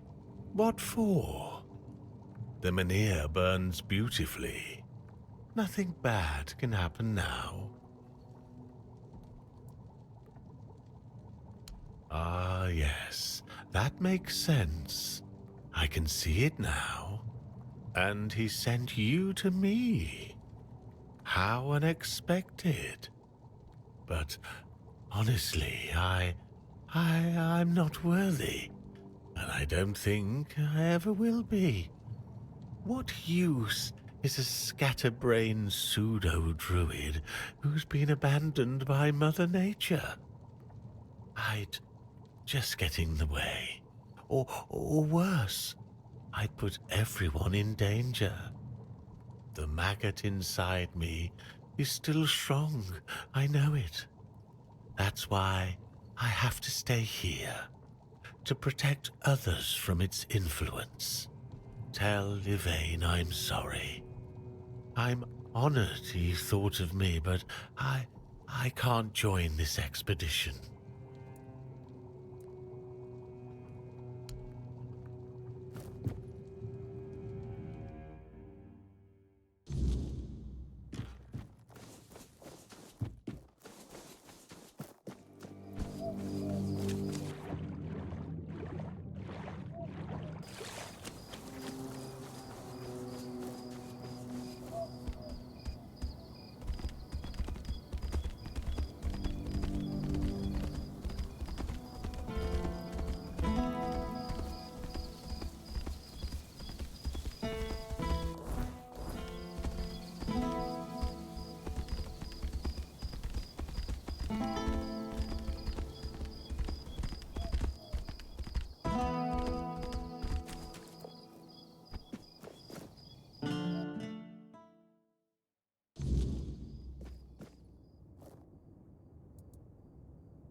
Really?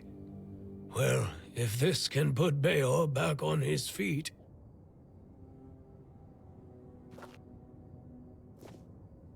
Beor?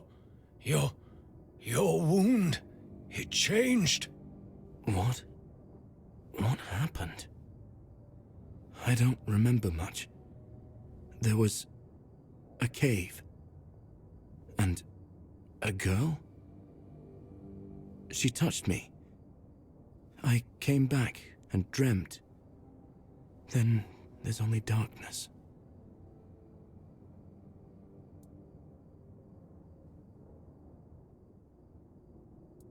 That's right. And what did I always tell you about chasing after women, huh? She stole your heart, literally. You're lucky this one showed up. Otherwise, I never would have guessed you fell in love with a weird beast. Better take this to your grave if you don't want to become a laughingstock. You're so smart, and yet so stupid, eh?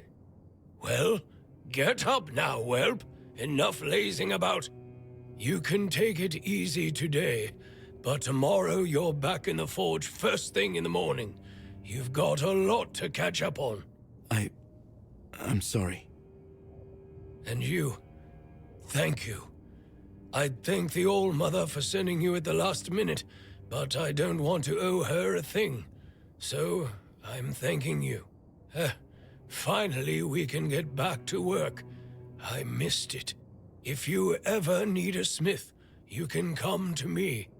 All right, back to work.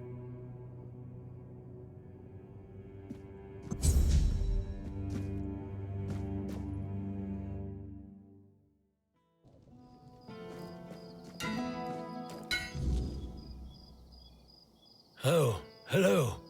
Do you need something? Times are tough, but I won't forget what you did for Beor. Tell me, how can old Airfear repay you? Beor is still wet behind the ears, and his heart is barely beating. Until I'm sure he can handle things, I can't leave him on his own.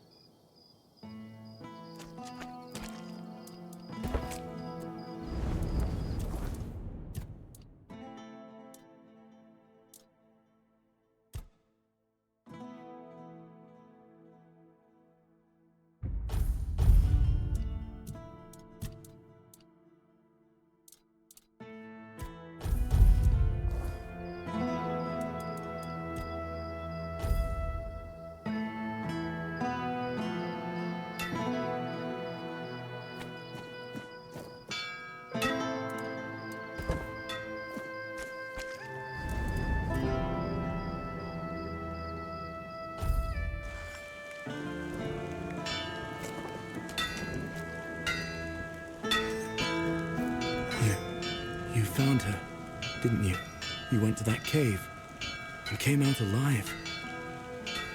So that means she's dead. She wouldn't have just given you my heart back. I'm not sure. I'm guessing some kind of spell. I can't believe love could ever be that blind. Sweet All-Mother, I'm embarrassed just thinking about it. She was a monster, as you know. A beautiful one, but only on the surface.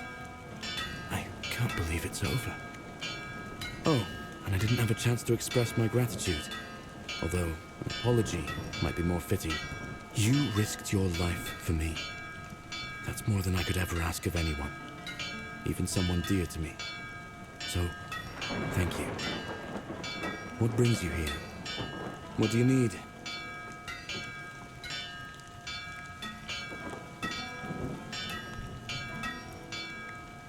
It hasn't been easy for him. His entire world has begun to change around him.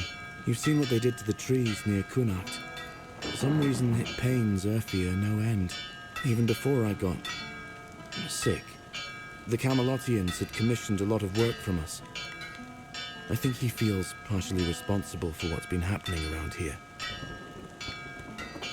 Come back if you've the coin, or something worth my time.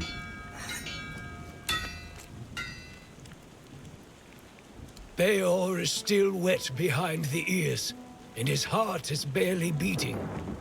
Until I'm sure he can handle things, I can't leave him on his own.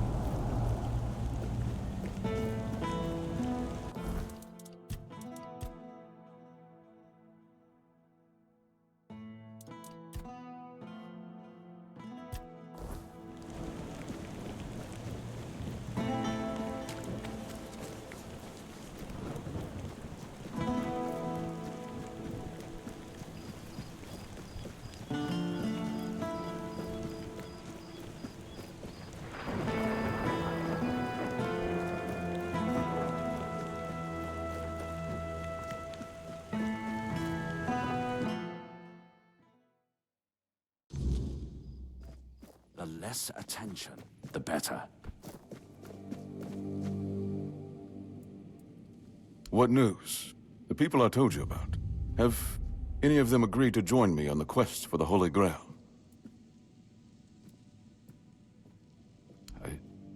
I expected as much. One person is still better than none. At the very least, I'll have someone to talk to. It will make the journey easier. Still, I must admit, it only proves how little respect I command as ruler. If 2 out of 3 refuse to join a holy mission simply because it's me leading it, well, it does make one think. You've done me a great favor, so allow me to repay you. Before I depart, know this. You brought change to Cuanacht and earned my deepest gratitude. Let my repayment be the blessing my lineage received from King Arthur himself.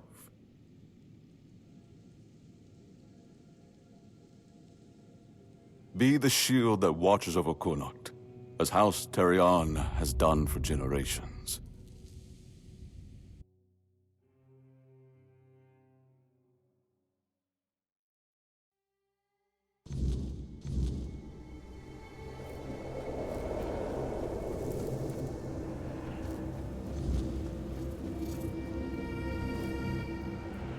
I am his oath, the weight of duty that shields the faithful.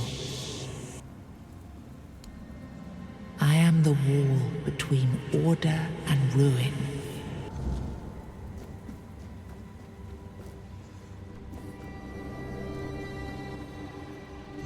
You can't just allow for things like that to happen. Not ever again. Not when the kingdom is beginning to find its way. You're the king, and that comes with a whole lot more responsibility. You can't let people like Merlin do what they want, even if their intentions are pure. You must see the danger now! The memory of Sewal is my burden. Harder to bear than I'd like to admit. But I've realized that his story is what happens when power answers to no one. Then do something so that a tragedy like that never happens again! Palamedes, you've always spoken your mind, even when I didn't want to hear it. You've stood beside me through the darkest days and fought not for glory, but for Avalon and its people. I have done only what I believe was right, nothing more. Yes, and that made me realize that Merlin was wrong. The legacy I leave won't endure through the legend of a single man, whether it's me or anyone else. I decided to give my sword to the Horns of the South, to bind them not to me, but to the people. But Avalon needs more than that. It needs structures, memory, and resistance to corruption. It needs the foundation of something greater than any one of us. A shield? Yes. One to guard Avalon, even from itself. You've proven yourself time and again, so my shield is yours, Palamedes. Not just to wield, but to become. Let your bloodline anchor what my reign could not. And you believe I am worthy of such a responsibility? I will not fail you, my king. Don't carry this burden for me, Palamedes. You never have. Carry it for Avalon, and may your name be a blessing upon this land for generations to come.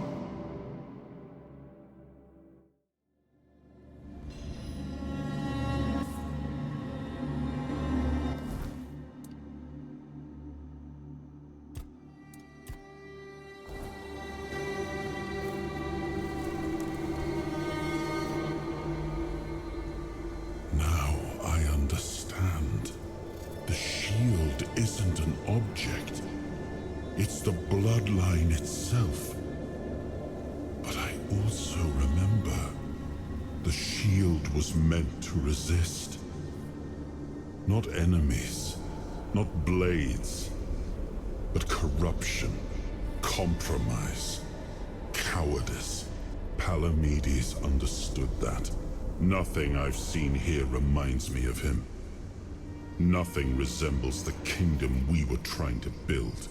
Lord Yvain, a joke of a man.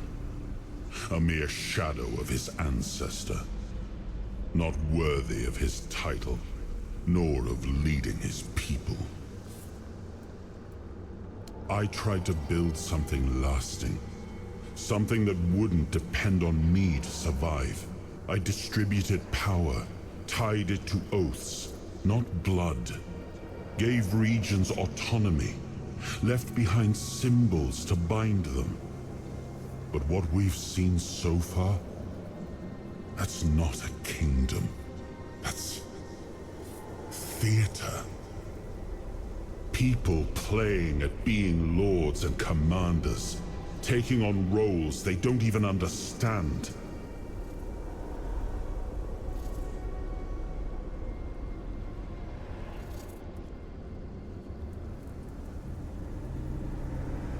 All I've seen here is fear. Indecisive men wearing the mask of power. But their power comes from symbols they don't even understand. And when a decision needs to be made, they hesitate. When danger appears, they flinch. Denholm, commander of Camelot's forces, is incapable of acting without direct orders. Yvain, a descendant of Palamedes, yet too weak to stand against choices that harm his people. Their fear breeds indecision. If you cannot choose, you cannot protect. And if you cannot protect, Avalon rots. It was you the men here responded to. And you who rekindled it. You did all the work. Turned the situation into something Yvain could exploit. Without that, Cuanacht would still be waiting. For what? A miracle? That's why I have to come back. Without us, without hands that act, this land just waits and rots. Merlin wanted me to become a symbol. But I realized that one person, one myth, won't be enough. This kingdom needed more. It needed to stand on stronger foundations. And so, I left mementos behind, to serve as cornerstones for various facets of the kingdom. It seems we were both wrong about this. Yes, the situation is complex, but that is precisely the burden of a leader. Complexity does not excuse paralysis, and yet they sit in deadlock, doing nothing, while the world around them fractures. Turn every resource toward understanding why the weirdness is returning and stopping it. Hiding in Camelot is cowardice. Staying here? Stupidity. But what I would do doesn't matter. This is precisely why Palamedes was made Avalon's shield. To judge for himself what serves the people. Even if it meant standing against me. We gave our people peace. But they've come to take it for granted. Perhaps those who live without struggle grow soft, and in comfort, they let go of their values. Symbols, without the will to uphold them, are little more than ornament.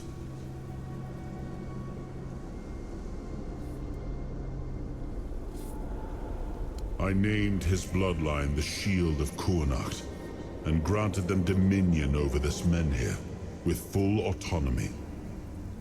The land here is among the richest in Avalon. This place was meant to stand as a counterweight to Camelot's rising power. Well, my friend, they still call me the once and future king. Still hold feasts in my name. Feasts won't save them, but action might. We've wasted enough time. Let's move to the Forlorn Swords and find my crown. Let's make me whole. It's the last hope for this wretched kingdom of ruin.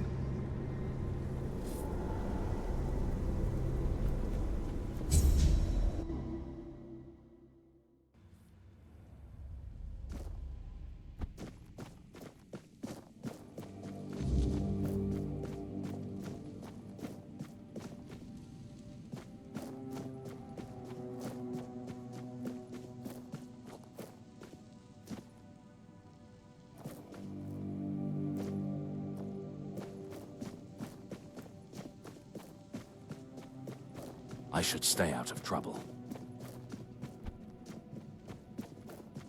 Ah, you need something?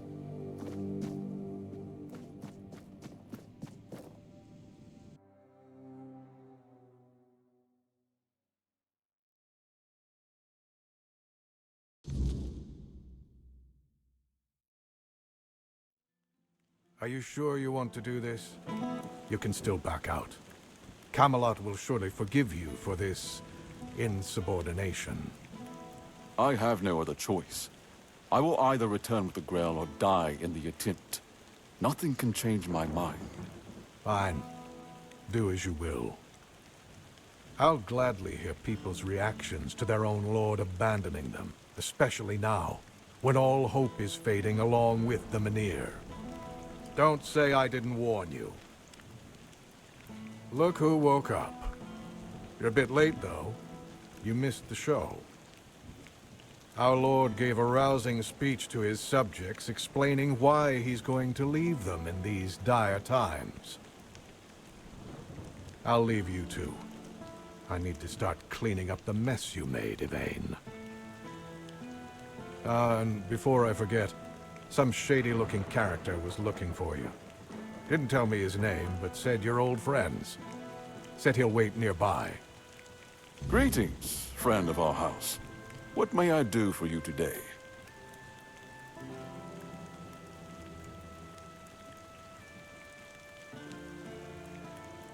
Really? I hope he supports my decision to embark on the quest for the Holy Grail. Although, in truth, it doesn't really matter. I made my decision, and I'll stand by it. Whether my noble ancestor approves or not. Well, and now you are the shield of my people.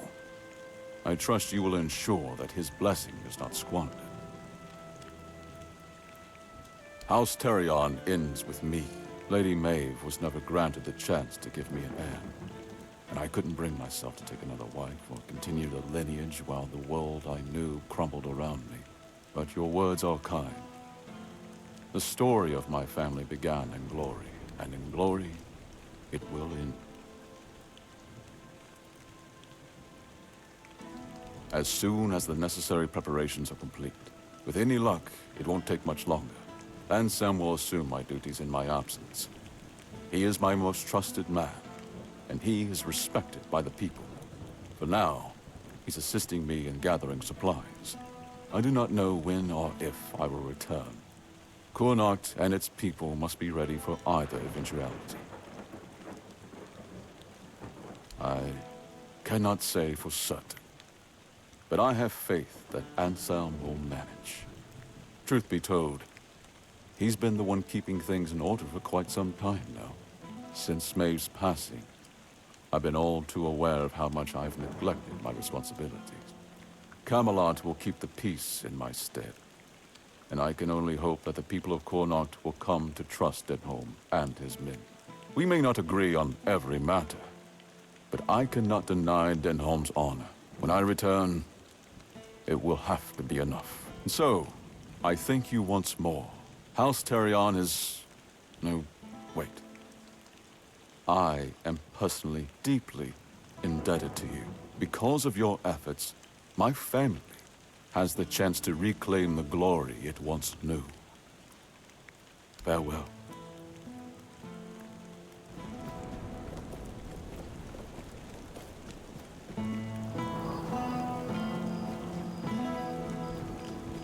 Well, well, look at you. Moving along nicely, aren't we? You're piecing him back together faster than I expected. We're getting closer to the end. And since you've proven yourself so capable, maybe it's time. You should have enough power now to enter his mansion. Here, go to this place and see if the door opens for you. No. If you want to know the truth about the man pulling the strings, it's time you took a look behind the curtain. It's the house of someone I once called my employer, Orrin. The same one whose plans got you out of the island asylum. I don't know. We stopped seeing eye to eye on certain things, and our relationship soured. No, not really. There's one last piece of Arthur's soul waiting for you. The third artifact. His crown, this time. You'll find it deep in the Forlorn Swords, in the capital city of Dalriata. Meet with Gerfan. He'll either attack you on sight, or explain everything patiently, depending on how he feels about... well, you'll see for yourself. How would I know? I'd say going into Dalriata territory is a surprise all on its own. But don't worry. They've got bigger problems at the moment than you sneaking off with their sacred helmet. Once you're done, meet me at the Charred Conclave. That's where we'll finish this, one way or another.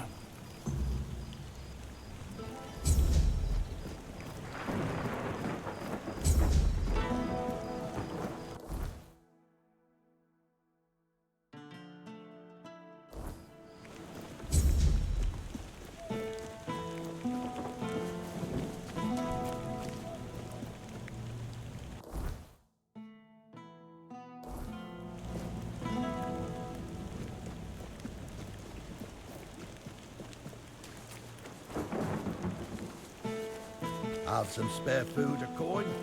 Anything else?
Greetings, my king. If you're seeing this message, it means Caradoc has fulfilled his task, and the wheel of destiny has begun to turn. I am Orrin, your majesty's devoted servant, and the apprentice of your friend Merlin. Nothing would bring me greater joy than meeting you face to face. Alas, that must wait, for our paths have yet to cross, though I hope it will be soon. In the meantime, please treat my home as your own. Make yourself comfortable. Rest from your hardships, and seek the knowledge you require. And you, brave vessel, remember to heed your lord, King Arthur, now and always.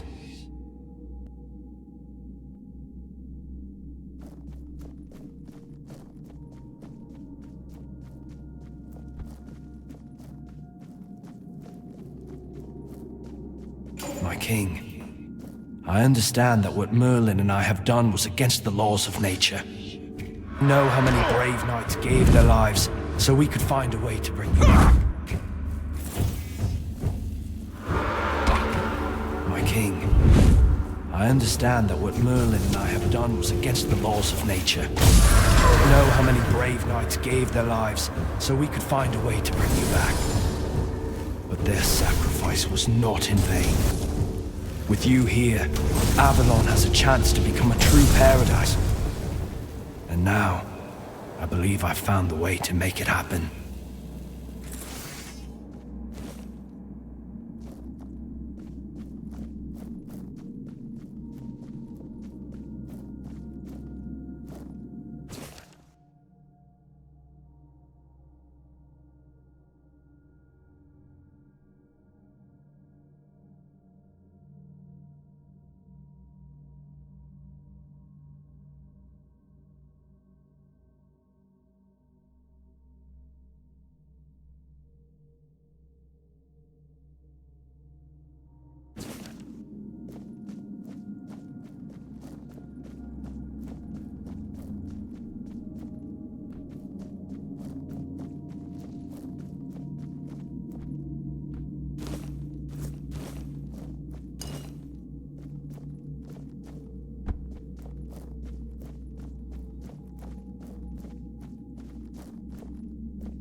You have no idea how long I've been waiting for you, my king. I've memorized Merlin's plan for your resurrection. Yet I'm certain my master made a mistake somewhere.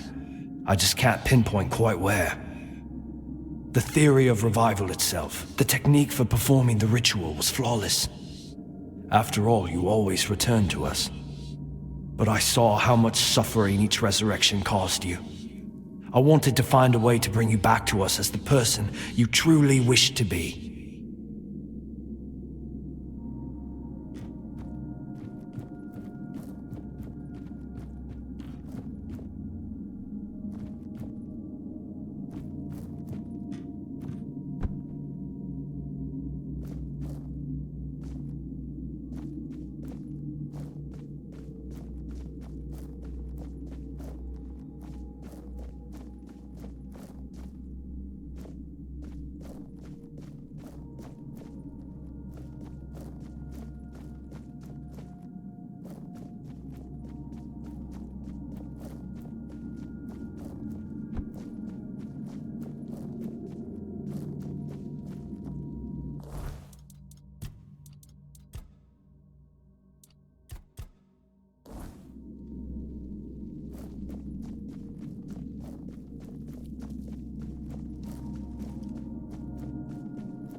sensed your approach, my king.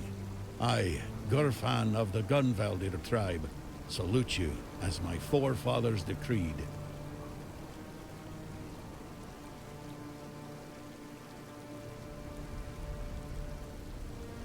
All right, you've had your fun. Now, since it seems like Arthur hasn't completely taken you over, we can speak like normal people. Tell me, how does it work with the two of you? Does the king speak through you sometimes? Or is he just a passenger in your head? Will he ever come out and talk to me face to face? Or does he just sit there quietly, never getting involved? Either way, I've got a few things to say to him. Not exactly polite ones. Ah, so he won't be speaking. Still too weak, is he? Not surprising. Well, then give my regards to the old man. Tell him the Gunvaldir tribe stayed loyal to the old treaties right to the end. The same can't be said of the Camelocians. A pack of cowardly dogs without honor. I hope Arthur's squirming in your head, seeing what his beloved capital has been up to.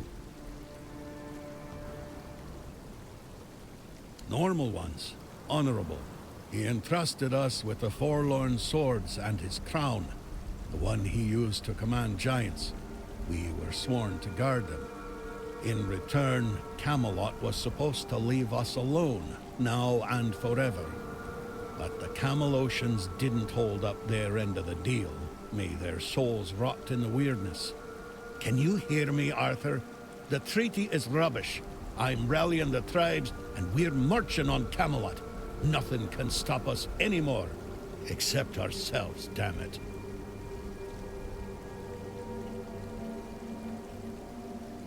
Why? He's barely gotten his life back, and not even all of it. Does he have a death wish or something? There's a passage, sure. And if you're Arthur, it will open for you. Go ahead, if you think you're strong enough. Nobody's gonna stop you.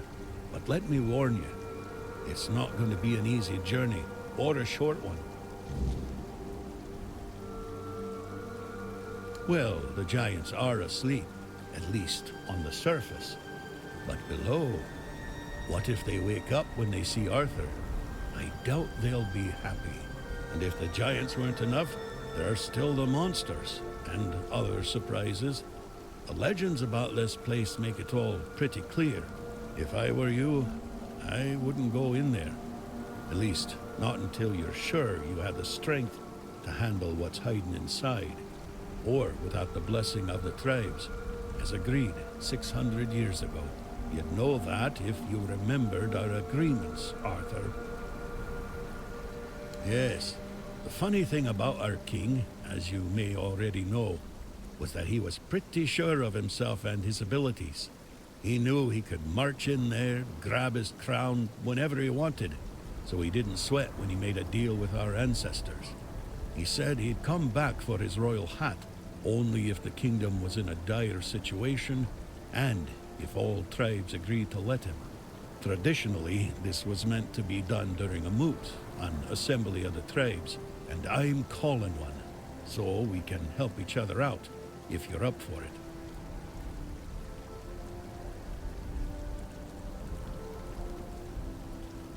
They won't. Our tribes aren't exactly known for getting along, and gathering them all in one place at the same time. That's almost a miracle. But now they've left Gunvaldir in its time of need, and they're ashamed. And that's even worse. That's why you have to shame them even more, so that they have no choice but to come here or risk their honor. And if they say they won't come because, then you'll deal with a because, right? After all, you're the king, aren't you? Well, I need the chieftains to come here because we have to agree on a united front if we're going to fight Camelot. And I want to make damn sure that we fight Camelot not as a solitary tribe, like hot-headed One-Eye once, but as a united force. But I'm worried that something might be keeping them from leaving their villages. I'd like you to look into it. Exactly. There's only one sane course of action, but you do you. I'll be waiting. I'm not going anywhere. As a gunvelder, I've got nowhere to go anyway.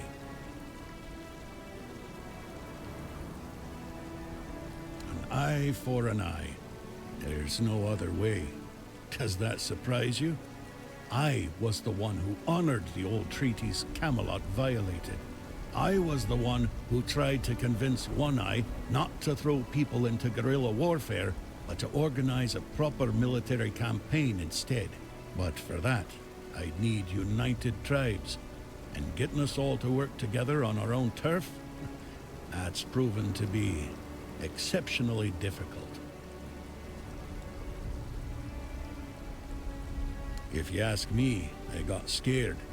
The giant in our village started glowing. Maybe waking up, maybe coming alive. Whatever it is giants do. We were glad, though the other tribes, not so much. They envied us, no doubt about that. And that's probably why they didn't lift a finger to help when Camelot invaded our lands. Us, the Dalrita, we have changed. We're a shadow of our ancestors. But we were not the first to raise our weapons.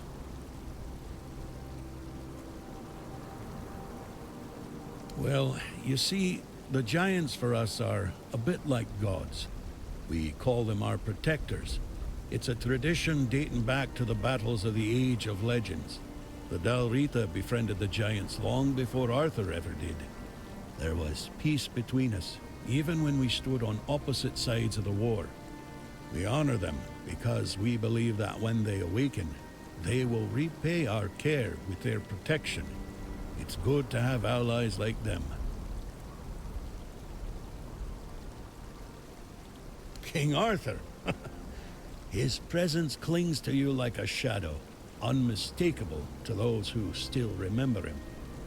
Your words, your actions, they carry the weight of him.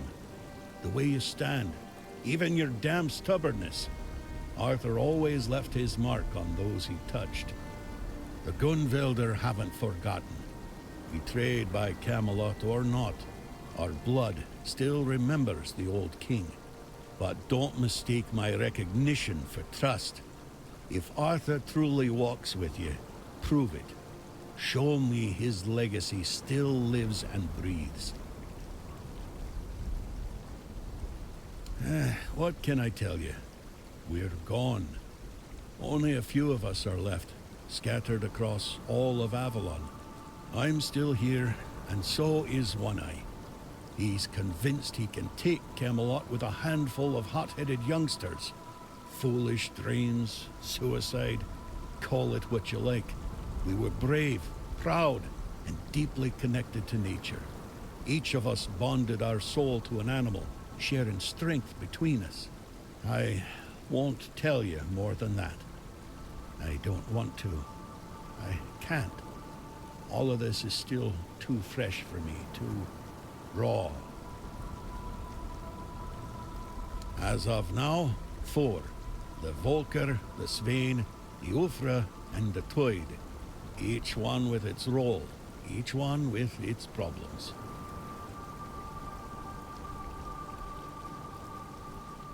The Volker were our berserkers, Mather's chosen warriors, unstoppable in battle. But Mather abandoned them, or so they believe. Now their rage is dulled, and they're slipping into despair. If we don't reignite their spirit, we risk losing them entirely.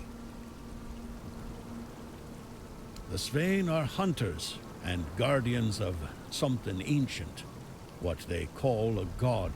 Forest devilry, if you ask me. Dangerous enough for us to keep our distance.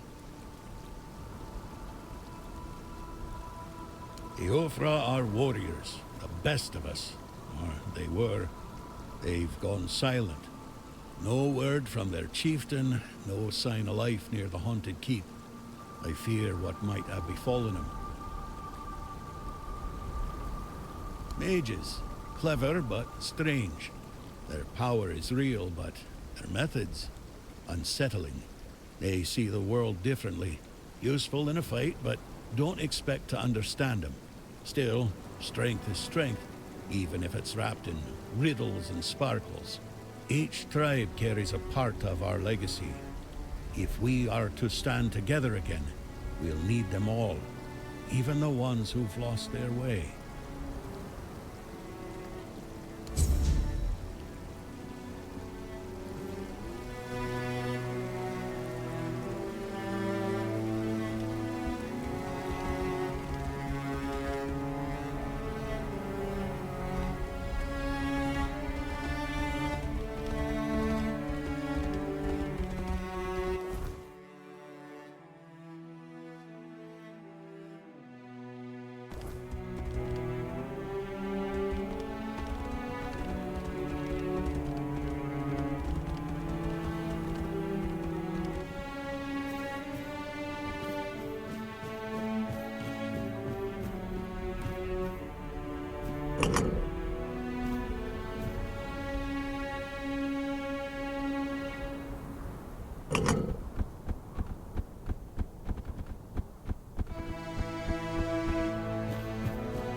Not another step. You. Who are you? And why do you think you belong here?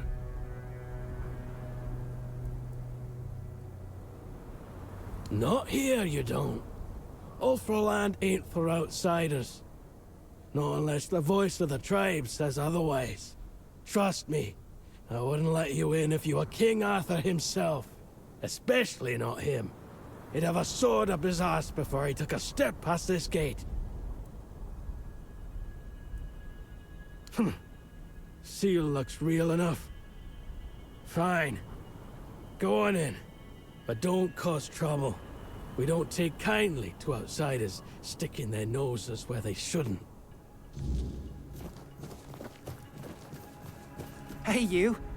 Gefon sent you, didn't he? To summon us for the moot. Just because we live up in the mountains doesn't mean we don't know what's happening in the wider world. Well, that works out perfectly. My father's been looking for someone for outside the tribes to help him with something. That's all I know. He didn't tell me much, but he sounded really serious. He told me to bring the first person I came across. His name is Strona. Please, go meet him at his forge. You can't miss it.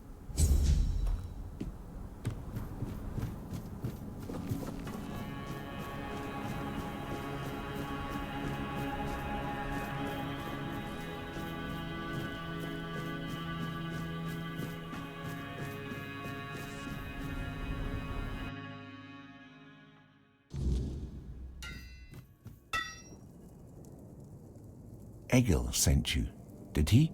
I'm Strona, a blacksmith. What brings you to our village? That kind of order should go straight to Thrygve, though I doubt he'd be eager to leave his throne. Until a new chieftain is chosen, Thrygve won't attend the moot.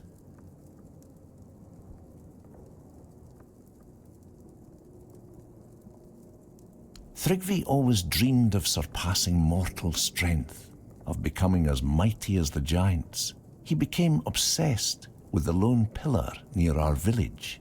The Ulfr might not be known for their writing, but we have our legends. Thrygve found out the pillar was a place where giants entrusted their souls to the Fore-dwellers, whatever that means. So we had a throne forged into the pillar and sat on it during a weird night. What happened after that changed everything for our tribe.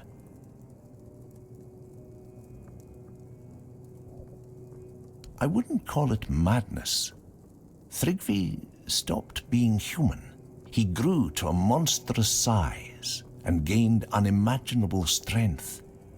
He became something other. After that, human concerns no longer mattered to him. Yet he's still Ulfr, bound by our customs and rules. It might not mean much to an outsider, but trust me, it's a very dangerous situation. We tried. The moment we declared a new chieftain, Thrygve appeared out of nowhere and killed the contender with a single blow. Then, like nothing had happened, he returned to his slumber. After that, the Ulfr began worshipping him like a god. Hard to believe, considering our disdain for magic and religion, isn't it? Yet, here we are. Don't be surprised if you hear them singing his praises or fawn. They're terrified of his power, although none of them will admit it. The only way to remove an Ulfr chieftain is through an honorable duel, but there's no honor in fighting something like him. Perhaps my mentor, Darvan, knows how to defeat him. He won't tell me. He says he's afraid I'd try to face Thrygve myself, and honestly, he's probably right. If I knew how to bring him down, I'd do it in a heartbeat. But Darvan thinks if our plans were discovered, I wouldn't live to see another day. He's probably right about that too. My brothers have grown unpredictable.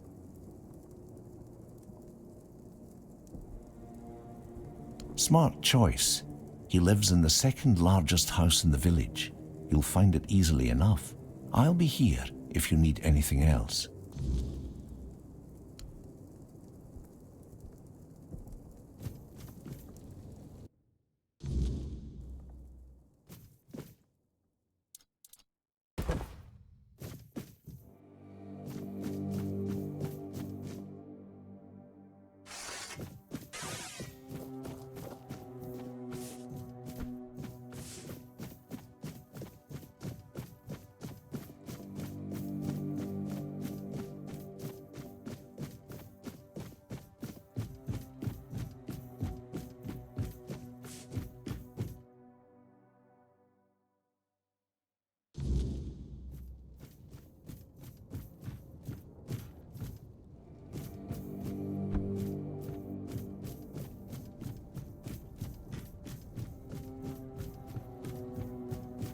I wouldn't come any closer if I were you.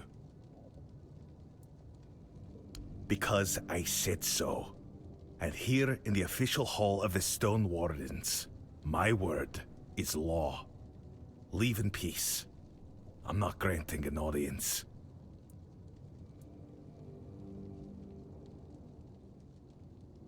Nothing that a random traveler wandering the Forlorn Swords needs to trouble themselves with. Outsiders aren't welcome in our brotherhood, especially those not of Dalrita blood. Thrygve, that cursed fool, undead and merged with the Lone Pillar, thinking himself invincible. And perhaps he is, for now. So I guess you want to challenge him to a duel. You cannot defeat him as you are. The Lone Pillar grants him strength beyond mortal flesh. No blade will bite. No armor will hold. Not unless you earn the blessings of the giants. Listen well. To face Thrygve and live, you'll need more than just courage. You'll need to forge a weapon. A true marvel. One capable of shattering the Lone Pillar's might. Without it, you're as good as dead. I'll help you forge it. But you'll need to gather the giants' blessings first. They hold all the fragments you'll need. What do I look like? A giant keeper? The giants have no love for the likes of us anymore. Their power does not come cheaply. If Stronr sent you, then go back to his hut. His wife might know something useful. Women tend to keep the wisdom their men ignore. Stronr keeps her close. Protective, I'd say. Or maybe ashamed. If we're being honest, the Ulfr Tribe's folk say she's mad. Perhaps even a liar. Claiming she speaks to giants? You can imagine how that goes over. But mad or not, she knows things the rest of us don't. Don't judge her by their words. Go to her and listen. You might find her madness holds more truth than most men's sanity.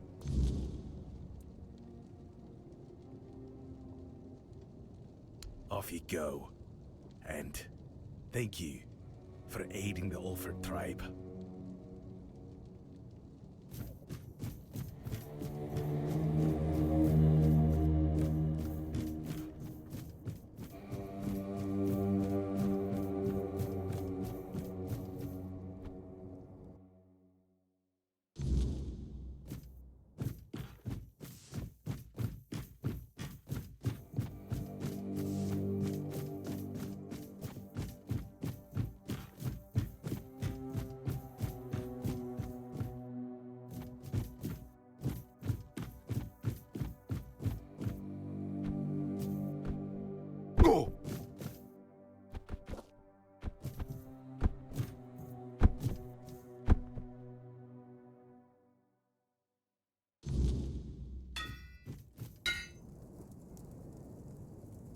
Vigdis? What does she have to do with this? Does that old man really believe her ramblings are the will of the giants? Unbelievable. I won't say what I really think about this. If the Master of the Brotherhood believes it, who am I to argue? Because I'm protecting her from prying eyes and the superstitions of villagers, that's why. I don't know you. Why would I speak of my wife, accused of madness, to a stranger? For any Dalrita, losing one's mind is like a living death, a shame worse than most can bear. But I love her too much to grant her a good death. If Darvan believes she hasn't gone mad, but instead serves as a bridge between the Ulfr and the giants, then I'll gladly let you speak with her. You'll find her in the locked room. Here's the key.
Greetings, Walker in the Weirdness.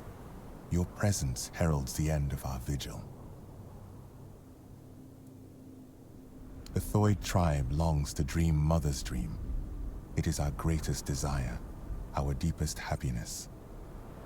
Mother told Senja, schooled sister, when the one who walks in the weirdness arrives, then your time will come, my children.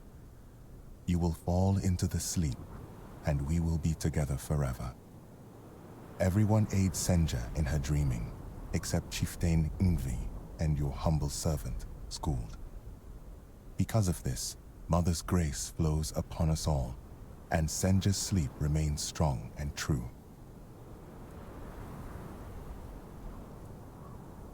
Mother is everywhere. You can see her image there, towering over our lands. We long to surrender to her. In her warm embrace, we will find eternal shelter. Skuld is not worthy to reveal Mother's secrets, not even to the Walker in the Weirdness. If Chieftain Yngvi decides to tell the Walker more, then it shall be done.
You tread where others dare not.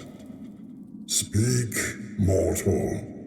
Why have you come to the dark beneath the world? Thrygve. His corruption festers even here, staining the roots of the world. If you wish to destroy him, you must prove you understand the price of power. Show me you can take what the depths demand: courage, wit, and sacrifice. The heart and the mind both are tested here. Bring me what lies at the core of your enemies. The heart and the brains of a beast will prove your courage and cunning. Only then will you earn the blessing of the depths.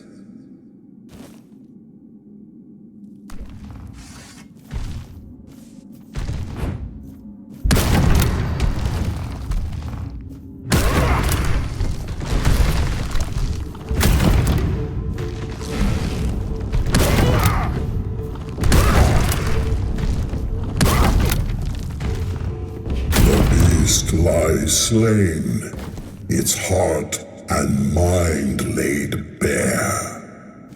You have proven yourself mortal, not just in strength, but in will.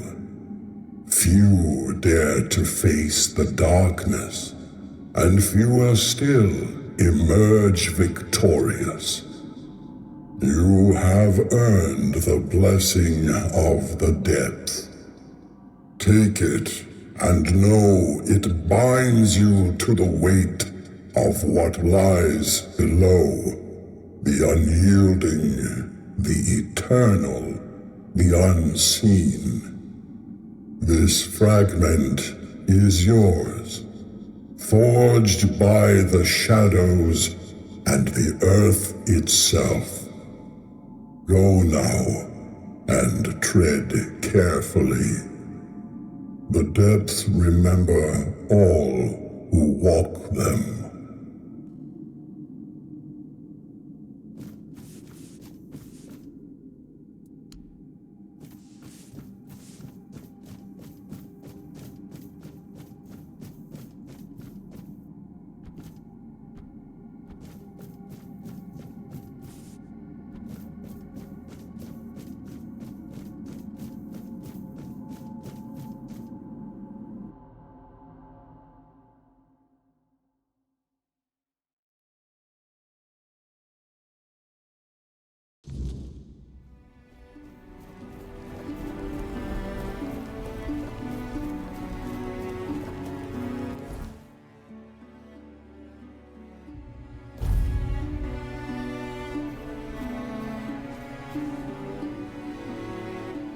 Rita wandering through these frigid lands. It takes courage, or perhaps folly, to traverse the Forlorn Swords alone. Sit, if it pleases you. A warm flame is rare here.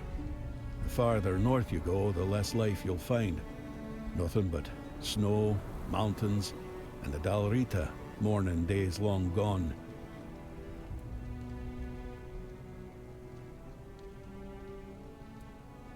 I'm an old Dalrita.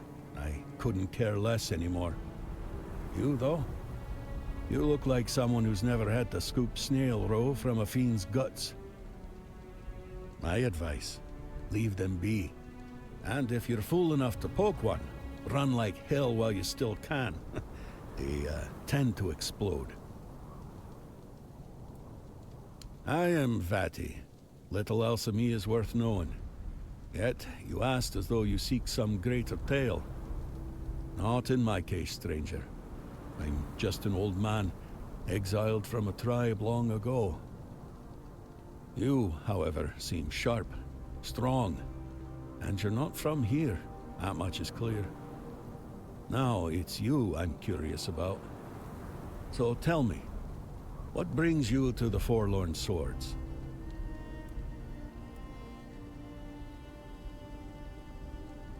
Well, I'll be. I haven't heard a tale like that in years. And what do you need those cursed trinkets for?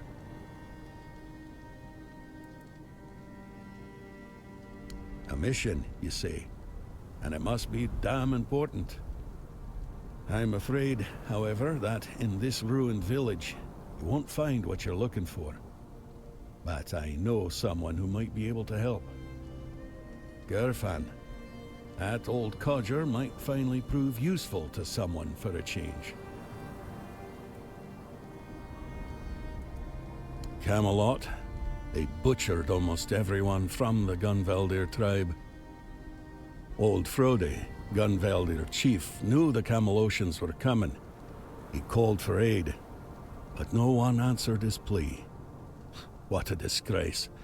And so, divided we fall. Now, his firstborn wages his own war in the south. The Dalrita dare not speak his name aloud.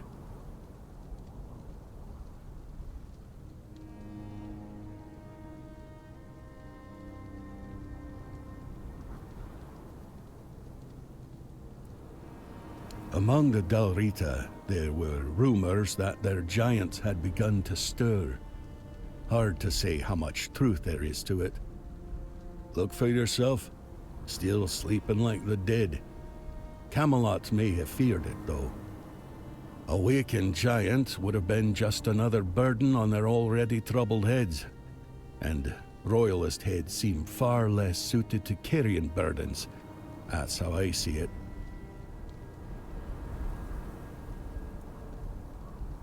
Here? No. What happened here was a slaughter.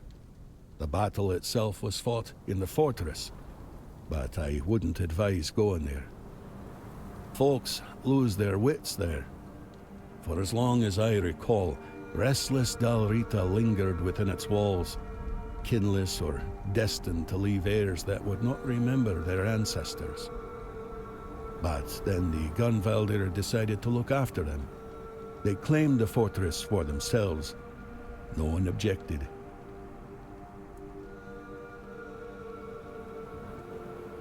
Gunvaldirs had close ties to the spirits of their ancestors. They took in those forgotten as their own, forging a bond with them. In return, the spirits granted them strength, sometimes even coming to their aid.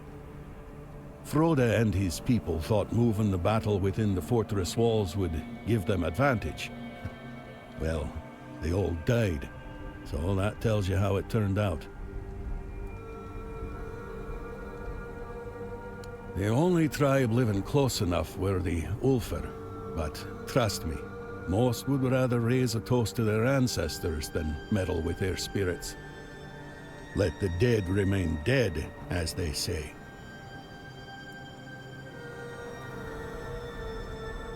It's surprising he's still alive, I won't deny.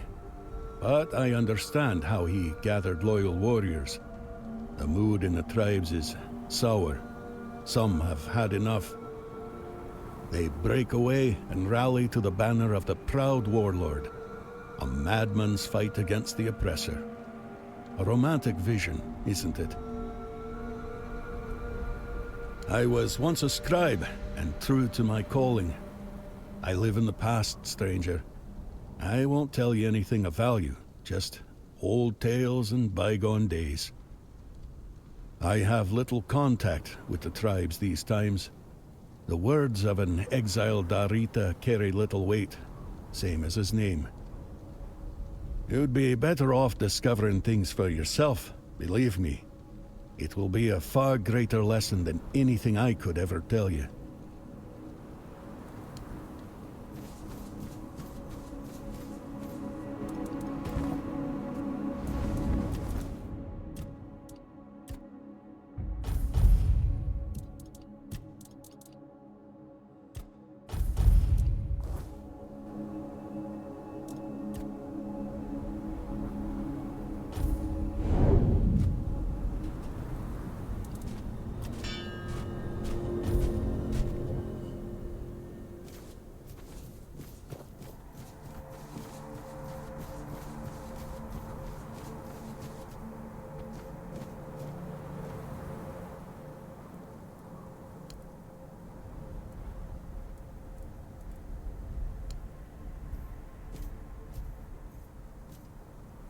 dares disturb the silence of the stone? Speak, small one, and tell me why you stand before the summoner.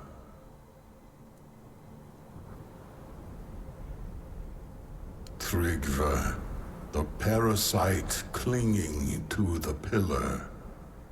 He twists the old ways for his own greed, a shadow of what the Ulfr once stood for. If you wish to rid the world of his corruption, you must prove you are worthy of my power.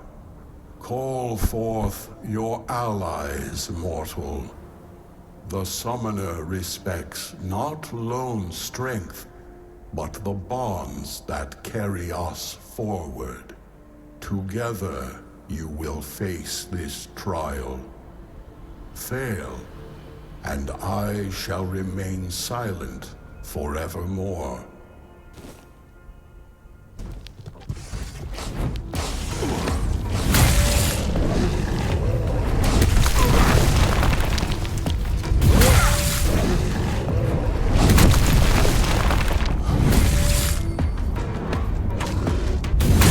Faced my summons and stood victorious. Few possess the strength to endure, and fewer still the bonds to overcome. You are worthy of my blessing. Take it, mortal, and carry the strength of the summoner with you. But know this. My power is not a gift. It is a burden.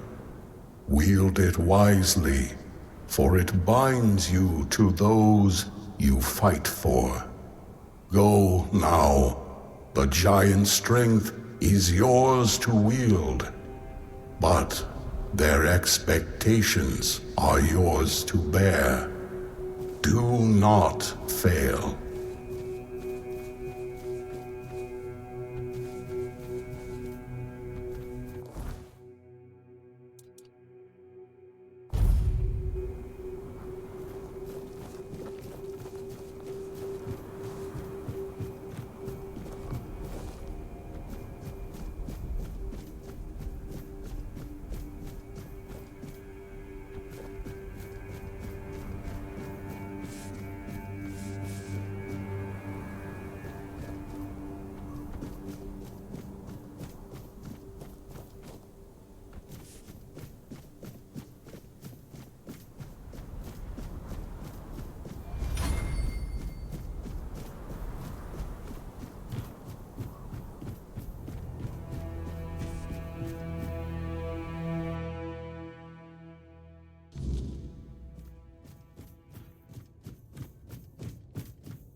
Well met, traveler. By the stones, you've done it. The blessing of the giants. Do you have any idea what you've accomplished? Forging a weapon from them is the pinnacle of the Stone Warden's craft. It's a feat spoken of in tales but never achieved in living memory. You've brought us to the peak of what we can do, and surpassed even that.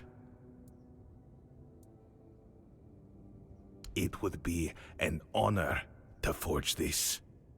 The giants entrusted their strength to you, and I'll make sure it's bound in steel worthy of their name.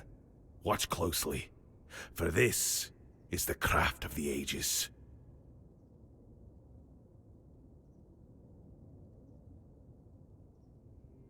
It is done.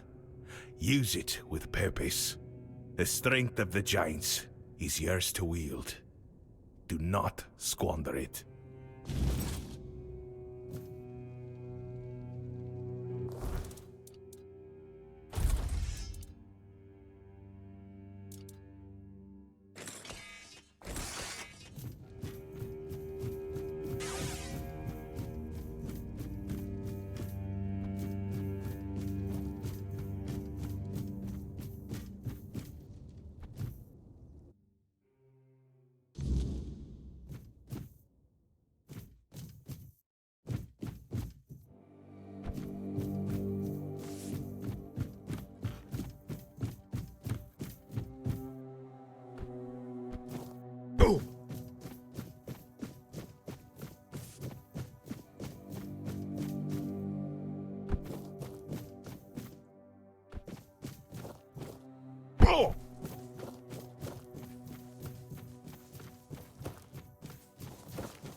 You fought bravely, and I have heard your will. Me, the new chieftain. I never sought this, but if that's what the tribe needs, then I'll do my best. A fine choice, truly. You got the heart for this, and the tribe needs someone like you to lead. You fought for the Ulfr in ways few others have.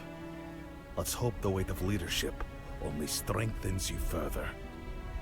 And you've done well, choosing wisely when the tribe needed it most. I'm humbled, really.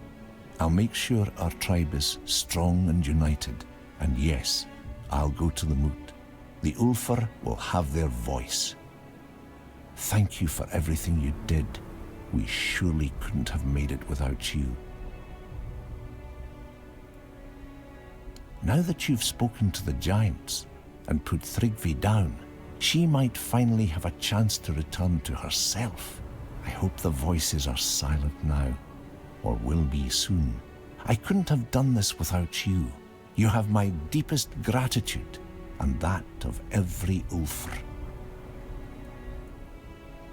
First, I need to get this Thrygve nonsense out of their heads. That'll be the hardest part. Ulfr might be stubborn, but we're not fools. Once they see Thrygve dead, they'll come to their senses. Before long, he'll be nothing more than a cautionary tale we tell our children. After that, we honor what the moot decides. If it means war, then we march. And there's nothing the Ulfr love more than battle. You have my thanks and my respect. It's been a long time since the Ulfr had a reason to stand tall. Thanks to you, we have a reason once more.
Yes?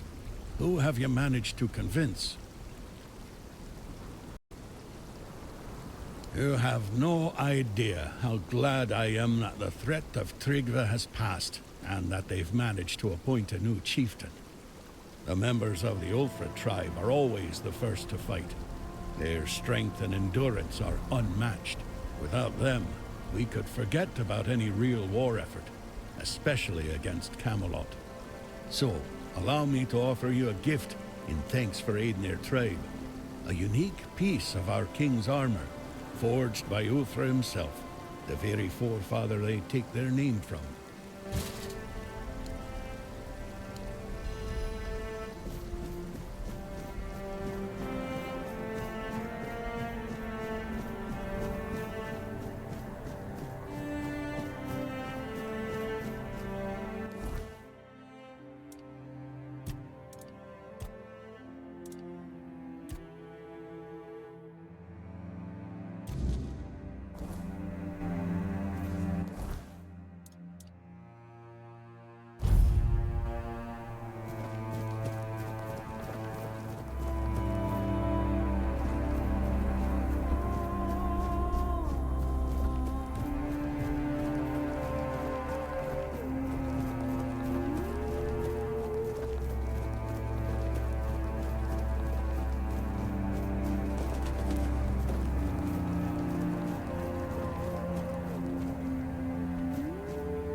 You are here, walker in the weirdness.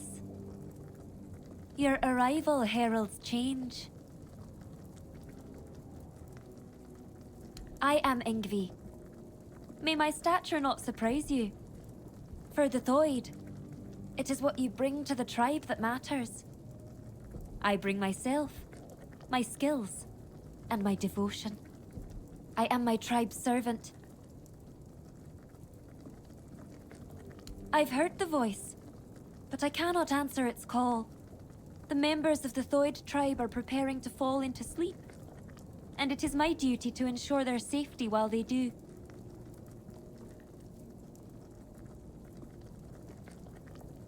We sleep to dream the mother's dream. It is sacred to the Thued. Until now, only Senya has dreamed, and before her, a long line of devoted and sensitive Thued warriors. Through the dream, we commune with our guardian giant, the one we call Mother. Now Mother wishes for all of us to join her. She promises to protect us from the weirdness. Mother promises that the strength of the Thued's united dreaming will repel the weirdness and encompass the entire Forlorn Swords. By embracing the dream, the Thueds will protect not only themselves, but all of the Delrida too.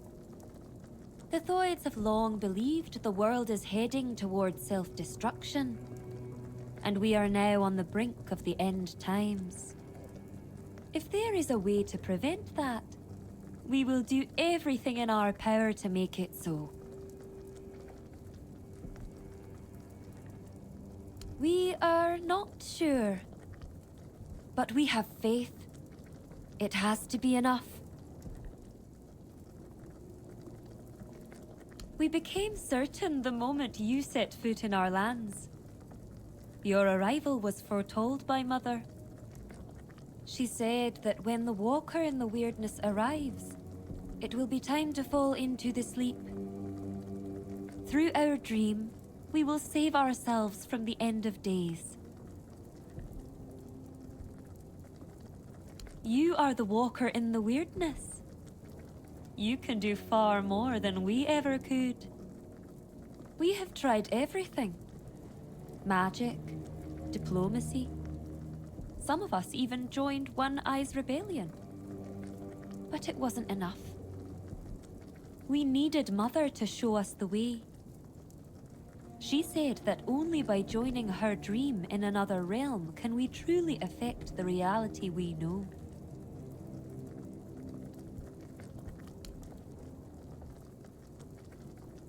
The Gunvalder tribe did the same. They worshipped their giant too. We believe King Arthur entrusted us with his crown for a reason. There's always been a special bond between the Delrida and the giants, going back to the Age of Legends.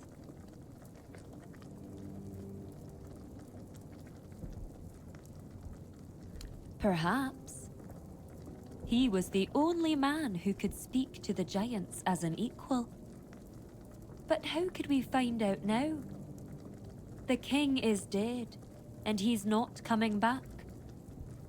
This is our last chance to make a difference. We need to trust Mother. That's not widely known, but we have our own theory. We believe Arthur bound his essence to the crown, which allowed him to communicate with the giants and gain their allegiance. However, you can't bind your essence to another being without mastering the weirdness first. That's why we believe Arthur must have uncovered the secrets of the weirdness, unlocking the mysteries of the Fordwellers long before he forged his allegiance with the giants.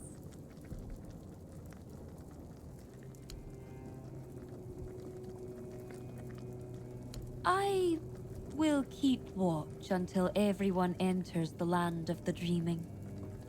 Once they fall into sleep, I'll decide whether or not to join them.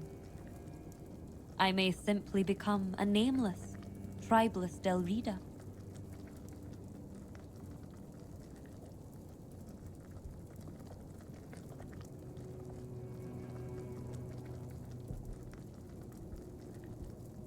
I did not say that. I'm only saying I haven't made my final decision yet. How do you think you can help us? Can you do more than walk the weirdness? Can you walk through dreams too? If that's the case, I won't stop you from entering. Mother will decide if you're of use to her. But don't you dare harm her, even if you can. If you do, you'll have the entire Thued Tribe against you. That much I'm sure of. As you wish, Walker in the Weirdness. I won't make any decisions about the dreaming until you return with answers. Or the will of the Mother.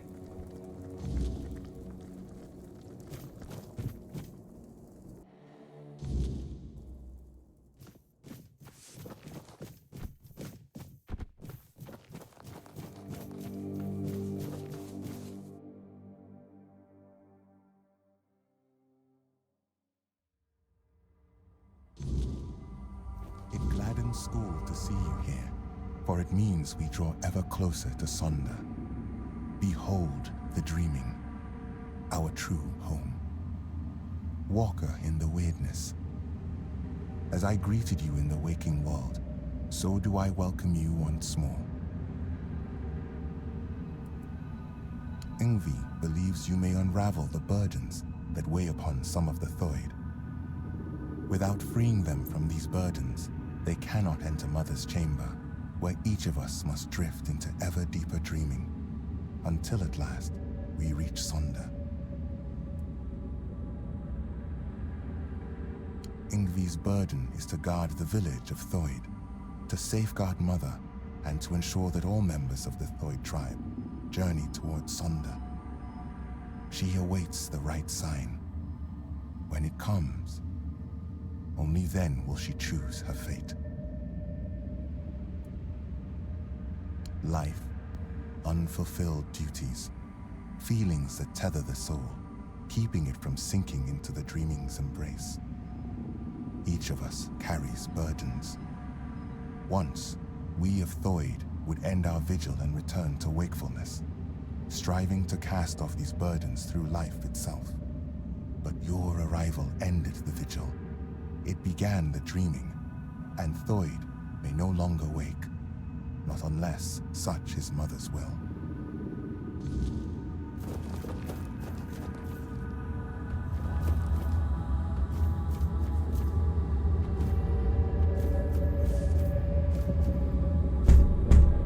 Walker in the Weirdness. You're here. Finally. You have to listen to me.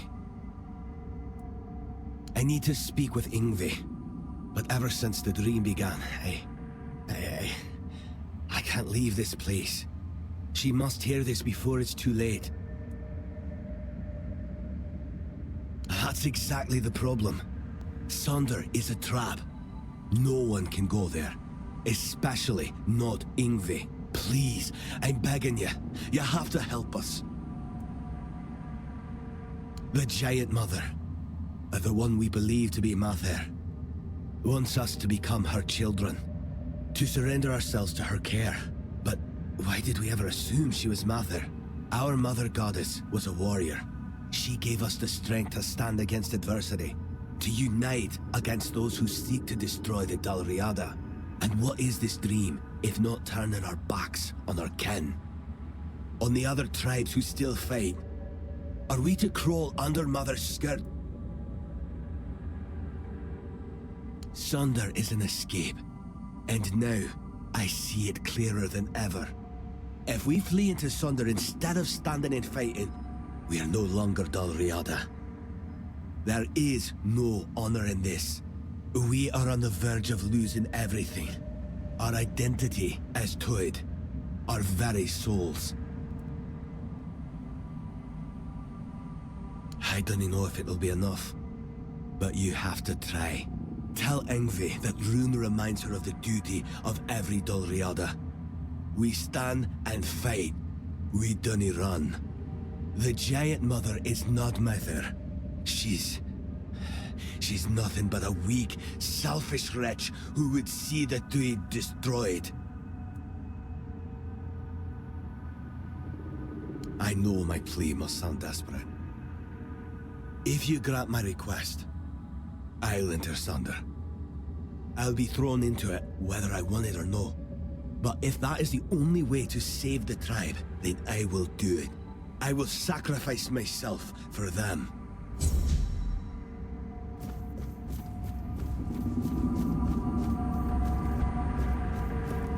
You, don't just stand there. Help me find Veilkin. I know that filthy swine is hiding somewhere around here. We have to find him. A filthy beast. A mongrel who tried to put his hands where they didn't belong. Oh, how I wish I had cut them off when I had the chance. But he fled. And now he's entered the Vigil and I will not let him go any further. If he dares try to harm her again, I swear... Senya! I swore to protect her, but I failed. I chased Veilkin from her bedside, then from the tribe. But he still managed to worm his way into the Vigil. I need to find him. As long as he's out there, Senya will never be safe, and I will never be able to join her in Sonder. Because I saw him. I tried to give chase, but he's surprisingly good at slipping away in this place. He cannot be allowed into Sonder. There is no place for the likes of him among the dreaming. His very presence would be like poison. Good. I'll wait for you here. Bring me his head so I can finally dream in peace.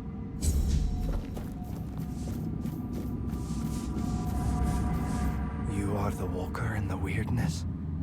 You walk where few dare. I don't feel worthy of asking for your help.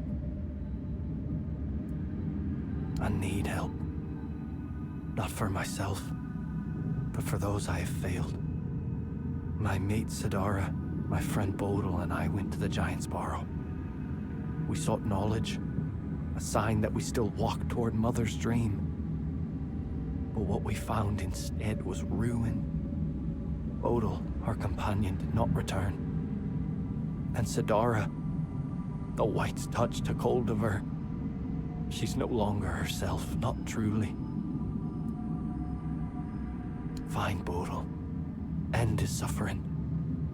And Sidara, she still sleeps, but her soul cannot rest. They must be freed from this curse. Then, at last, we will have peace. We will join Mother in her sleep. Bodil's earthly vessel might still be in the White's lair. As for Sidara, she sleeps in our hut, beside me. I feel her. So close yet so distant.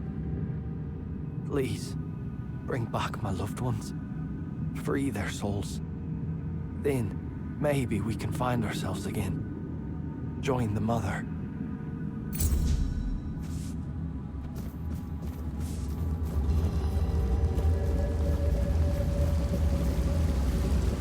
Ho ho ho, you're here. Munvarth knew you'd come, even before we headed to the Mother's chamber.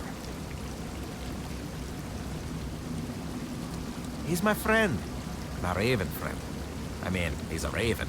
Feathers, wings, a beak, all the raven things. And he's the reason I'm worried. Well, not really him, actually. It's my stupid head, always forgetting things. Before I entered the Mother's dream, I told myself, Jarnsver, remember to let Munvarth out. And, of course, I forgot. Damned useless head. I'd rip it off my shoulders and toss it into the abyss if I could. You will. I'd do it myself, but I can't go back anymore. For Thueds, dreams are a one-way journey. Both Munvarth and I would be forever grateful. Here, this is the key to his cage. It works like any key. Just stick it in the lock and turn it. I hope I can travel back to the Waken world. And please, make sure to apologize to Munvarth for me.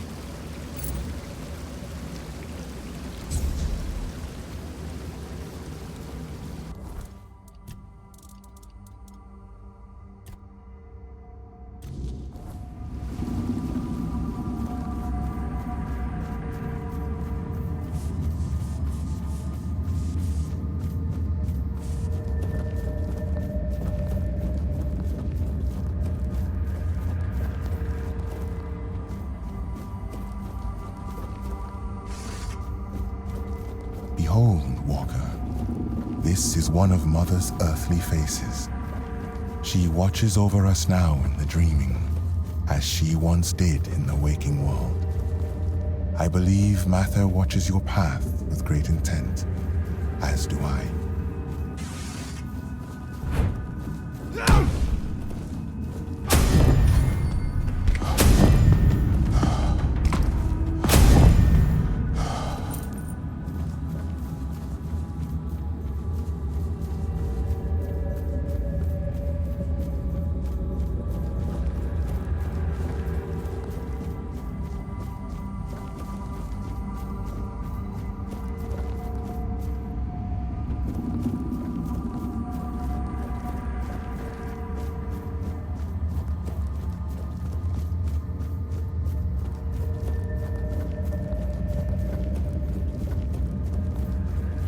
Have you found him?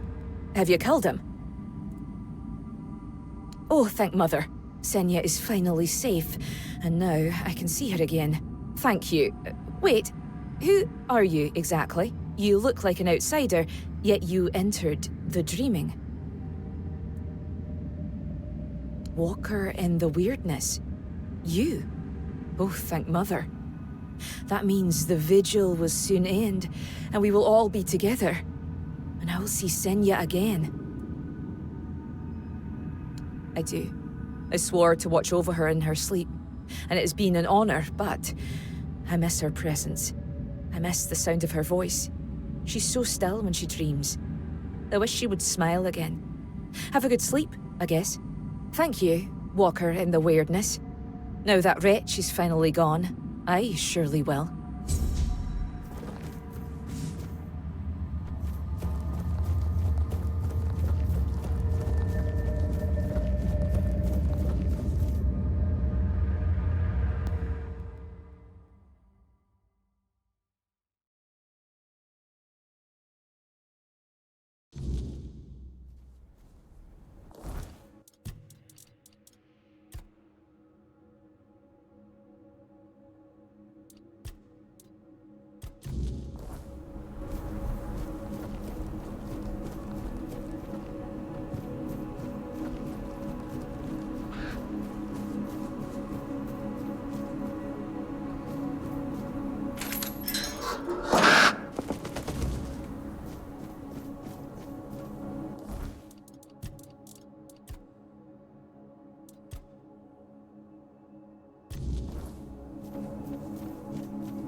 Walker in the weirdness, you return.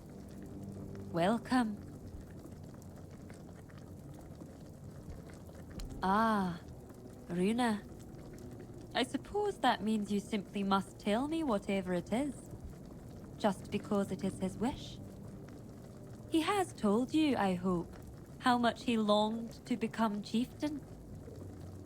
He tried everything to be chosen. One of those attempts nearly cost me my life.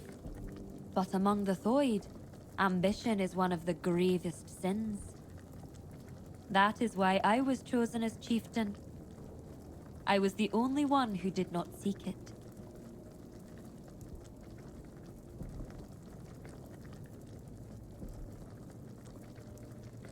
Does he now? And he's only just come to this realization. Now that he's in there, and I'm stuck here. Let me guess.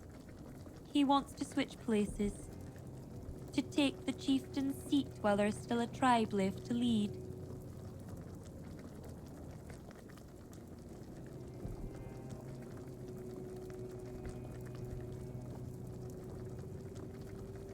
An escape?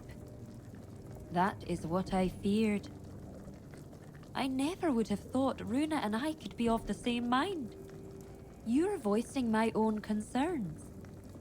Thued, the forefather of our tribe, was a warrior. We have never forgotten his teachings. And Mother? Who knows? Maybe we've given too much meaning to something that, in the end, is just another creature. Immortal and mystical she may be, but she still has her own goals and desires. The difference between us is that I face my challenges, while Runa flees from his at all costs. Taking him at his word would be naive, but I cannot ignore what he says. I bear a great responsibility. On the one hand, there is the myth the Thued have followed for centuries. On the other, my own doubts, and the opinion of a man who's known to work against me.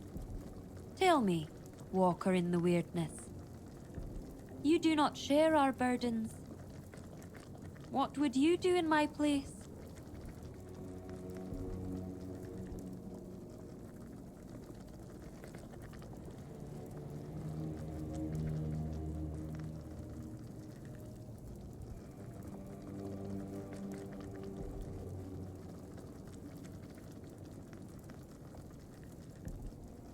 I will. You have my word. You, Walker in the Weirdness, see things in a way the Thued cannot. We've always placed our trust in intuition. And if mine tells me there may be truth in Runa's words, perhaps I should heed by it. Thank you for your involvement. My duty as chieftain is to hear the voices of my entire tribe, even those who are not respected, like Runa. You may leave me to my thoughts now.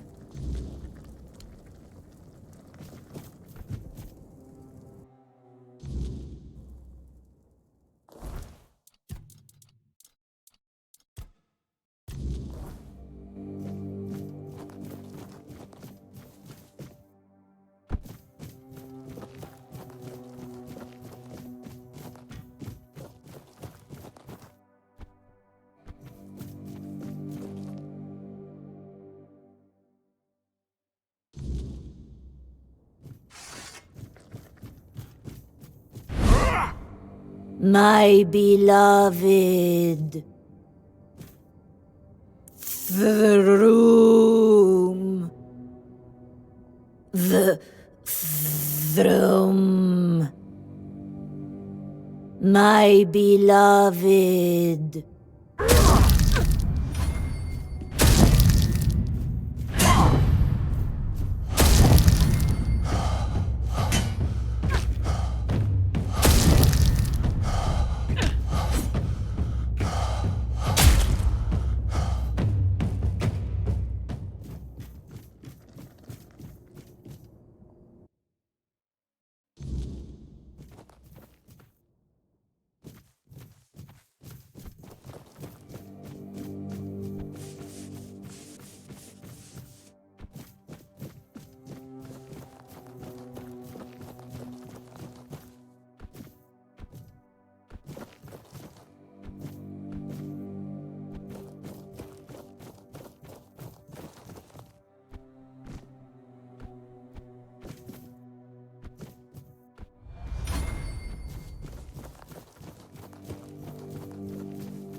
weight, it is lifted.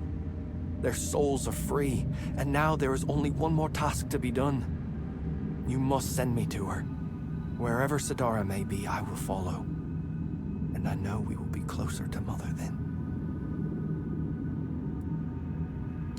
More than I have ever been. But listen, my body still clings to this world. The flesh resists what the soul has already accepted. When the moment comes, I may fight. Not because I wish to, but because I am still bound to this place. Still outside Sonder. Not hesitate. Strike true. And when I am gone, let the wind carry my name to Mother.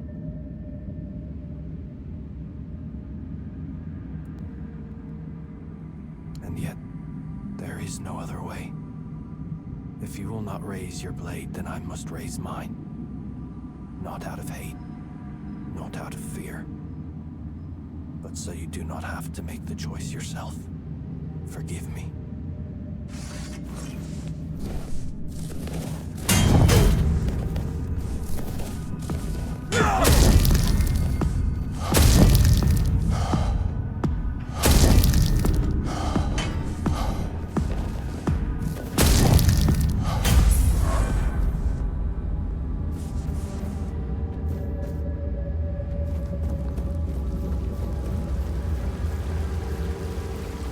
Hello, it is you. Did you manage to free him from the cage? Thank you. I hope he finds a new home, or at least some other ravens to keep him company. And I can already feel my burden lifting. Now I can join Mother and Senya in their chamber.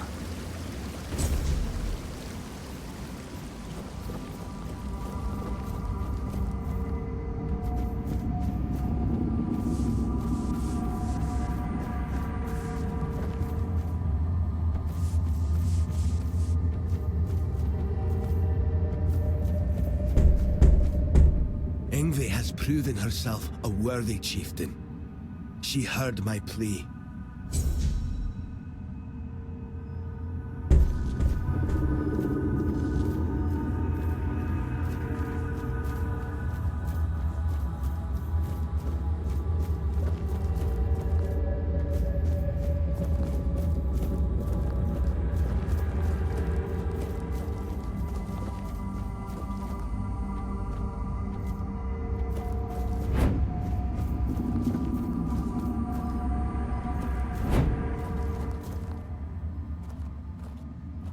Come, walker in the weirdness. Jarnsfor, Rune, Alfild, Thrym. You do not yet grasp the weight you have lifted from their shoulders. No matter how great or small their burden, it still bound them, kept them from journeying towards the deepest layer of the dreaming. But now they may step into Mother's chamber, and you shall be granted this privilege as well. After all, this is why you are here, is it not?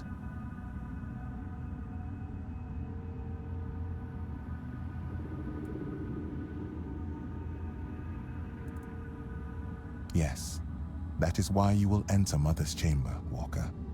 The choices that must be made shall be made within. No matter the outcome, you have the gratitude of all Thued. Were it not for you, we could not have embraced the dreaming. We could not have stood before Mother's chamber. Indeed, the time has come.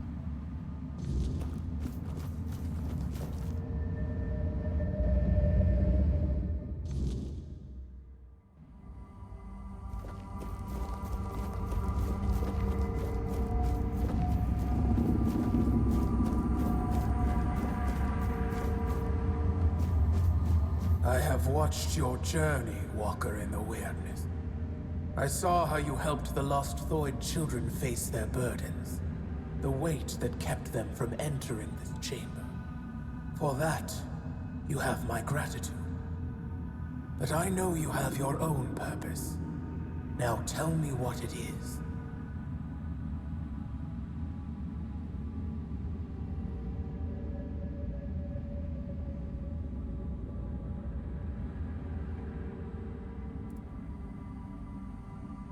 I welcomed you as my guest, so I will grant you this privilege. Ask then, Walker in the Weirdness. In your tongue, you might call me Moonrose. I was known as the Giant of Bloom and Ash. I stood beside my brothers and sisters as they entered this world. And I stood beside them when they faded into eternity, guiding them on their final journey.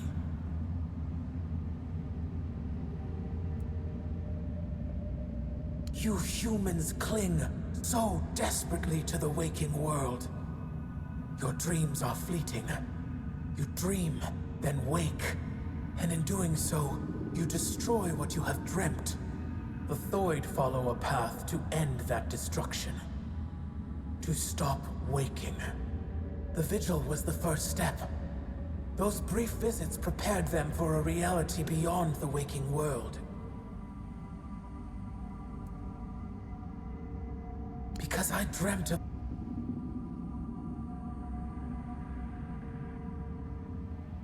You bring change. And in the waking world, change is the greatest force of all.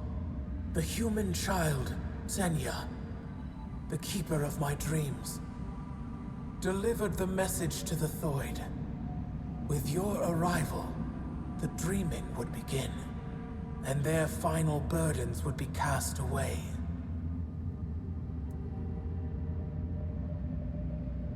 Nobody should fall asleep, weighed down by earthly concerns. They only bring fear and nightmares. And there are enough of those in the waking world. They have no place in the dreaming.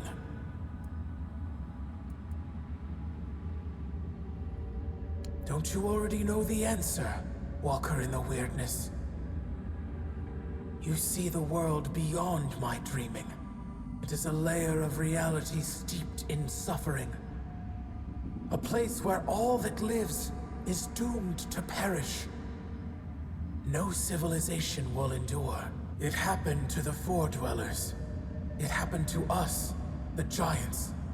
And now, your own end draws near. Avalon is no longer a place that favors you. The Avalon you know is falling apart. Its collapse began the moment you humans set foot on this island. Your presence brought conflict. And that conflict has irreparably weakened the very foundations of this land's reality. For a short while, you delayed the inevitable. You found ways to buy yourselves more time. Even those are failing now.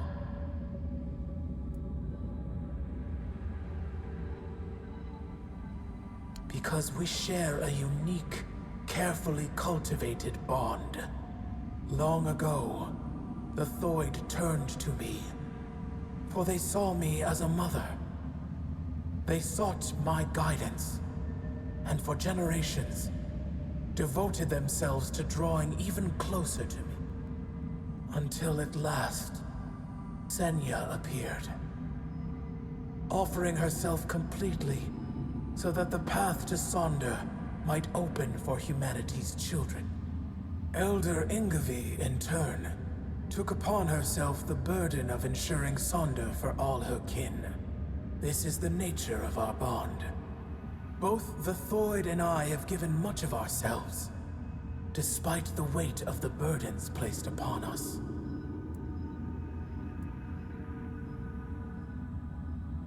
If you have asked the Thued, then you have already heard the truth. I have not deceived them, nor have they deceived you. Sonder is both a place and a state of being. It is the deepest layer of my dreaming.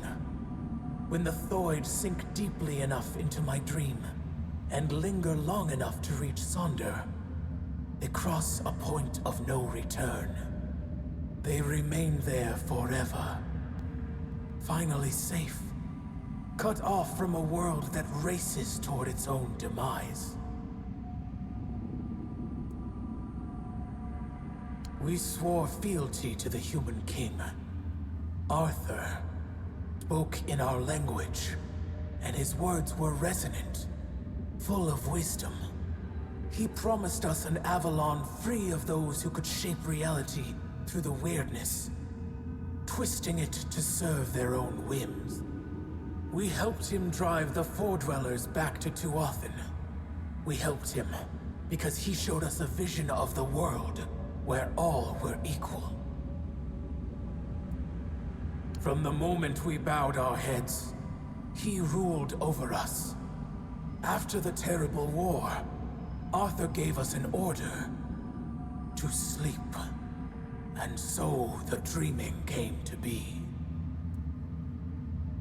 Then let me ask you one.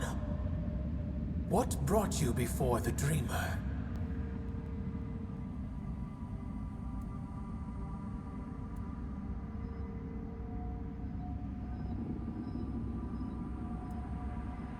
By aiding the Thued, you have earned my favor.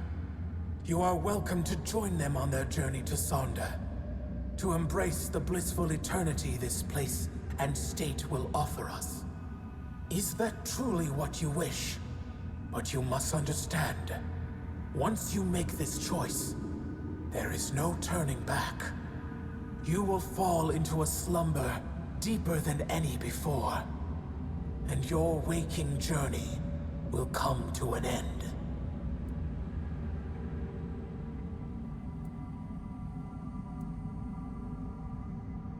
Yes, that's what I expected.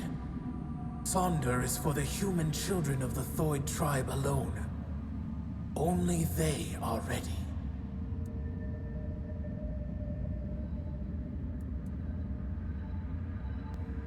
So you have chosen to follow the voice of the tribes and his fading hope. Gerfan, a man who so desperately wished to be a unifier, who carries such a deep thirst for retribution, while I strengthened my bonds with the human children of the Thued Tribe. I learned much of his mission. He believes tradition can be a driving force, that some things must unfold as they always have. That is why he waits for Ingevi. But Ingevi's place is here, among us. And when her kin entered my chamber, the Thued Elder's burden was lifted. She has no reason to remain in a world crumbling into ruin, all for the ambitions of one old man.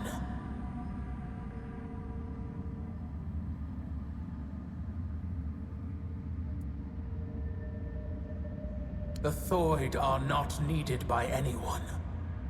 Gerfan clings to his dreams of unification and retribution, stubbornly picking at wounds that refuse to heal. Tell me, Walker, do you truly believe uniting the Delrida will change the fate of this world? That marching for Camelot will break the cycle? The Thued have suffered enough. Now they have a choice. Leave this crumbling world behind, or stay and drown with it. You ask me to let them fade into nothingness. I cannot allow that. I don't want to. Enough. There is no reasoning with the giant's stubborn nature. No matter what you say, she'll keep dragging you deeper into the labyrinth of her mind. That is why I ordered the giants to sleep. Their nature was unpredictable. They reveled in strange manipulations, willing to wager their own lives in primitive bets and frivolous games. And so, I speak. Whatever this one demands, grant it. That is the order of the king to whom you swore fealty. I was wondering how long you would stay silent, letting the human whose body you stole speak for you. You have lasted surprisingly long. I suppose emptiness and oblivion have taught you some humility. Nevertheless, greetings, Arthur. am glad I have finally dreamt of this moment. The moment I can tell you, face to face, that everything is your fault. Avalon is falling because you existed. Because you continue to exist. This is also the moment I accuse you of murdering my children. And the children of the other giants. Your human king got to know us well. When he ordered the giants to sleep, he knew that our children could not dream. Dreaming is something giants grow into with age. Having no choice but to obey, we left our children behind in the waking world. Alone, defenseless, condemned to the coldness of death. Cuestra, the child I once held in my arms, never dreamed with me. While I built layer upon layer of my dreaming, she was dying. But I had time. Enough time to dream of Sonder. A place and a state where death holds no power. There, I will dream, Cuestra. I will give shelter to the entire Thued Tribe, including Ingavi. I will not abandon any more children to the waking world. I have made many terrible mistakes during my reign. But I always considered what was best for my people. At least, that was my intention. I wanted to make Avalon our home, free from the plague, free from forces that would seek to oppose us. I thought that my return would restore balance, that I could prevent Avalon's fall. Your idea of what is good is twisted, human king. As for you, mortal, yes, you need the blessing of the tribes to claim the crown. Those were the terms of the sacred pact, but you will have to manage without the Thued. They will all come with me into Sonder. I will care for them as if they were my own children. And I will save them from this world's corruption.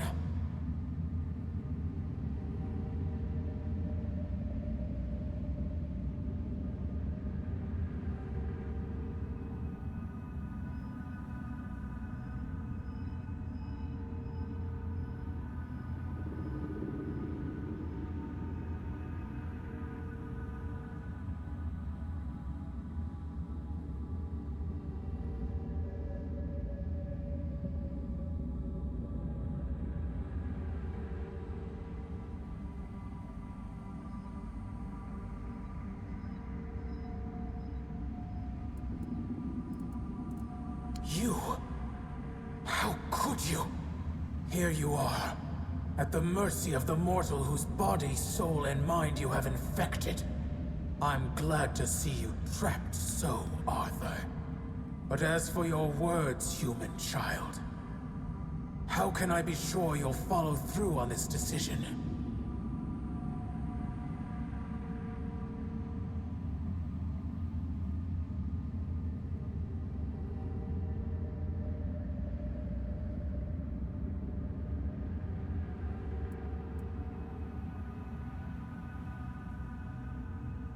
Yes. In the end, it is because of you that so many of the Thued will embark on their journey to Sonder. You have sacrificed yourself for our path. So now, I sacrifice something dear to me. Though it may not be a gracious gesture, I will accept this exchange. Your word for Ingavi. Her fate is now yours. I release Ingavi from her journey to Sonder. May she carry the burden of the Thued who remain in the waking world. But you, leave now and let us dream.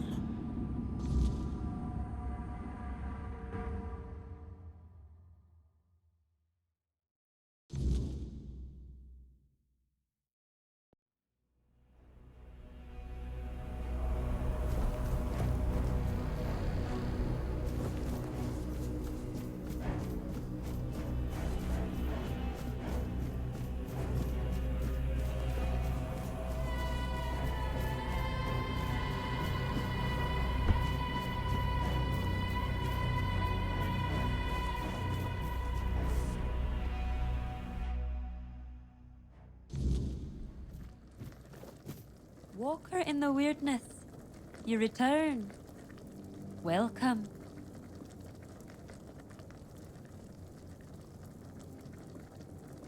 I don't know what to say. Has Mother sensed my doubts?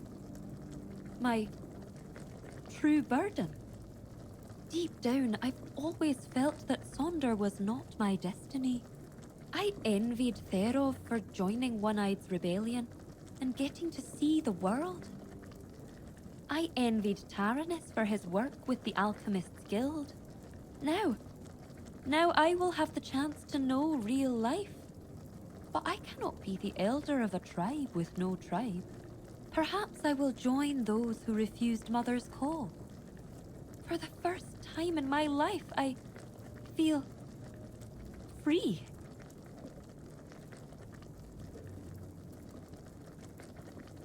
I don't know how Gerfan will react to an elder without a tribe. But, well, he summoned me, so I will come. There is a reason why the Thued made me their elder. My power, despised by the other Delrida, is truly unrivaled. And on the battlefield, a skilled Thued is worth 10 Volker warriors steeped in Mather's fury. I know I will always wonder what Sonder would have been like. And I know my heart will grieve for my kin. But something tells me this path is not closed to me forever. If there truly is a place we go after death, perhaps it is Sonder. That would also align with Runa's claim that Sonder is a trap. And that, in truth, everyone dies before entering Sonder. Maybe he was right. If so, then when I die, my soul will awaken in Sonder. I will see my tribe again. And finally, I will meet Mother. That is what I have decided to believe. The Thued.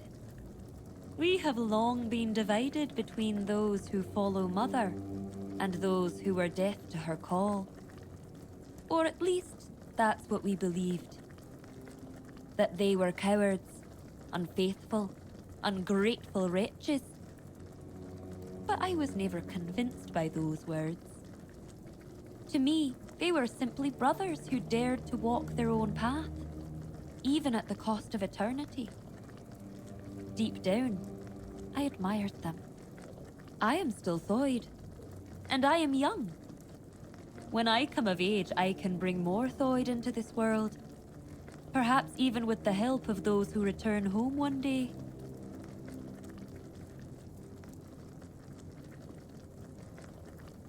I am certain they will be. They will believe what they choose to believe. It will be a new beginning. My role as elder was to guide the Thued of old to the dreaming. But those who come after them will live in the waking world. And I will guide them too. At last, I will be allowed to grow up. And I'll admit, I cannot wait. It's hard to say, but I don't truly care. They will either accept us, or they won't. But who knows? Perhaps this time we will grow closer to them. I've always thought they envied our direct connection to Mother. With Mother gone, perhaps we will finally build a true rapport. See you at the moot, Walker in the Weirdness. Thank you for everything you've done for us.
Yes? Who have you managed to convince? How did you manage to convince the Thued Tribe? They've always kept to themselves, no matter the hardships we faced. You've done the impossible, and I want to give you an artifact the Thued Tribe once guarded. Here, a part to the king's armor they were tasked with guarding. It will aid you as you face the challenges of the king's threat.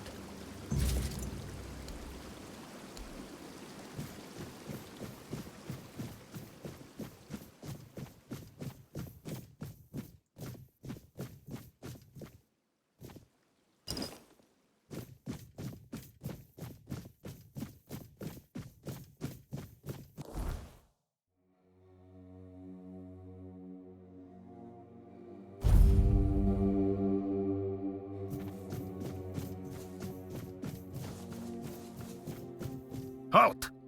No entry, outsider. And you've got the seal. Funny how he only remembers us when he needs something. Fine. Go on then, and speak with our chieftain, Angstvar. Just try not to piss him or anyone off. The only other way out of this village is a long drop straight down.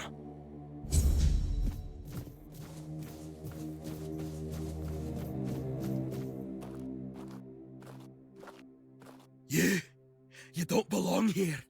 Mother speaks and I listen. She says you must be tested.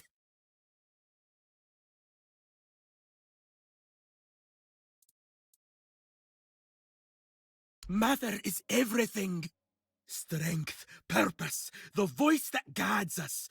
And you're the trial she set before me. I won't fail her.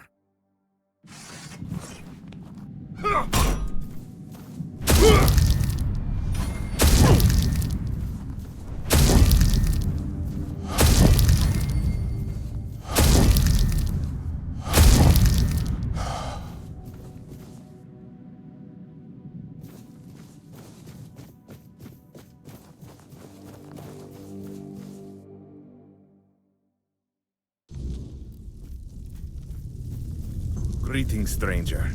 I'm Angstvar, the chieftain of the Volker Tribe. What brings you here?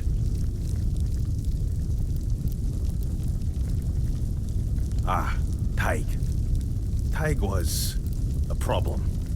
The poor man had gone mad. He claimed to hear Mother's voice. that the goddess was commanding him to fight and die a noble death. Someone would have granted him that death long ago. It would have been kinder than his torment.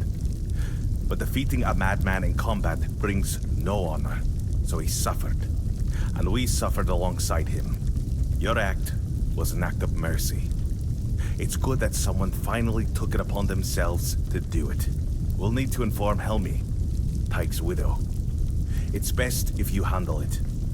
Offer her your condolences. And don't worry, she'll understand that it had to be done. Really? Me? A representative of the madmen forsaken by Mother? Does he think I don't know we're the joke of the other tribes? What? Does he want them to laugh in my face instead of behind my back? An agreement. For centuries, every tribe has only looked out for itself. A single conversation isn't going to change that. Besides, with the others there, we'll never be treated as equals. That's just the way it's always been. That's what we are in the eyes of the other Dalrita. Sure, they respect our berserker's fury, when it's not too frequent, and when it happens to serve their battles. But deep down, they see it as madness. They're afraid that in our rage, we might mistake them for the enemy. Unfortunately, I must refuse. The Volker Tribe will not join the moot. We have our own issues to attend to. There is one thing, but I'm not sure you can do much about it. It's embarrassing to ask an outsider for help, but I have no other choice. Not far from the village, there's a hill that used to be the seat of our elders. At least, it was. Until bandits moved in and likely killed everyone there. They've destroyed the bridge, fortified the stronghold, and now they sit there, practically spitting in our faces. I know. We've fallen far. Once, we were a proud tribe. Now, we're stuck watching petty thugs parade around our own land. Mother is clearly showing us what she thinks of us. We did. We lost too many good warriors. We underestimated them. On top of that, many Volker left to join One Eye. So our numbers are thin. We don't even have our berserker potion. We lost it, along with Mother's grace. Yes, but if my warriors couldn't do it, I don't expect you to manage it alone. Still, maybe if you could sneak in there somehow and, I don't know. Either way, anyone who helps drive those dogs off our land will be rewarded. I appreciate your courage, though I hope it is courage and not just foolish bravado.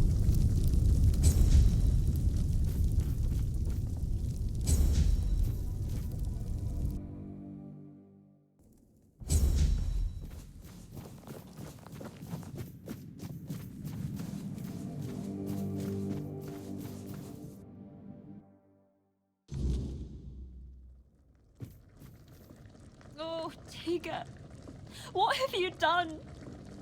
Why did you leave me like this? So brave, yet so foolish. What am I supposed to do now? Oh! You startled me. Barging into a Dalrita woman's house without knocking. You're lucky to still be breathing. Wait, you're the one who gave him a good death, aren't you? I'm Helmi. Yes, Thrygve was my husband. And I suppose I should thank you. I'm only sorry that Thrygve is gone. But I am grateful to you. You acted honorably, allowing him to challenge you. No one else was willing to do it. The Dalrita think fighting a madman is dishonorable, as if madness could be caught like a sickness.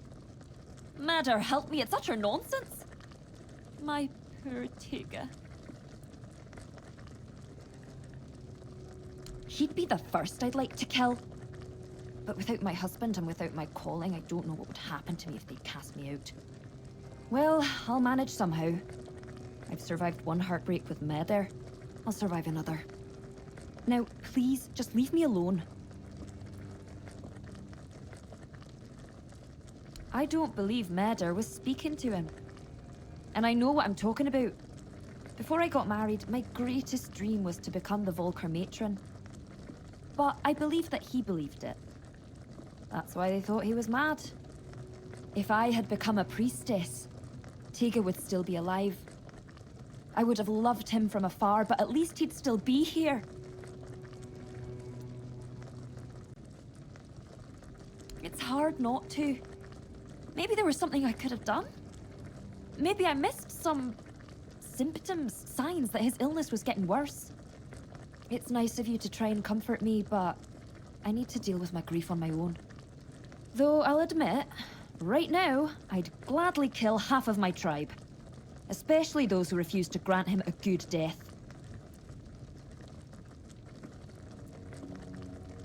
Maybe he was. He definitely hadn't been himself lately. You see, my Thrygve was never a particularly pious man. I sent him to appease Meder with an offering once when my health began to fail. I won't lie. I was frustrated with my own weakness because going to the temple had always been both my duty and my joy. But Thrygve went there because he loved me deeply. That's when it all started. I recovered, but he kept going to the temple. Sometimes multiple times a day. He said Meder was speaking to him and that it was his duty to listen to her. He said the fate of our marriage and the fate of all the Volker depended on it. The problem was he started taking all the food we had and we began to go hungry. That's when the real arguments started. So what fate of our marriage was he even talking about? Now that I think about it, it was such a stupid reason to fight. I should have gone with him, found out what he was talking about. But what's done is done. Thrygve's dead. Go ahead if you want to. I've been there myself, but Meder didn't say a word to me, as you can probably imagine. But who knows? Maybe you'll get lucky. Maybe there really is something that reveals itself only to the chosen. If you find it, kill it for me, in Thrygve's memory. I'd be lying if I said it's the dream of every little Volker girl. It's the most respected position for a woman in our tribe, but it's also the heaviest responsibility. If Meder's voice truly exists, it doesn't speak with words. You feel it in your soul. It's a calling. And her voice was screaming inside me. I truly wanted to give myself to her, but the elders decided I wasn't fit for the role. And then there was Thrygve, whom I learned to love in time. Easy or not, it was my calling. And I truly believed I was the right choice. But the elders said I was too hot-headed to bear that responsibility. Me? Hot-headed? Can you believe that?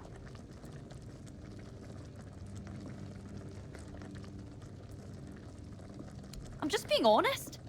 There's nothing wrong with wearing your heart on your sleeve. If every Dilrida was as honest as I am, our tribes would have united and supported each other long ago. No one's going to try and convince me otherwise.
This is gonna hurt.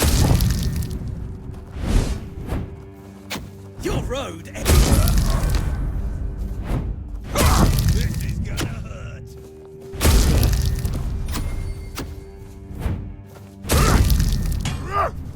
We'll make short work of you.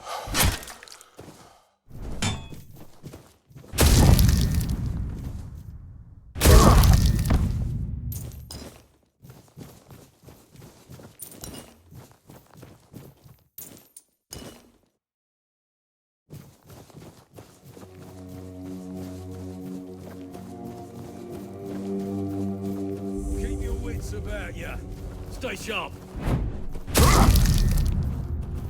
You'll regret this.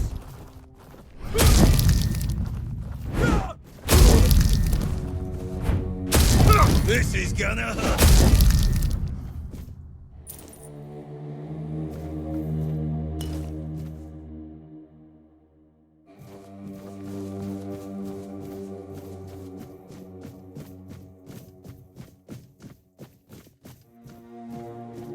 Who goes there? I'm not yet.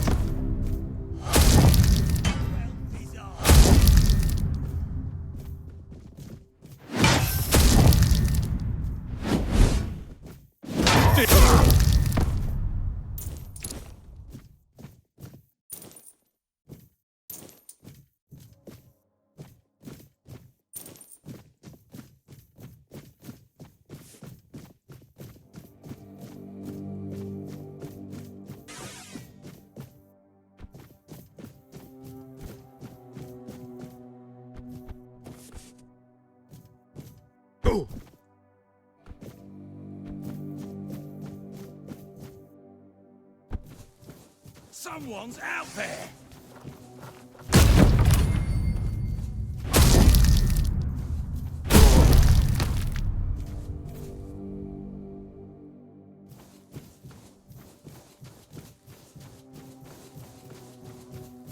Did you hear something?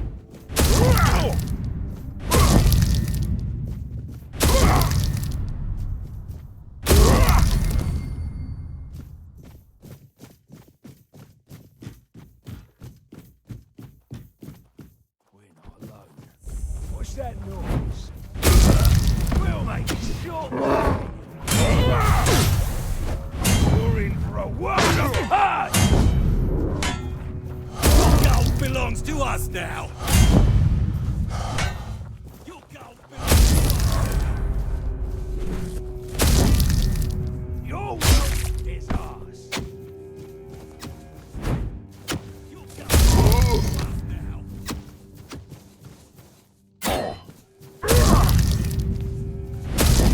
This is my lucky day.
I'll be keeping my eye on you.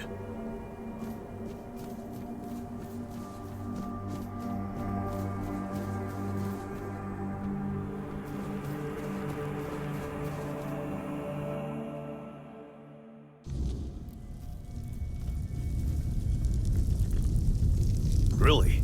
How? No, don't tell me. Let it stay between you and Mother.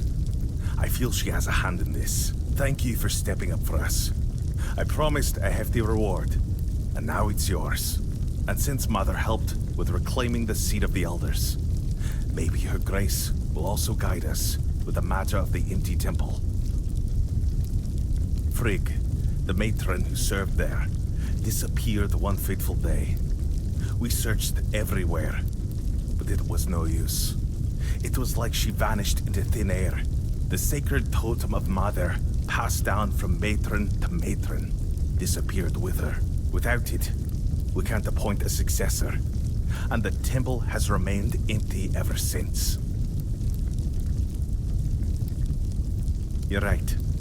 Only a matron can brew the sacred potion that allows us to enter the battle frenzy. Without it, the Volker Tribe isn't worth much.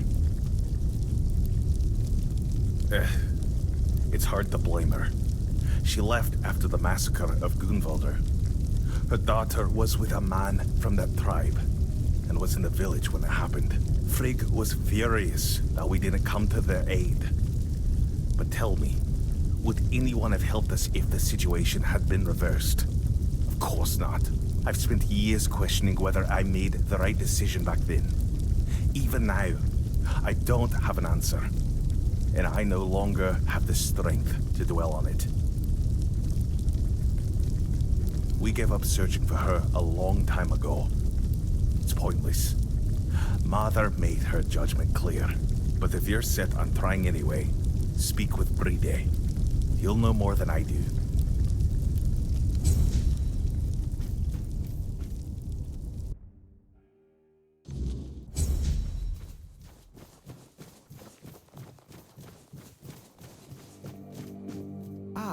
So you're the one who lit up this sad old pillar. You almost caused a stir among those sad lumps. Almost. So, I guess you're not exactly what they've been waiting for. But you've certainly piqued my curiosity. This tribe. Once hailed as mighty warriors. Now they're just sitting around, waiting for someone to save them. If it's not their matron they're hoping for, then it's for the pillar to flood the village in scarlet light. They've lost their purpose and are desperate for someone to give it back to them. That's what they call their priestess. She disappeared long ago and never returned. The Volker claim she took Mater's favor with her, leaving them cursed. They act like a spoiled child whose mother suddenly got cross with them, and they can't understand what is happening.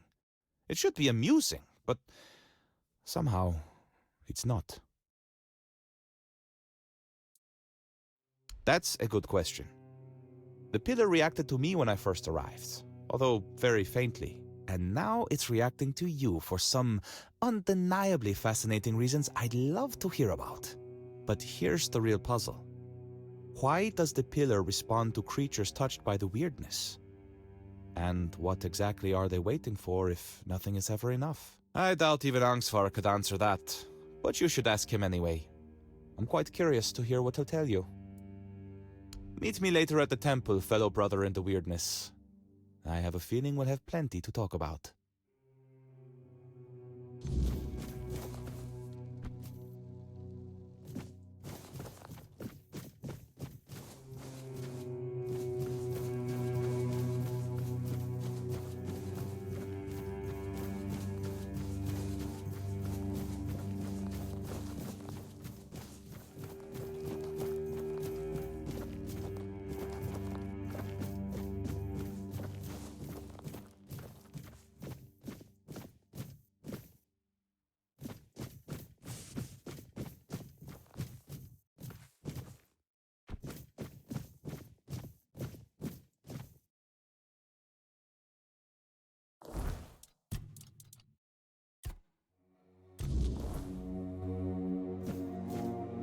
Blessings. not Mather, as you've probably guessed. I'm frail. That's what they called me when they cast me out of my tribe. I took refuge here because I thought it best to hide in plain sight. Please, don't turn me in. I'll die out there in the wilderness.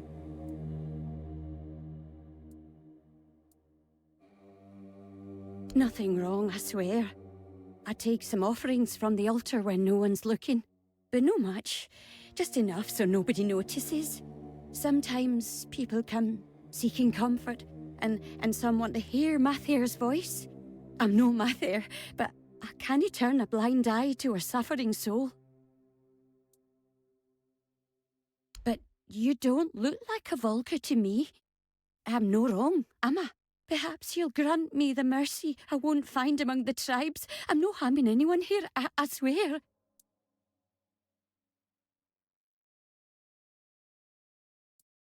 Thrygve.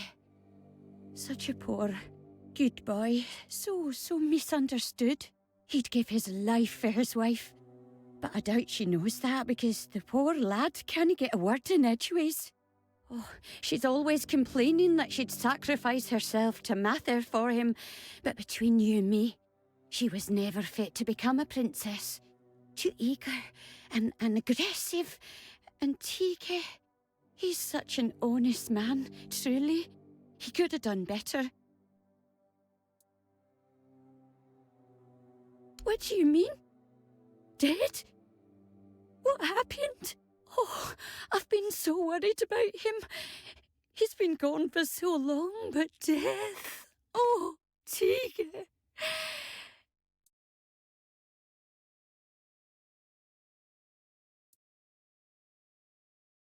Oh, what a tragedy. It's all my fault. I should have stayed quiet. Oh, what have I done?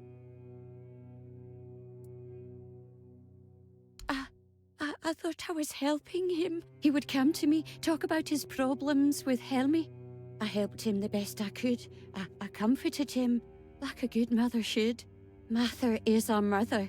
I just wanted to help her out. Give that nice boy some hope. In honour of my own children, who now gaze upon Mather's face. My fate is now in your hands. I wouldn't be able to best you in a duel. What is your decision?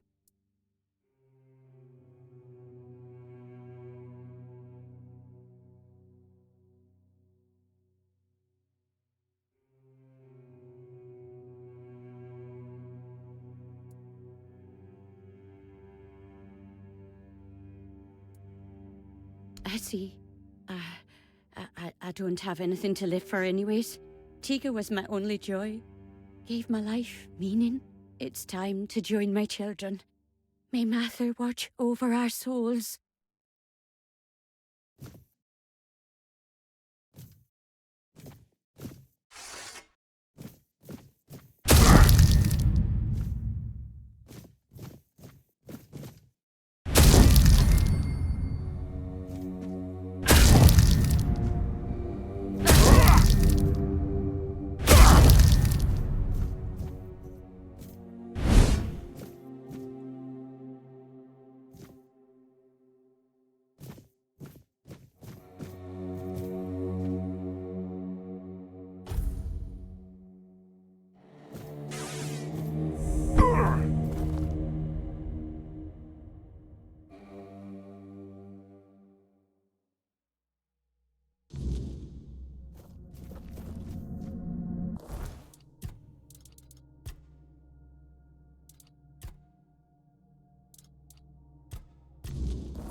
Hello again, fellow outsider. Welcome to the heart of the Volker's desolation. Why, chasing mysteries, of course. You know what I find most fascinating about the Volker? Almost all of them carry the faint scent of the weirdness. The traces of it run through their veins, like tiny sparks lighting them from within. That caught my curiosity, so here I am, trying to satisfy it. Angsvar let me stay because the pillar glowed when I arrived, and everyone decided it meant something. Salvation, a new beginning, anything to pull them out of this mire. I turned out to be none of those things. So I promised him I'd at least try to figure out how to open these damn doors without the matron's totem. So far, I've failed spectacularly at that too. There's no priestess, no goddess, and barely any believers. Hardly enough to call it a temple, is it? Faith breaks so easily. That's why we don't believe in locking it away in buildings. Or people, for that matter. Other than their famous battle rage being less about their goddess's wrath and more about the weirdness churning behind these doors? Not much, sadly. The mysteries just keep piling up, as they always do. Speaking of which, there's something I want to ask you. You're not one of my kin, yet you almost feel like one. It's a bit distracting. Tell me, what's your secret?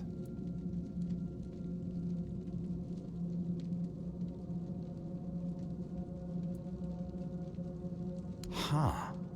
That is certainly interesting. And it might have answered more questions than just this one. Might have sparked a few more too. We'll see. Hopefully.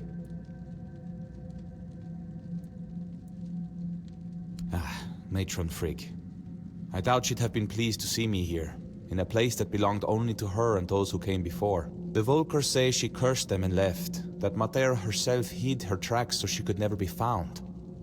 They're wrong. At least about finding her. She may be gone, but her presence is everywhere. You just need to follow it. You've seen it by now. On Avalon, the weirdness is always there. Thick in some places, thin in others, but never truly gone. And everyone leaves their mark on it. Some faint, some strong, but someone like the Volker matron, she'd leave a trail bright as a blaze. You just need to find it. First, you'll need to sharpen your senses to the weirdness. I have something that can help, but before you set out, I want to ask a favor. When you find the totem, don't go running straight to Angsvar. Bring it here instead.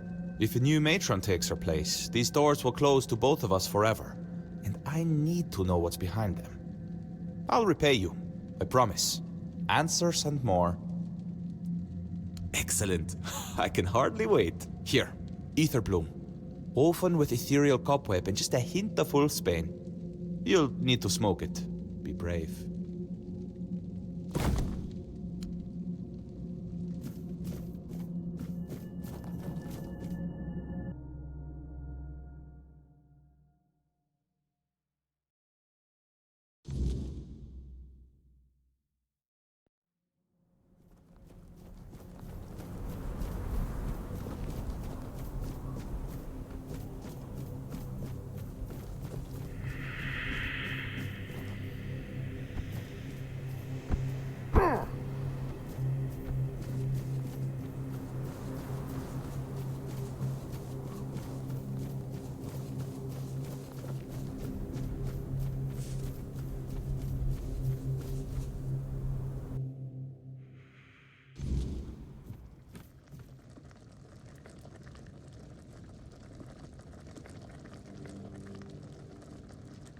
So my Tega never lost his honor.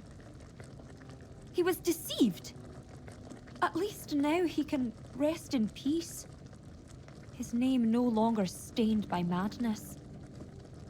Oh, if only I could get my hands on that blasphemous wretch!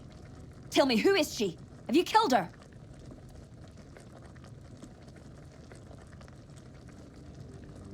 You're telling me some nameless wretch caused my husband's death? That she dared to call herself the voice of Meder? She defiled everything that mattered to me. If I had known, I wouldn't have asked you to kill her. Death is not enough for an insult like this.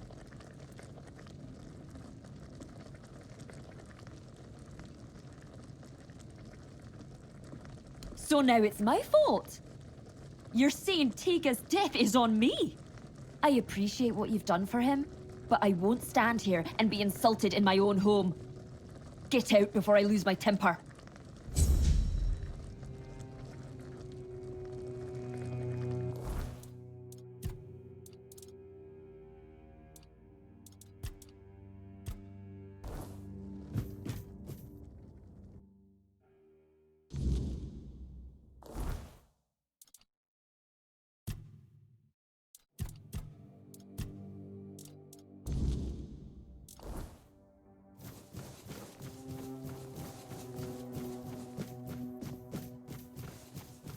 I'll be keeping my eye on you.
I'll be keeping my eye on you.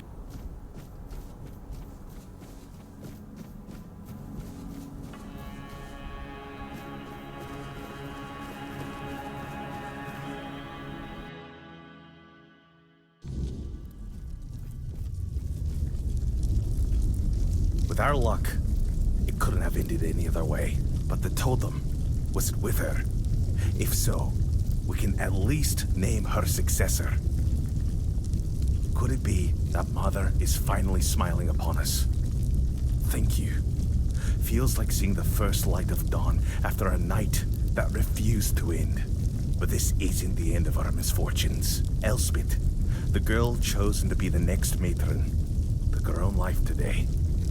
Threw herself onto the rocks. Certain, she was well liked. Nobody would have had anything to gain from her death. And I refuse to believe that any Volker would kill their own kin, especially not a matron-to-be.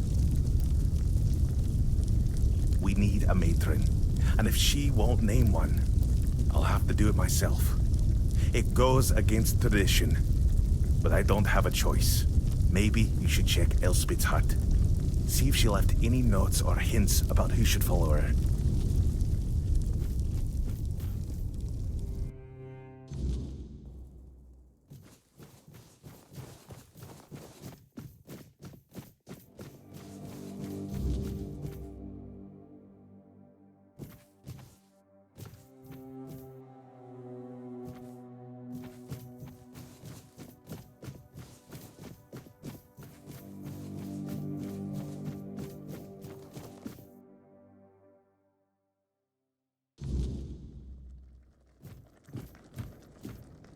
You?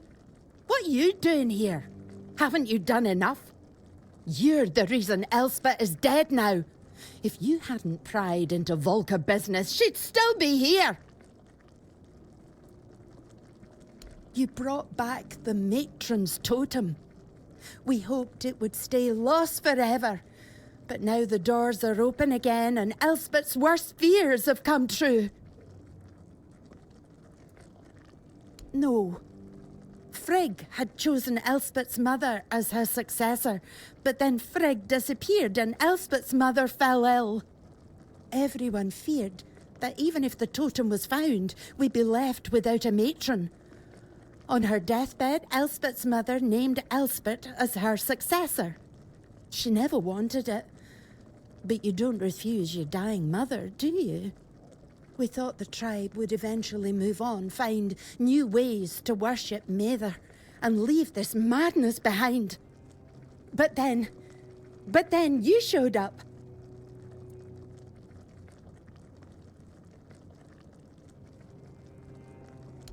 You don't know? They didn't tell you? Being the matron is torment. It only ends in death. When a matron undergoes initiation, it's said she becomes a living vessel for Mather's wrath. It's like drinking that cursed potion. Your veins burn and your mind screams for blood. Our matrons spend their days isolated, barely holding back the berserker madness that threatens to consume them. They rely on calming herbs, meditation, whatever they can, but they need an iron will to endure. Elspeth wasn't like that. She wore her heart on her sleeve. She loved people. She loved the mountains. She wasn't meant to spend her days alone in a dark room, hovering on the brink of madness.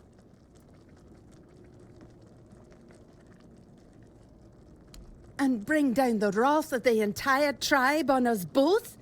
After everything that's happened in Volker, do you really think they'd calmly accept her saying no?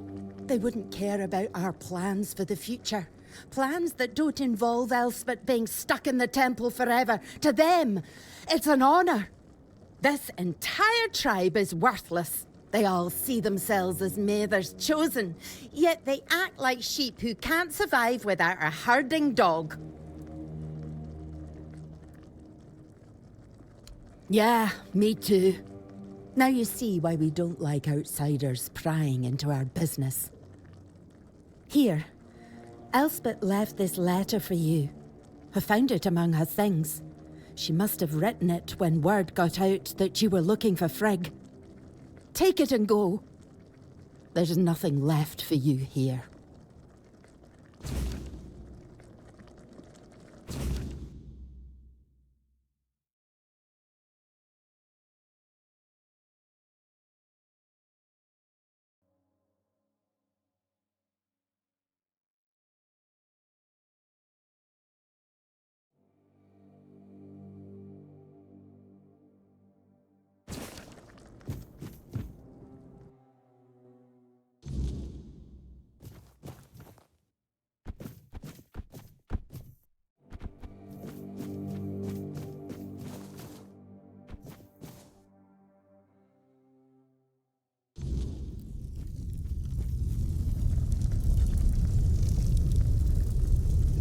Dead by her own hand, rather than serve as matron. How could she do this? We needed her. The tribe needed her. And now what are we supposed to do? The tribe cannot survive without a matron, but I cannot force anyone to take the mantle. We've seen what can happen. Find us a matron stranger. Someone willing. Someone with strength. I can't ask them myself. They will obey. Find us a matron stranger, and I will attend the moot. That's a promise of the Volker. Yes. Have you found the right candidate for our new matron?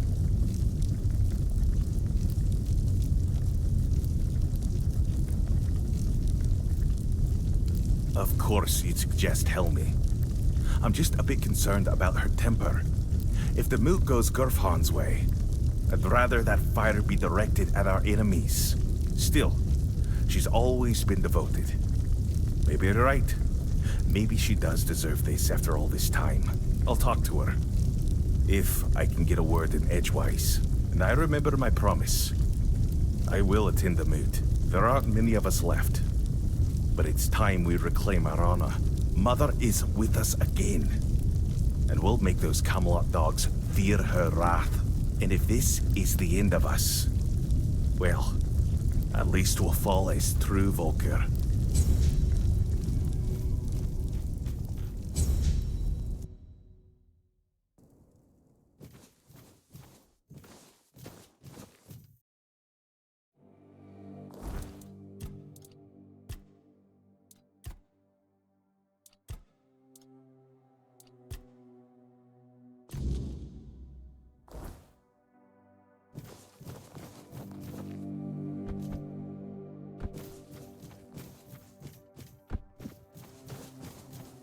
Watch out.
like you lost your way.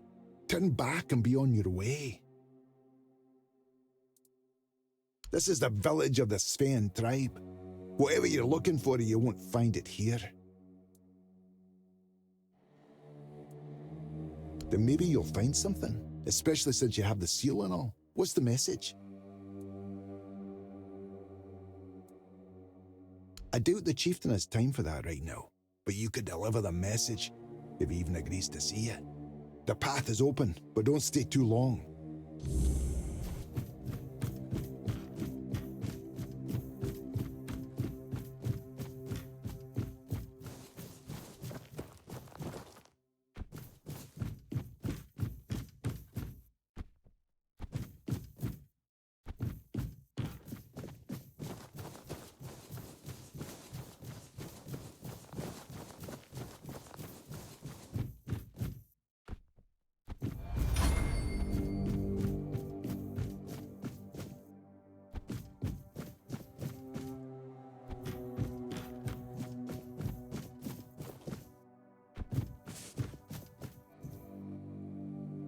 And who might you be? Are you the messenger of the Stagfather, the one Glirna foretold? If she's right for once, well, that'd be a first. You're a little late, by the way.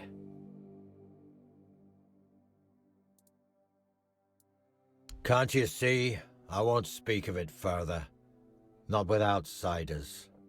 See this? One of those bodies belongs to my son, Jens. He fought bravely, to the very end. May the ancestors grant him a place at their table. May the unrealm of the hunt show him mercy. It's a damn shame his god failed him. You just had to be stubborn, didn't you, kid? Hey, no point wasting breath. What's done is done. Most of the Sveinn Tribe is gone. Ah, perhaps that's for the best. The last thing we need is another self-proclaimed prophet causing trouble. As you can see, I've got enough on my plate. I'm Barlam, the chieftain. Welcome to the Sveinn lands, where the tribe that's just ceased to exist. Let me guess. He wants to call the moot. He's been trying for years, and every time I've had to refuse. Not because I want to. I know the moot is sacred law. But above that law is my duty to protect the tribe. And as you can see, I've failed. The Sveinn Tribe is gone. Not having a tribe is what's holding me back. Can you turn back time? Bring my people back to life? No? That's what I thought. I don't know you, and if Gerfan thinks I'll trust someone from outside the tribes on his word alone, he's showing weakness, especially now. But I do have a solution. Find Kjell. If she vouches for you, I'll honor the voice of the tribe's request, and I'll let you help us, if that's even possible. She should be nearby. She'll have a task for you, something to prove you can be trusted. Once that's done, meet me here. Maybe then I'll share something more.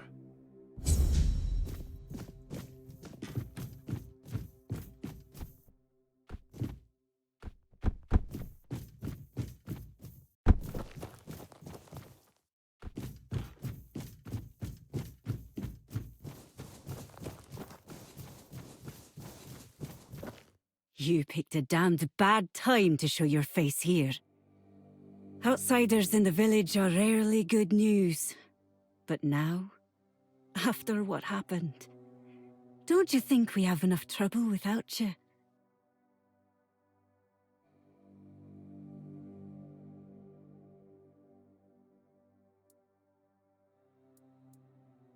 Briefly, I hope. That'll leave you less time to get under my skin. What do you want? Well then, the two of you aren't talking. I don't know you, and I'm not vouching for you. The sooner you leave the village, the better. For you, and for... Wait, hold on. There is one thing you could help me with. One of our hunters went to the cave nearby, and hasn't returned. With everything that happened here, I forgot all about him. If you want to prove yourself, find out what happened to him. And don't come back empty-handed. Good. We haven't even buried the bodies yet, and you're already sniffing around. Here's some advice. It's not your business, so stay out of it. There's nothing more to say.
What do you want? What?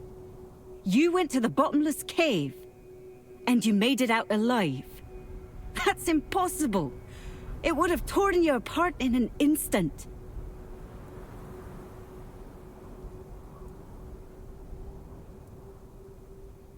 There is no missing hunter. I sent you to the bottomless cave because I was hoping to get rid of you.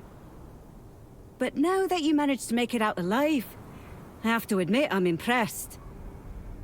I'm the best huntress here, and even I have respect for that place. I don't dare set foot in those parts. Go talk to Barlam, our chieftain. He'll probably find some use for you.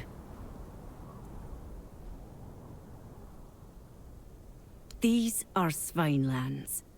If you can't survive here, it's no place for you. But you made it. So there's more strength and will to survive in you than I expected.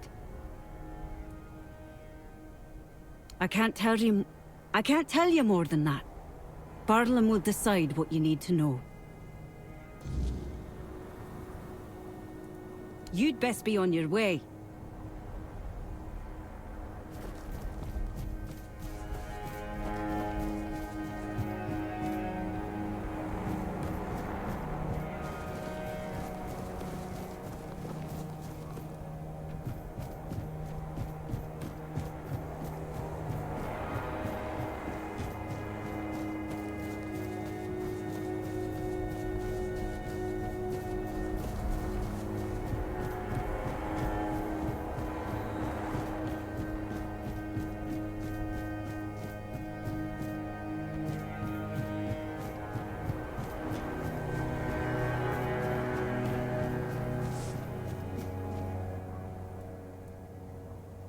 Kill you, maybe. But the fact that you're still breathing only proves your strength and your determination. You survived Kjell's trial, which means you've proven yourself worthy of knowing what we're up against. The Stagfather happened. A bunch of fanatics called him into this world. They claimed that when he arrived, he would devour everyone, then choose his own and grant them their rightful place in the afterlife. You can see how well that turned out. And that's how the story of the Sveinn Tribe ends. I doubt we'll ever recover from this. He is our most important god, the one we worshipped in the homelands. And we brought him here with us. He watched over us, blessed us with an abundance of game. In return, he had our unwavering devotion. But, as it often happens, some became blindly devoted, while others began to doubt. And the first group decided that the rest were unworthy of the Stagfather's grace. So they set him loose, to kill the entire tribe. The faithful joined him. The unbelievers were slaughtered. One of ours, Gudri, did something completely suicidal, with the help of our shamaness. He accepted the god into his body and is trying to keep him contained. But he's growing weaker by the day. We don't have much time before the Stagfather breaks loose again. And trust me, mixing the old gods with the weirdness thickening in these lands is the worst possible combination. We have to act quickly, although I have no idea where to even start. Out of the question.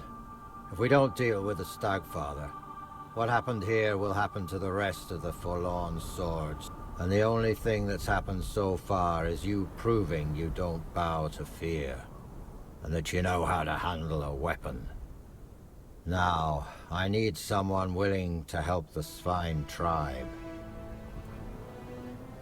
Well, that's a good question. Because I have no idea. All I know is that we need to find a way to get rid of the Stagfather once and for all. Gudri won't be able to hold on much longer. And when he gives up, we're all lost. Go find Glirna. She must know something. She's the shamaness serving the damn thing, and somehow she's keeping Gudri alive. We may not like each other, but I know Glirna isn't a fanatic. She owes as much to her own tribe as she does to the Stagfather. If you need to get ready, go see Hjarn. He'll help you with your gear.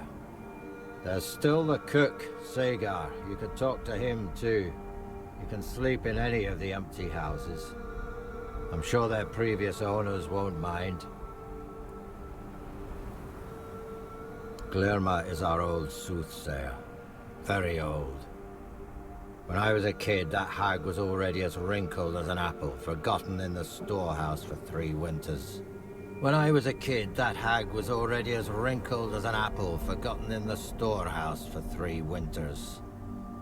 But fate has tangled our paths, and we have no choice but to work together.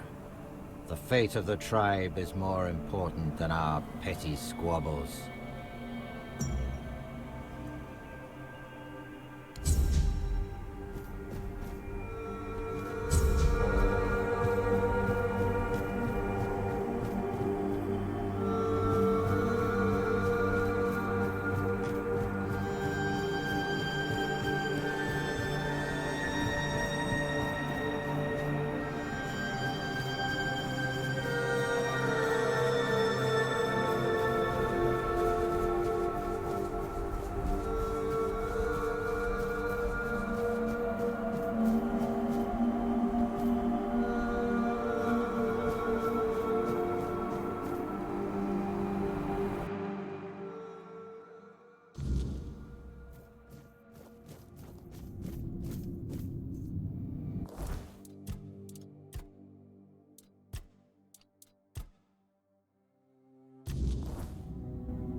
The forest whispered, the fire screamed, the bones agreed, and at last, here you are, just in time.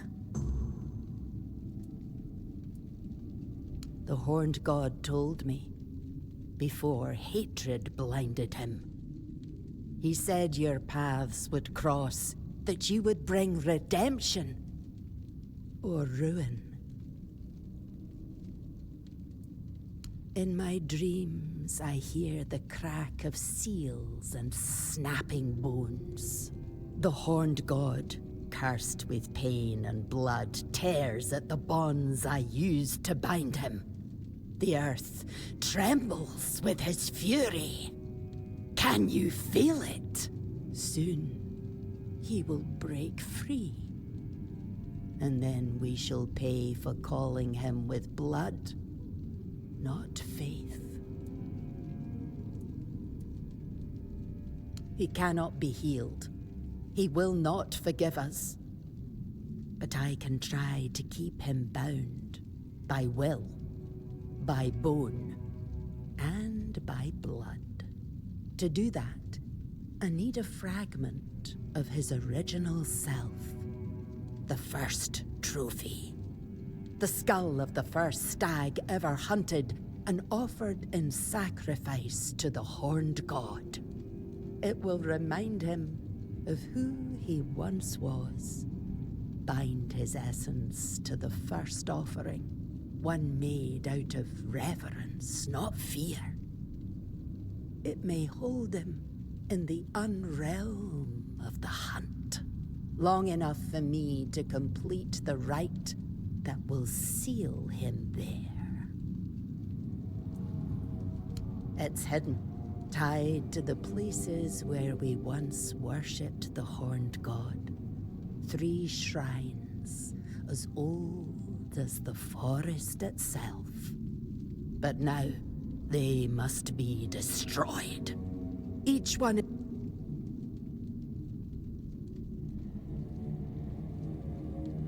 Once all three fall, the fourth shrine, hidden and forgotten, will reveal itself. The first trophy waits there. Go, but be warned. The shrines are no longer sacred. They're fouled by hatred, and the guardians who watch over them do not rest.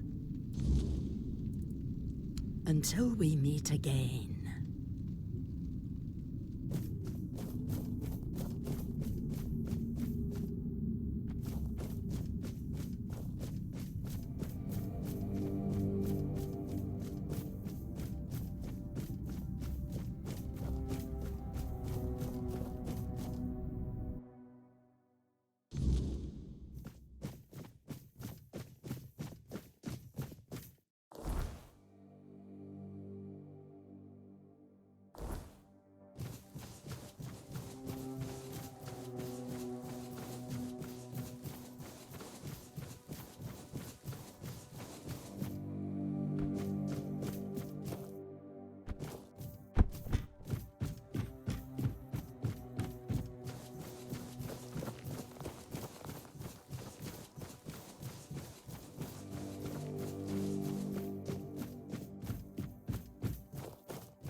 fate has brought you to me again.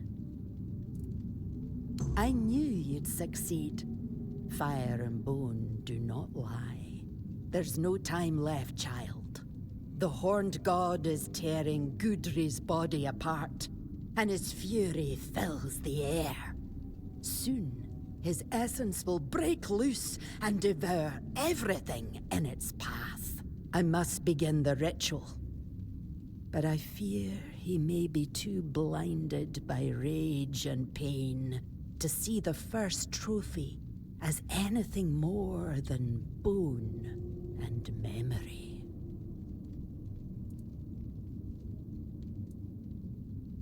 Kill him? He's our god! For generations he gave us strength, brought us the hunt. He guided us through the ages. He's twisted now, yes. But we made him that way. We fed him guilt, blood, and vengeance. But his original self still flickers inside. And I believe you can help me reach it. I understand. He's the chieftain after all. But be wary of his words. Whatever is going through your mind right now, there is no other option. We need you and your help. If you need to prepare, go. I'll open the passage for you anyway. But remember, you're not going there to bring death to the Horned God. Wound him, weaken him, then return. That's when the trophy will speak, and I will close the gate behind you. Hopefully, for good. Take care. The Horned God does not forgive weakness.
We need to get rid of that damn thing once and for all.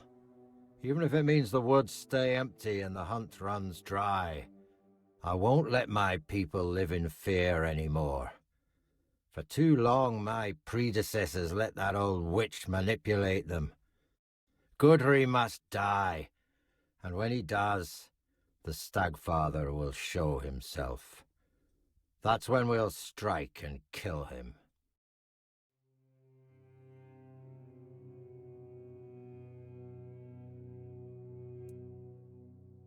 It's true. We pride ourselves on being the best hunters in the land. And at the root of that pride lies the Horned God and the supposed grace he once gave us. But if the old god failed us, we'll find ourselves a new one. At least those who feel the need to can. I'm not worried about the Sveinn identity. There are so few of us left.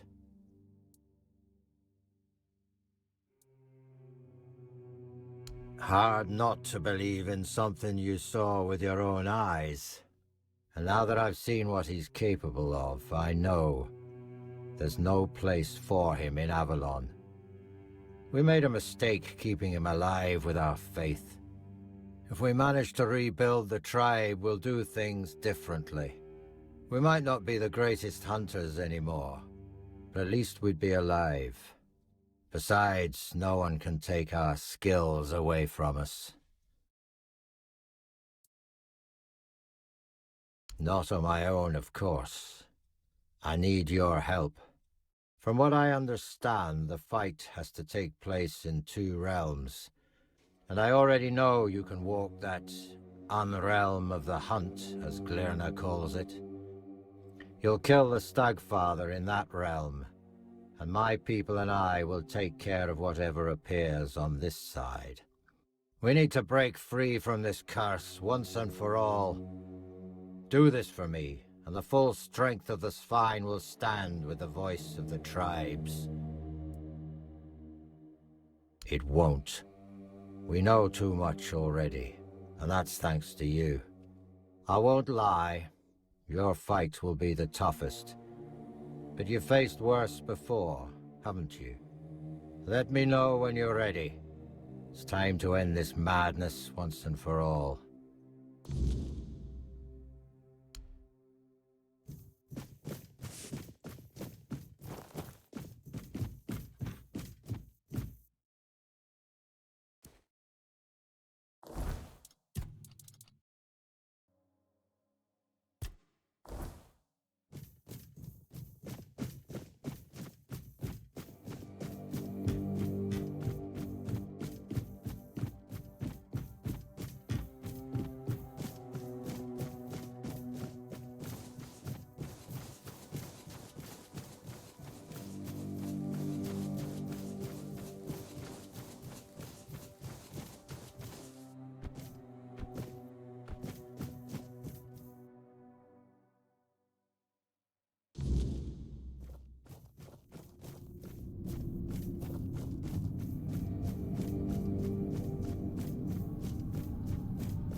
Fate has brought you to me again.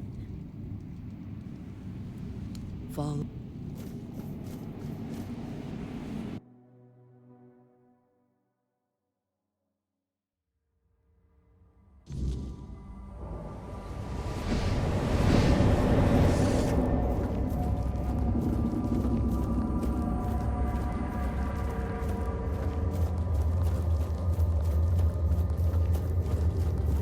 By what right do you tread in my realm, blasphemer?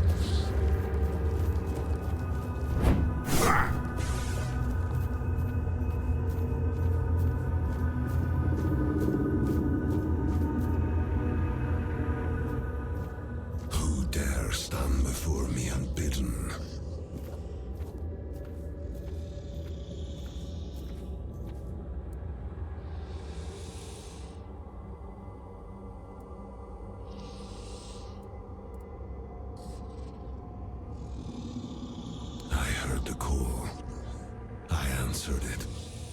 As I have done for centuries.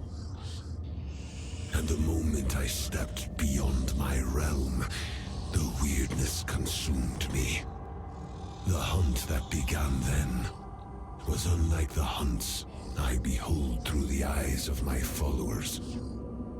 I was the hunter, they the prey, and I felt in that moment as if it had always been so. Only those who summoned me were hidden from my sight.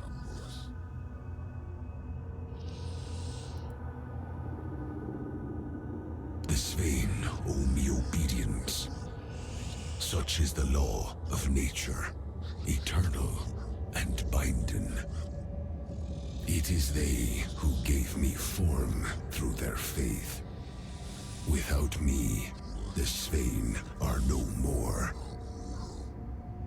So tell me, will you strike down the strength of a tribe with your own hands?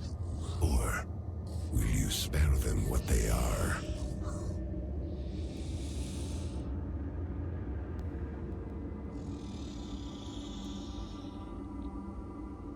I cannot refuse the challenge. But know this. No god is fated to fall by a mortal's hand.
is the true death.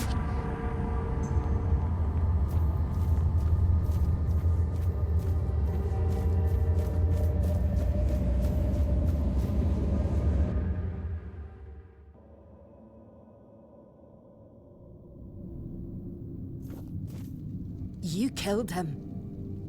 You have no idea what you've done. He was our beginning, our meaning. You ripped the heart out of our tribe.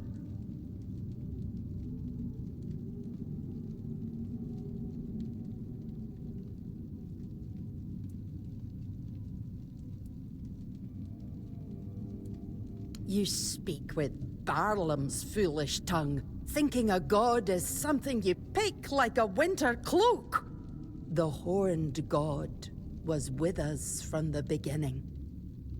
We were him.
You made the right choice. Thanks to you, we can now rebuild the tribe on our own terms. Yes, I will. Even though only a few of us remain, the Sveinn Tribe will honor the old traditions and support our brethren with the strength of our arms. Perhaps what awaits us now is death at Camelot's hand. If the Council of Elders decides to go to war, we no longer have a god to aid us in battle or in our struggles with the world. But you know what? So be it. Better to die in battle than to keep hiding in the woods like animals. It's time for the Sveinn to reclaim their rightful place among the Delrida. Hard to say. But we'll decide together. I propose moving to the capital since it's nearly empty.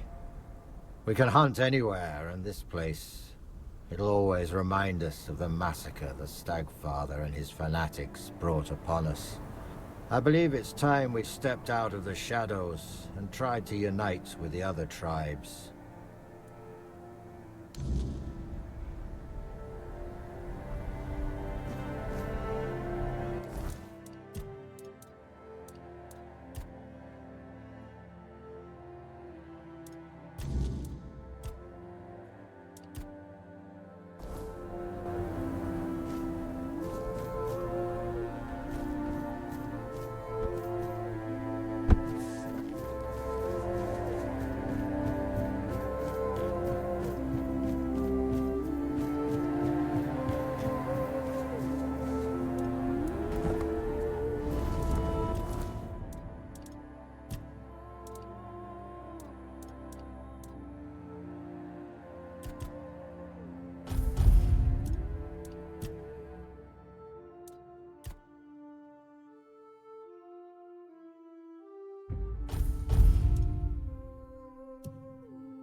Yes? Who have you managed to convince? This pleases me greatly. The Sveinn are the finest scouts this land has ever known. Their skills will be invaluable in the war, and in shaping Avalon afterward. Allow me, in return for your effort and intervention, to return this piece of armor to you. It will improve your chances in the trials of the King's threat.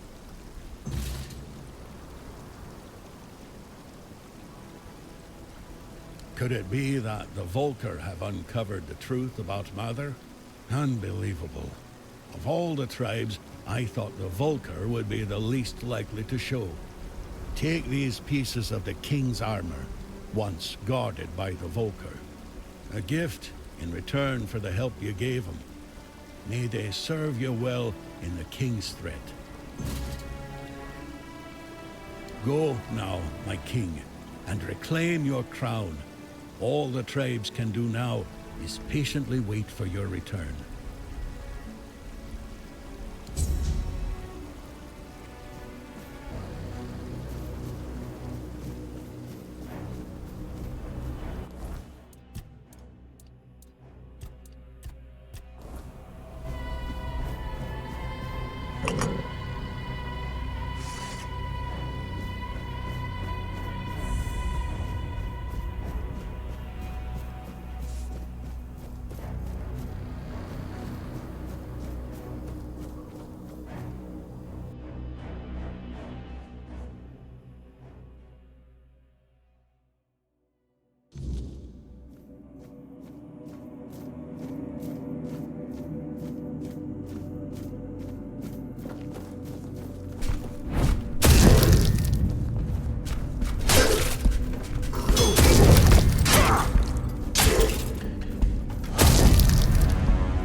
his burden, the man beneath the myth. I am the face that time forgot, the name that was never enough.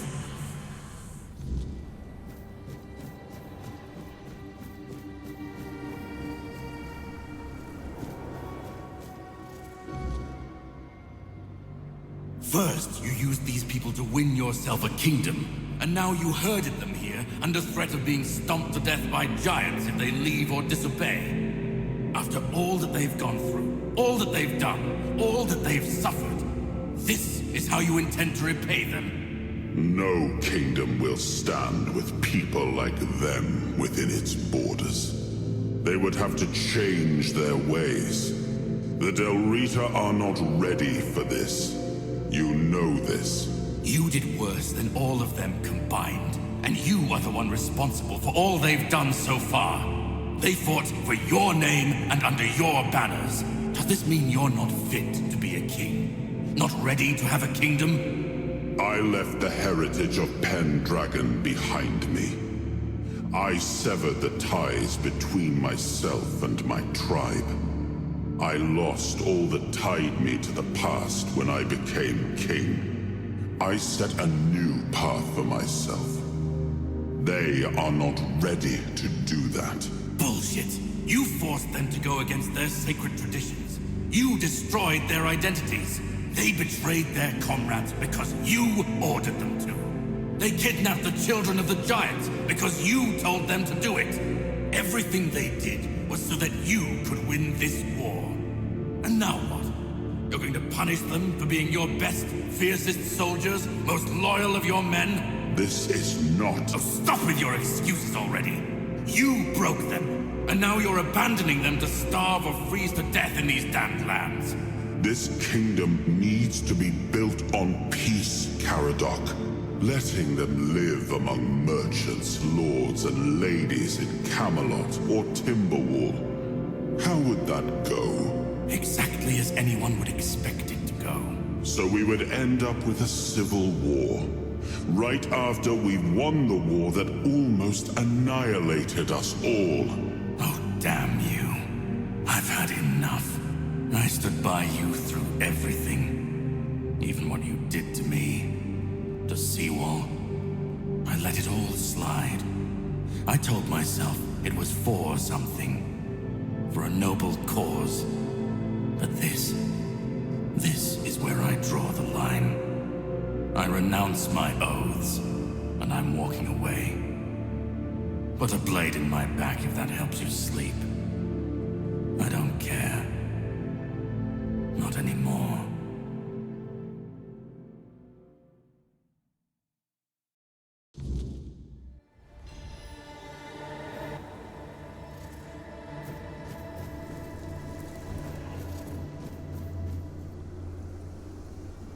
Now I remember it all.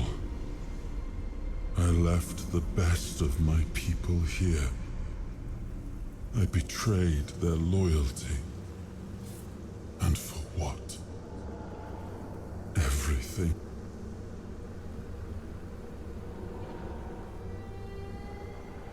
This land, it had a glorious past. But it has no future. There is no way to save it.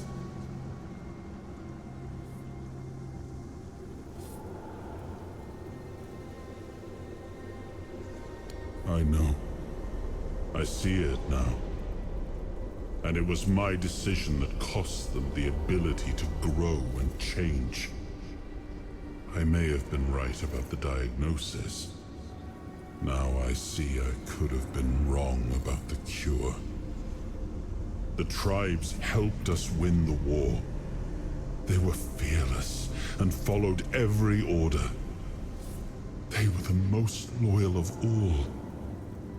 But I left them broken. And after the war, their bloodlust was insatiable. I had to do something. This felt like the only choice.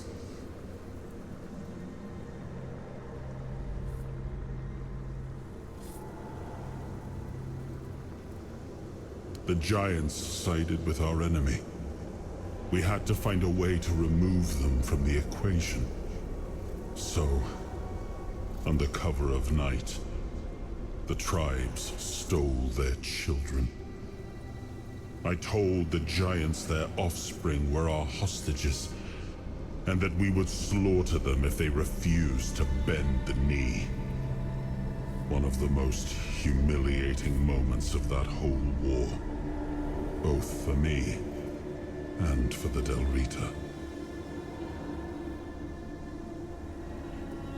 Caradoc had the clearest eyes of any of us. He saw things for what they were. And I think I destroyed that. Destroyed him with all I did. I turned him into this. And now he's only a shadow of the man I once knew. He used to carry hope. Now all he carries is vengeance.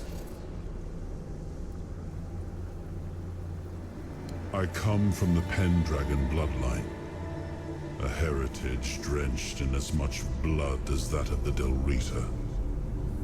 A heritage that pillaged and fought in the homelands for longer than anyone can remember, and unable to build anything that withstood the test of time. I decided to leave it behind me when we won the war against the Fordwellers, and built our kingdom on Avalon on stronger foundations. Now we've seen that my bloodline must have been cursed. There's nothing left. Nothing worth saving. Nothing worth rebuilding. I gave everything I had to this land. My blood, my soul, my name. And the land devoured it all. I betrayed the ones who believed in me. I cut down the men who fought for me. I turned away from my own blood to build something better. And all I built was another ruin. I thought I was forging a future. I was just extending the fall. Do what you want. There's nothing about this land that I recognize anymore. All I've ever done got turned into dust, corrupted against my intentions, destroyed. Why bother?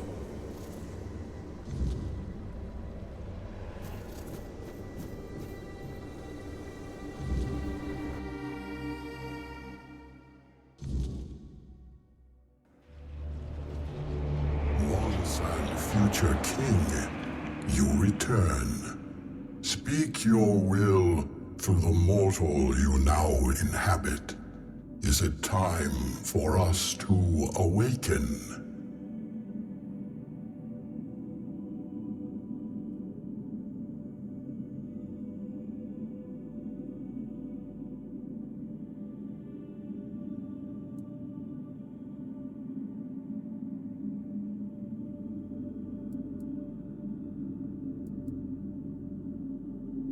The Del Rita have long been our allies. Through their eyes, we have watched your kingdom fall into corruption. Camelot will fall. Your will shall be done.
We are ready to begin the moot.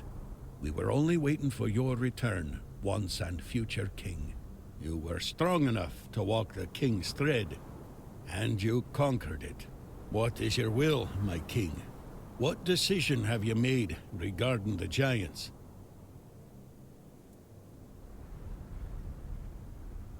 Glory be to you, once and future king. Fame and honor to you for all time. Thanks to you, Camelot will fall, and with it, the dead laws and the suppression of the Dalrida tribes. Thank you, my king, for your intervention. I, the voice of the Dalrida tribes, accept your decision with humility and gratitude.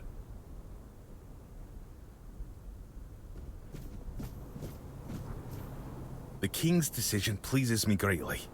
My tribe will once again have the chance to prove itself in battle. Nothing stirs a Volkir's soul more than the chaos of true war. There, we shall be at our strongest. I only hope Camelot's armies have the courage to meet us in the field, instead of cowering behind their city walls and forcing us into some tedious siege.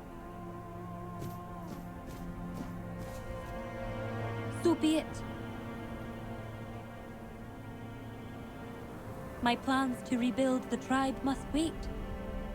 But perhaps the Thued scattered across the land will join our march. I only hope that many of us return home safely.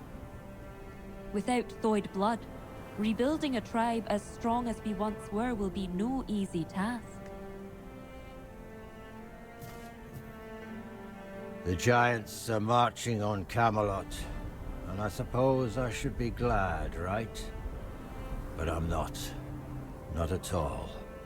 How am I supposed to know they won't turn on us one day? The Stagfather was supposed to be our protector too, and he wiped out nearly my entire tribe. I'll never trust the giants. Not a chance.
Oh, hello there.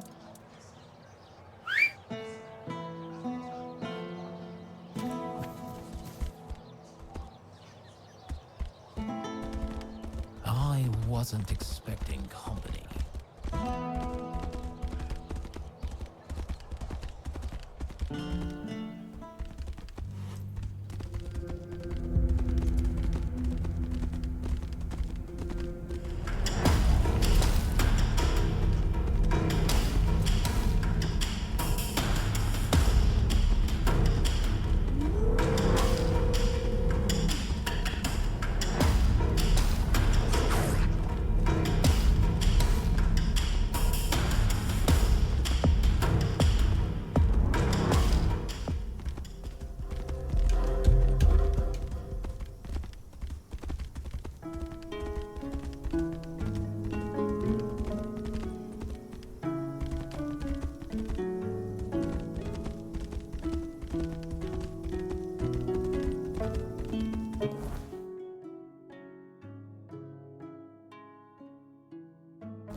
So, you finally made it. Took you long enough. I hope you're ready, because this is it. The beginning of the end.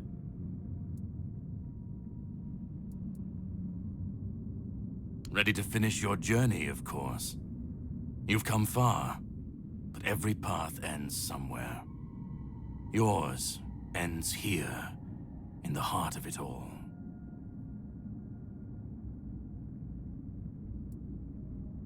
Philosophically, not you specifically, but someone like you. Literally.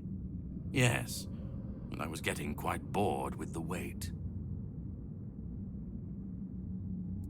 This is the Charred Conclave, a graveyard for druids, burned alive as scapegoats for the Red Death. It's a reminder of what happens when people fear what they don't understand.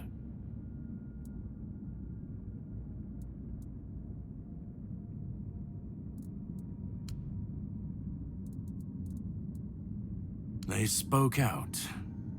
They should have stayed silent, kept to their herbs and potions, but they didn't. They believed their ancient knowledge, ugly and painful truths from times long past, could save Avalon from the plague. And maybe they were right. But people don't want the truth when it's covered in blood.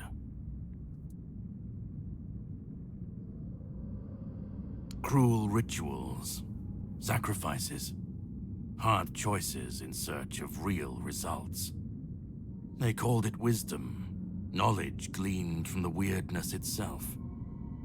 But to the people, everything they did was unnatural, costly, and frightening. The druids believed their results would justify the costs. They thought Avalon would see them as saviors. But the people didn't understand, and fear turned to fire.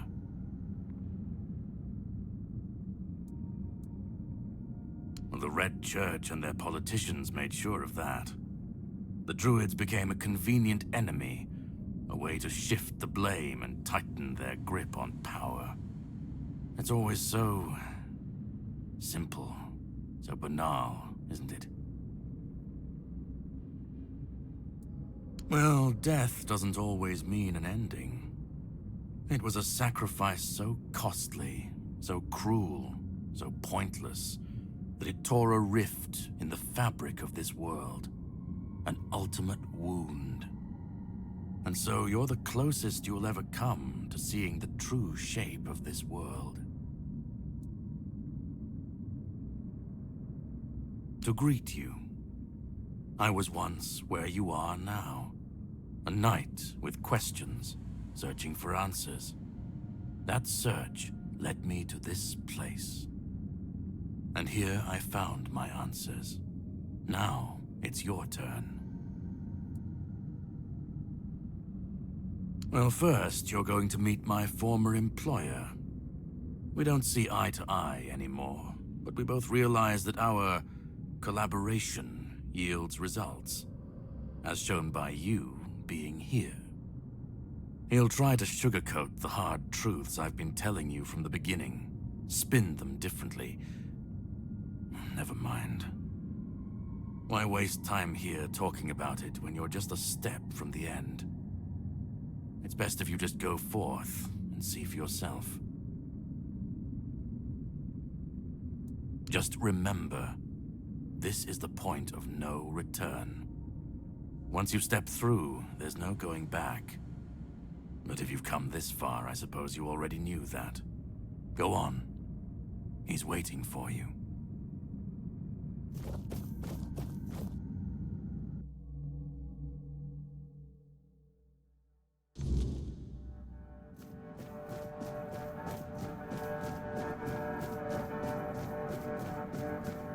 At last we meet. I've heard much about you. Your choices, your determination. Caradoc isn't easily impressed, but he was impressed with you. Few dare to seek the truths buried in Avalon's shadows. Fewer still make it this far. I was the first. Caradoc followed when my brethren burned and the tear opened. And now, here you are. A truly rare and joyful occasion. Oh, forgive my lack of manners. I am Orrin, the last apprentice of Merlin, and the last archdruid of Avalon. I've carried the weight of this land's secrets longer than I care to admit. But names mean little. What matters is the task before us.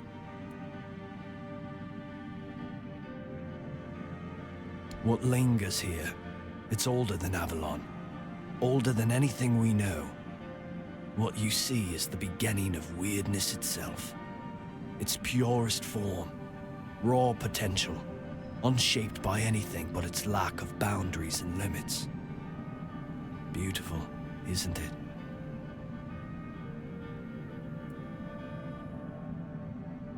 Oh, precisely the opposite of what Caradoc wants. I want you to help me resurrect King Arthur. Properly this time.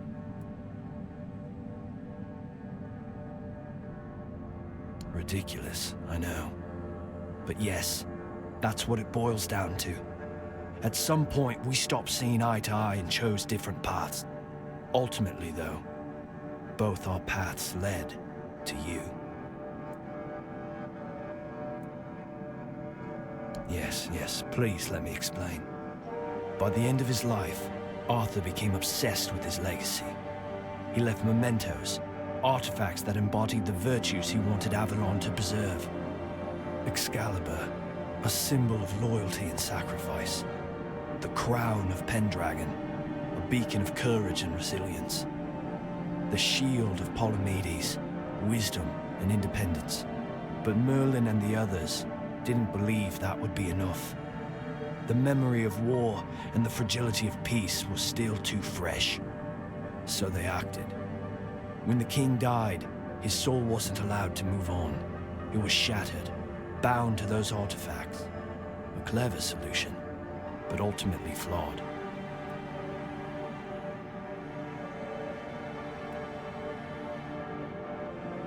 They feared losing what Arthur represented more than losing Arthur himself. They thought the king's essence would endure if bound to his relics. You can't pick and choose with a soul, but that's exactly what Merlin did. He focused on 3 parts of Arthur: his strength, wisdom, and courage. He left out 2 pieces. One, tainted by the Four Dwellers' magic, was deemed too dangerous. The other was his humanity, the most fragile part.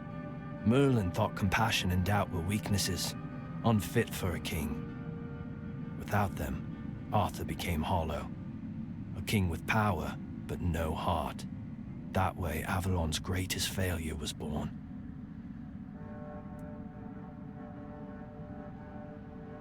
I tried, and I found his humanity.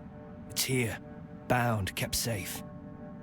But the Four Dwellers' aspects was left to drift, untethered between worlds.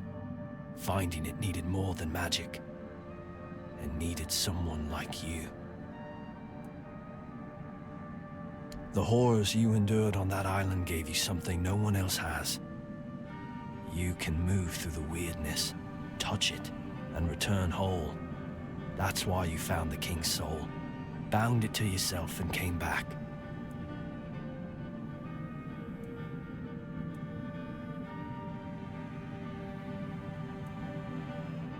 No, the Asylum treated you as a subject. I see you as a savior. Your suffering gave us a chance. And for that, I am both grateful and deeply sorry. I can see you're still doubting me. I want to bring back our king, whole and complete.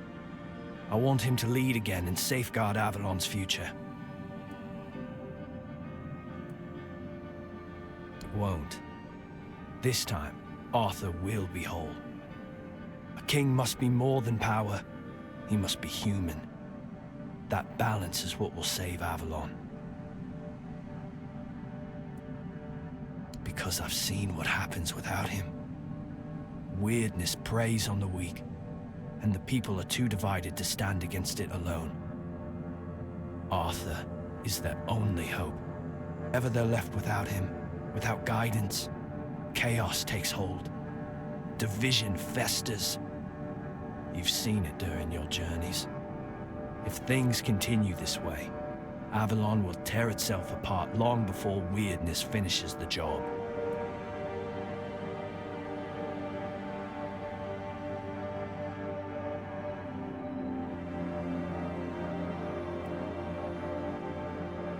Then Avalon falls, and with it, everything we fought to protect.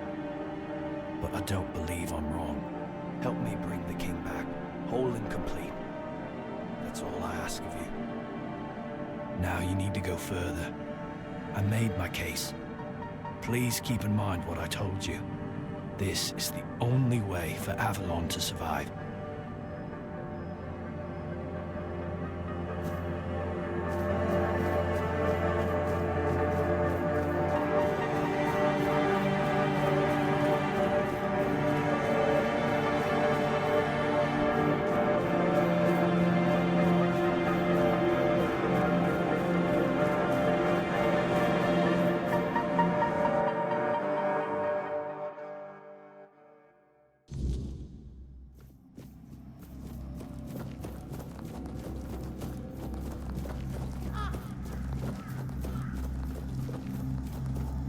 I was there when it all began, when Arthur first set foot on Avalon.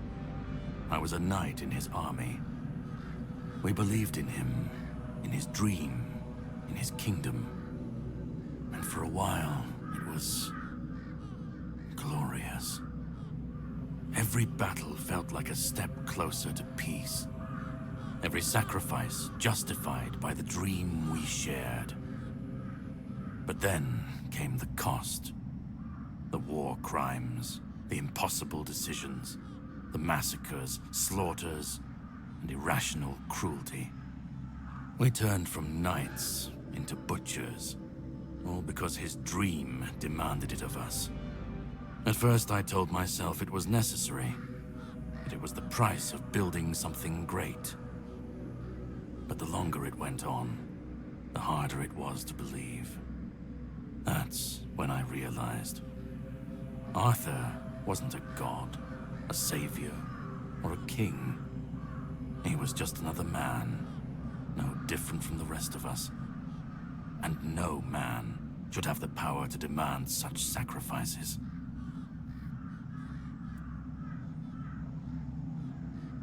But do you understand why I wanted so much?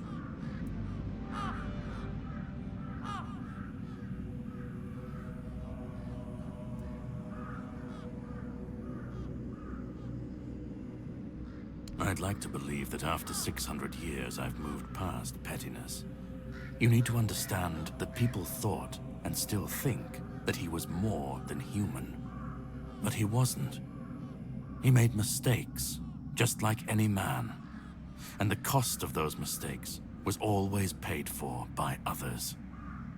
I've seen what happens when people cling to kings and myths. They wait, they follow.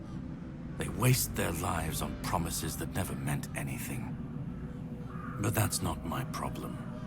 I'm not here to fix Avalon or to free anyone. What comes after doesn't matter.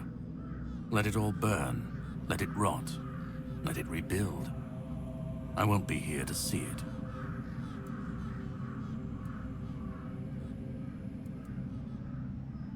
Arthur's the only myth that still holds weight. And when he's gone, the rest will rot with him.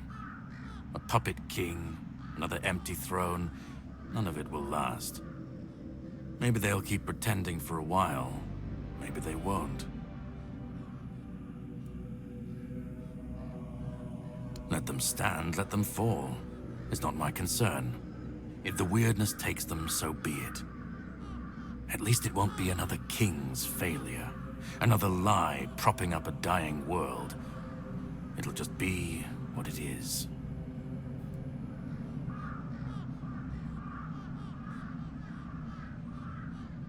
Call it chaos, call it freedom, I don't care. Let them rise, let them fall. Let them tear each other apart. I just want to watch it all come down. To see the last lie collapse under its own weight.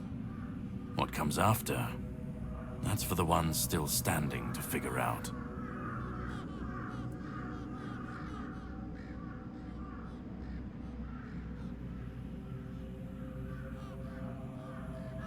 Then let it. If this world can't stand without a dead king propping it up, maybe it deserves to fall. I've lived longer than any man should, seen more than anyone should ever bear. And I've waited centuries for this moment, this chance, to end it all, to end him.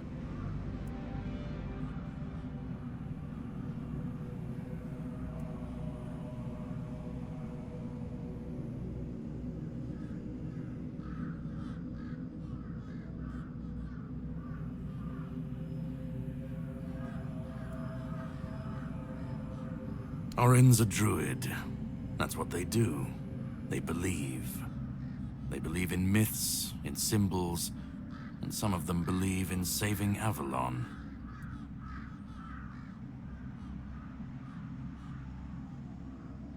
I don't believe it's my decision to make. Not Orrin's, not Arthur's, not mine. I've watched this cycle turn too many times. I have no stake in what comes after.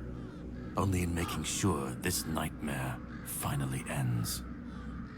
We were fools to tamper with forces we didn't understand. Resurrecting Arthur, infusing him with powers of the weirdness. We didn't just bend the natural laws, we shattered them. Such violations of nature's order cannot go unanswered. The bill comes due, sooner or later. Always. This cannot be allowed to continue. Listen, it's taken longer than I ever imagined, but now, here we are. You've done what no one else could, what even I couldn't do. You've brought Arthur's soul back together, almost complete, but not quite. And because of you, I can finally finish what I started centuries ago. So, thank you for bringing us to this moment. You're close now. Just one more step. The last fragment of Arthur's soul is waiting for you. Complete what you came here for. And then, we'll meet again. As allies, or as enemies. That's up to you. Go. Find the last piece, and let's end this. Whatever comes next, I'll be ready. I hope you will be too.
You've come.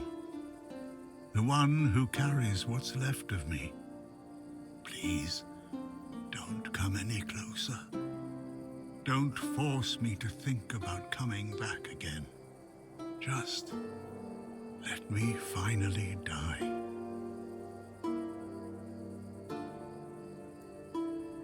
Because I've had enough.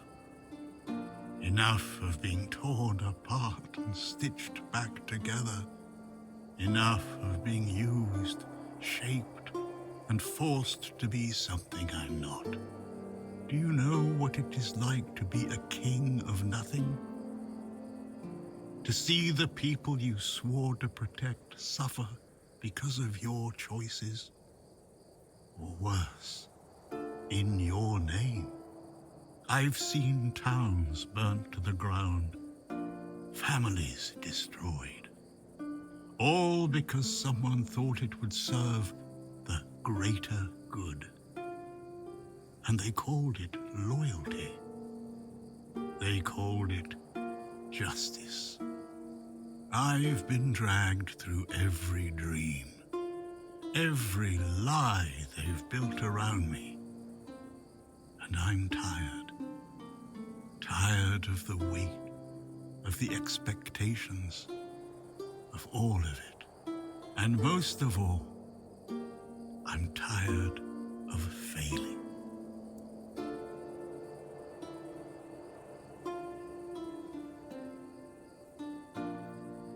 Orrin wants a king, not me. He doesn't see the broken man behind the myth. He sees a symbol, a weapon to wield against the weirdness. But symbols aren't people. They're empty. And the more they're used, the more they hollow out the one who carries them. That's all I've ever been to Orrin and the Druids. Do you know what it's like to be a weapon? To be forged, sharpened, and thrown at every problem? He thinks ending me will free Avalon. But what then? Without an idea, a light to guide them, they'll stumble, lose their way, and turn on each other. People always seek something to follow, something to believe in. Take that away, and they'll tear each other apart trying to find it. Or worse, build something even crueler in its place. I want release. I want to stop being a tool in their endless struggle. Kill me. Destroy the last piece of me and use the energy however you wish. Take it yourself and become the new king. Give it to someone else. I don't care. Just don't let me come back again. Let me die. Not as Arthur, not as the king. Just as a simple, normal human being.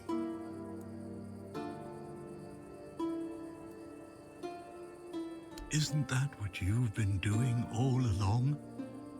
Carrying what's left of him? You've already taken up the humanity I was meant to represent. Doesn't that prove Arthur doesn't need me anymore? I don't care. Do you know how freeing that is, to finally not care what happens next? Whether Orrin gets his king or Caradoc gets his ruin? To not feel the burden of all my failures?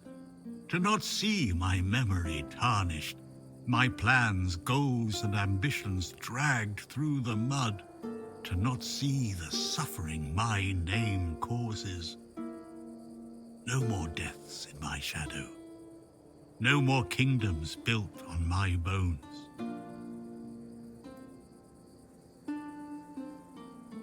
Another way? There's always another way, isn't there? Another cycle, another resurrection, another lie to keep the world spinning. But please, not for me. Not anymore. I've had enough. I don't want another chance. I want this to be over. Do what you think is right. That's all I can tell you, because whatever you decide, it will finally be your choice, not mine, not theirs. And that That's the only thing I've ever wanted. You hold the choice. I don't care who you side with. Orrin, Caradoc, or no one at all. You have all of my soul. Use it. Take it for yourself. Or give it to someone else. I don't even want to know. Do what you will with it. Just let me go. Let me finally rest. Let me die. Please.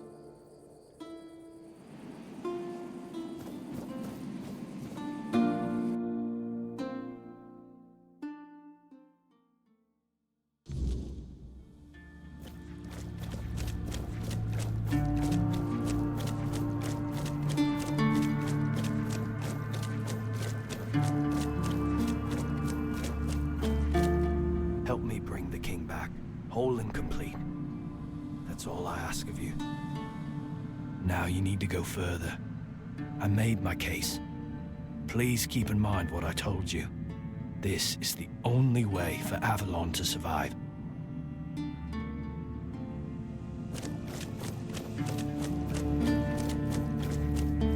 Go on. He's waiting for you.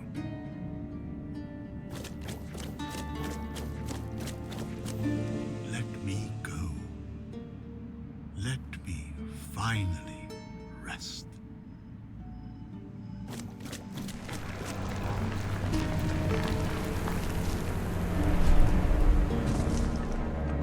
You carried a dying king across the bones of a dying world. Now you stand before what started it all. An idea. I am the reason there must be an ending. I do not guide. I do not judge. I exist so that something can be chosen. I do not offer meaning. I require that one be made. You have brought all things to their conclusion. Now, decide what must remain. Choose, and let the shape of the world follow.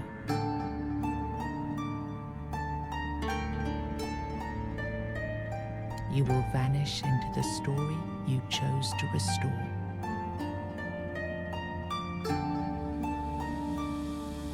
You will break the frame, and what follows will not remember you.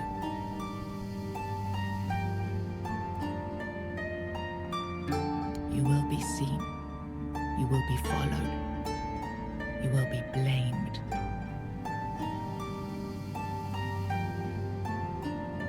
You will shape the world to become its witness.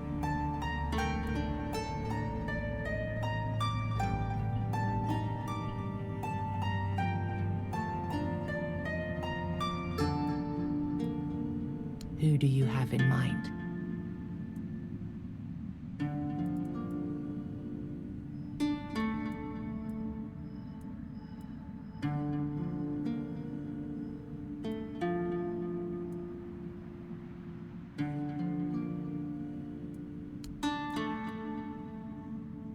Then the idea shall endure, unquestioned, repeated, secured by return. I begged you not to do this. I begged you.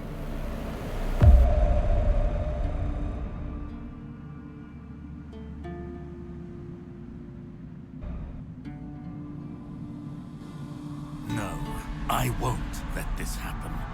Not again.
Through your sacrifice, the king returned, entire, unbroken, and ready to reclaim his throne. You held faith that Avalon's fate still turned with him, that one last rising could bring balance to the broken land. Now he rules again, and the world bends to the weight of your choice, for salvation or for ruin. You gave everything to restore the king, and your journey ended with his return. Closing your eyes upon the sight of Arthur's triumph, you felt no regret, only the certainty that your final choice had been the right one. With One Eye and Captain Brandon working side by side, the South found a peace it hadn't known in years. The roads stayed open, the fields were guarded, and the people finally felt safe. No longer bound to Camelot or the Knights of the Round Table, it became a land ruled by its own people on its own terms. Soon after you made your decision in the Resurrection Chamber, Denholm took the men here to Camelot, along with most of Cuanacht's people. Yvain departed in silence to pursue the Grail and never returned, his absence barely noted as Cuanacht faded into history.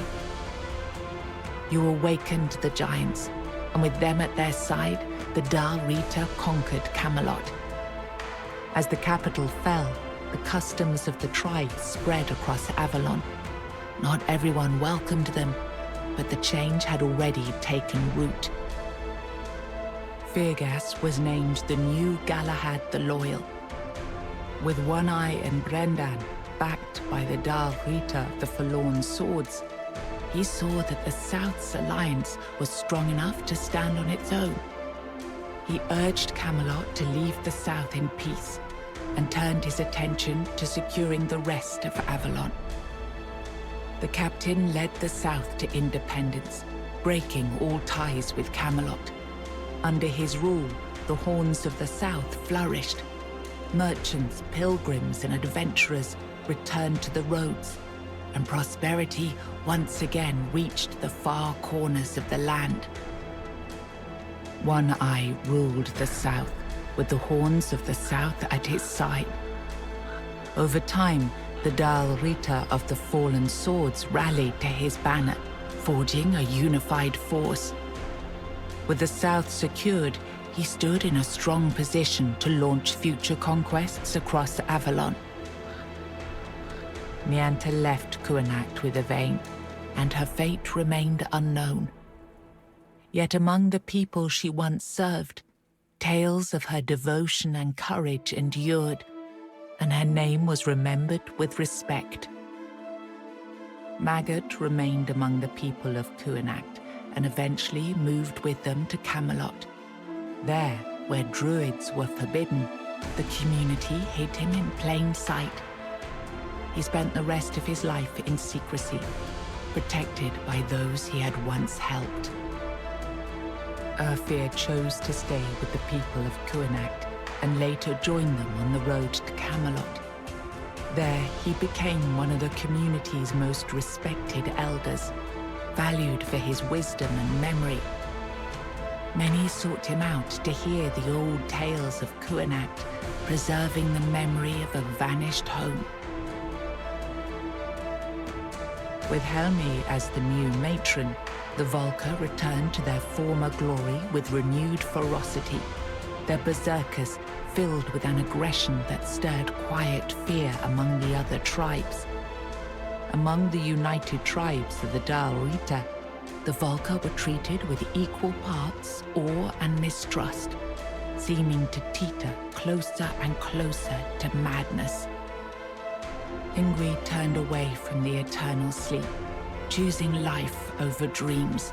In time, she began to rebuild the Thued among the living, planting the first seeds of a new future for her scattered people. Under Sprona's leadership, the Ulfr found new strength. He rebuilt the tribe and reunited them with the rest of the Dal Rita, restoring their place among the tribes of the Forlorn Swords. With the Stagfather slain and the old bonds broken, Balaam led the Sveinn towards a new path. He opened the tribe to the other clans of the Dal Wita and guided them to settle in the Mather mines.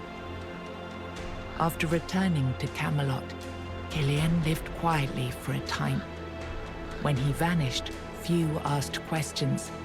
Unsettling rumors had always followed him, and most preferred not to remember.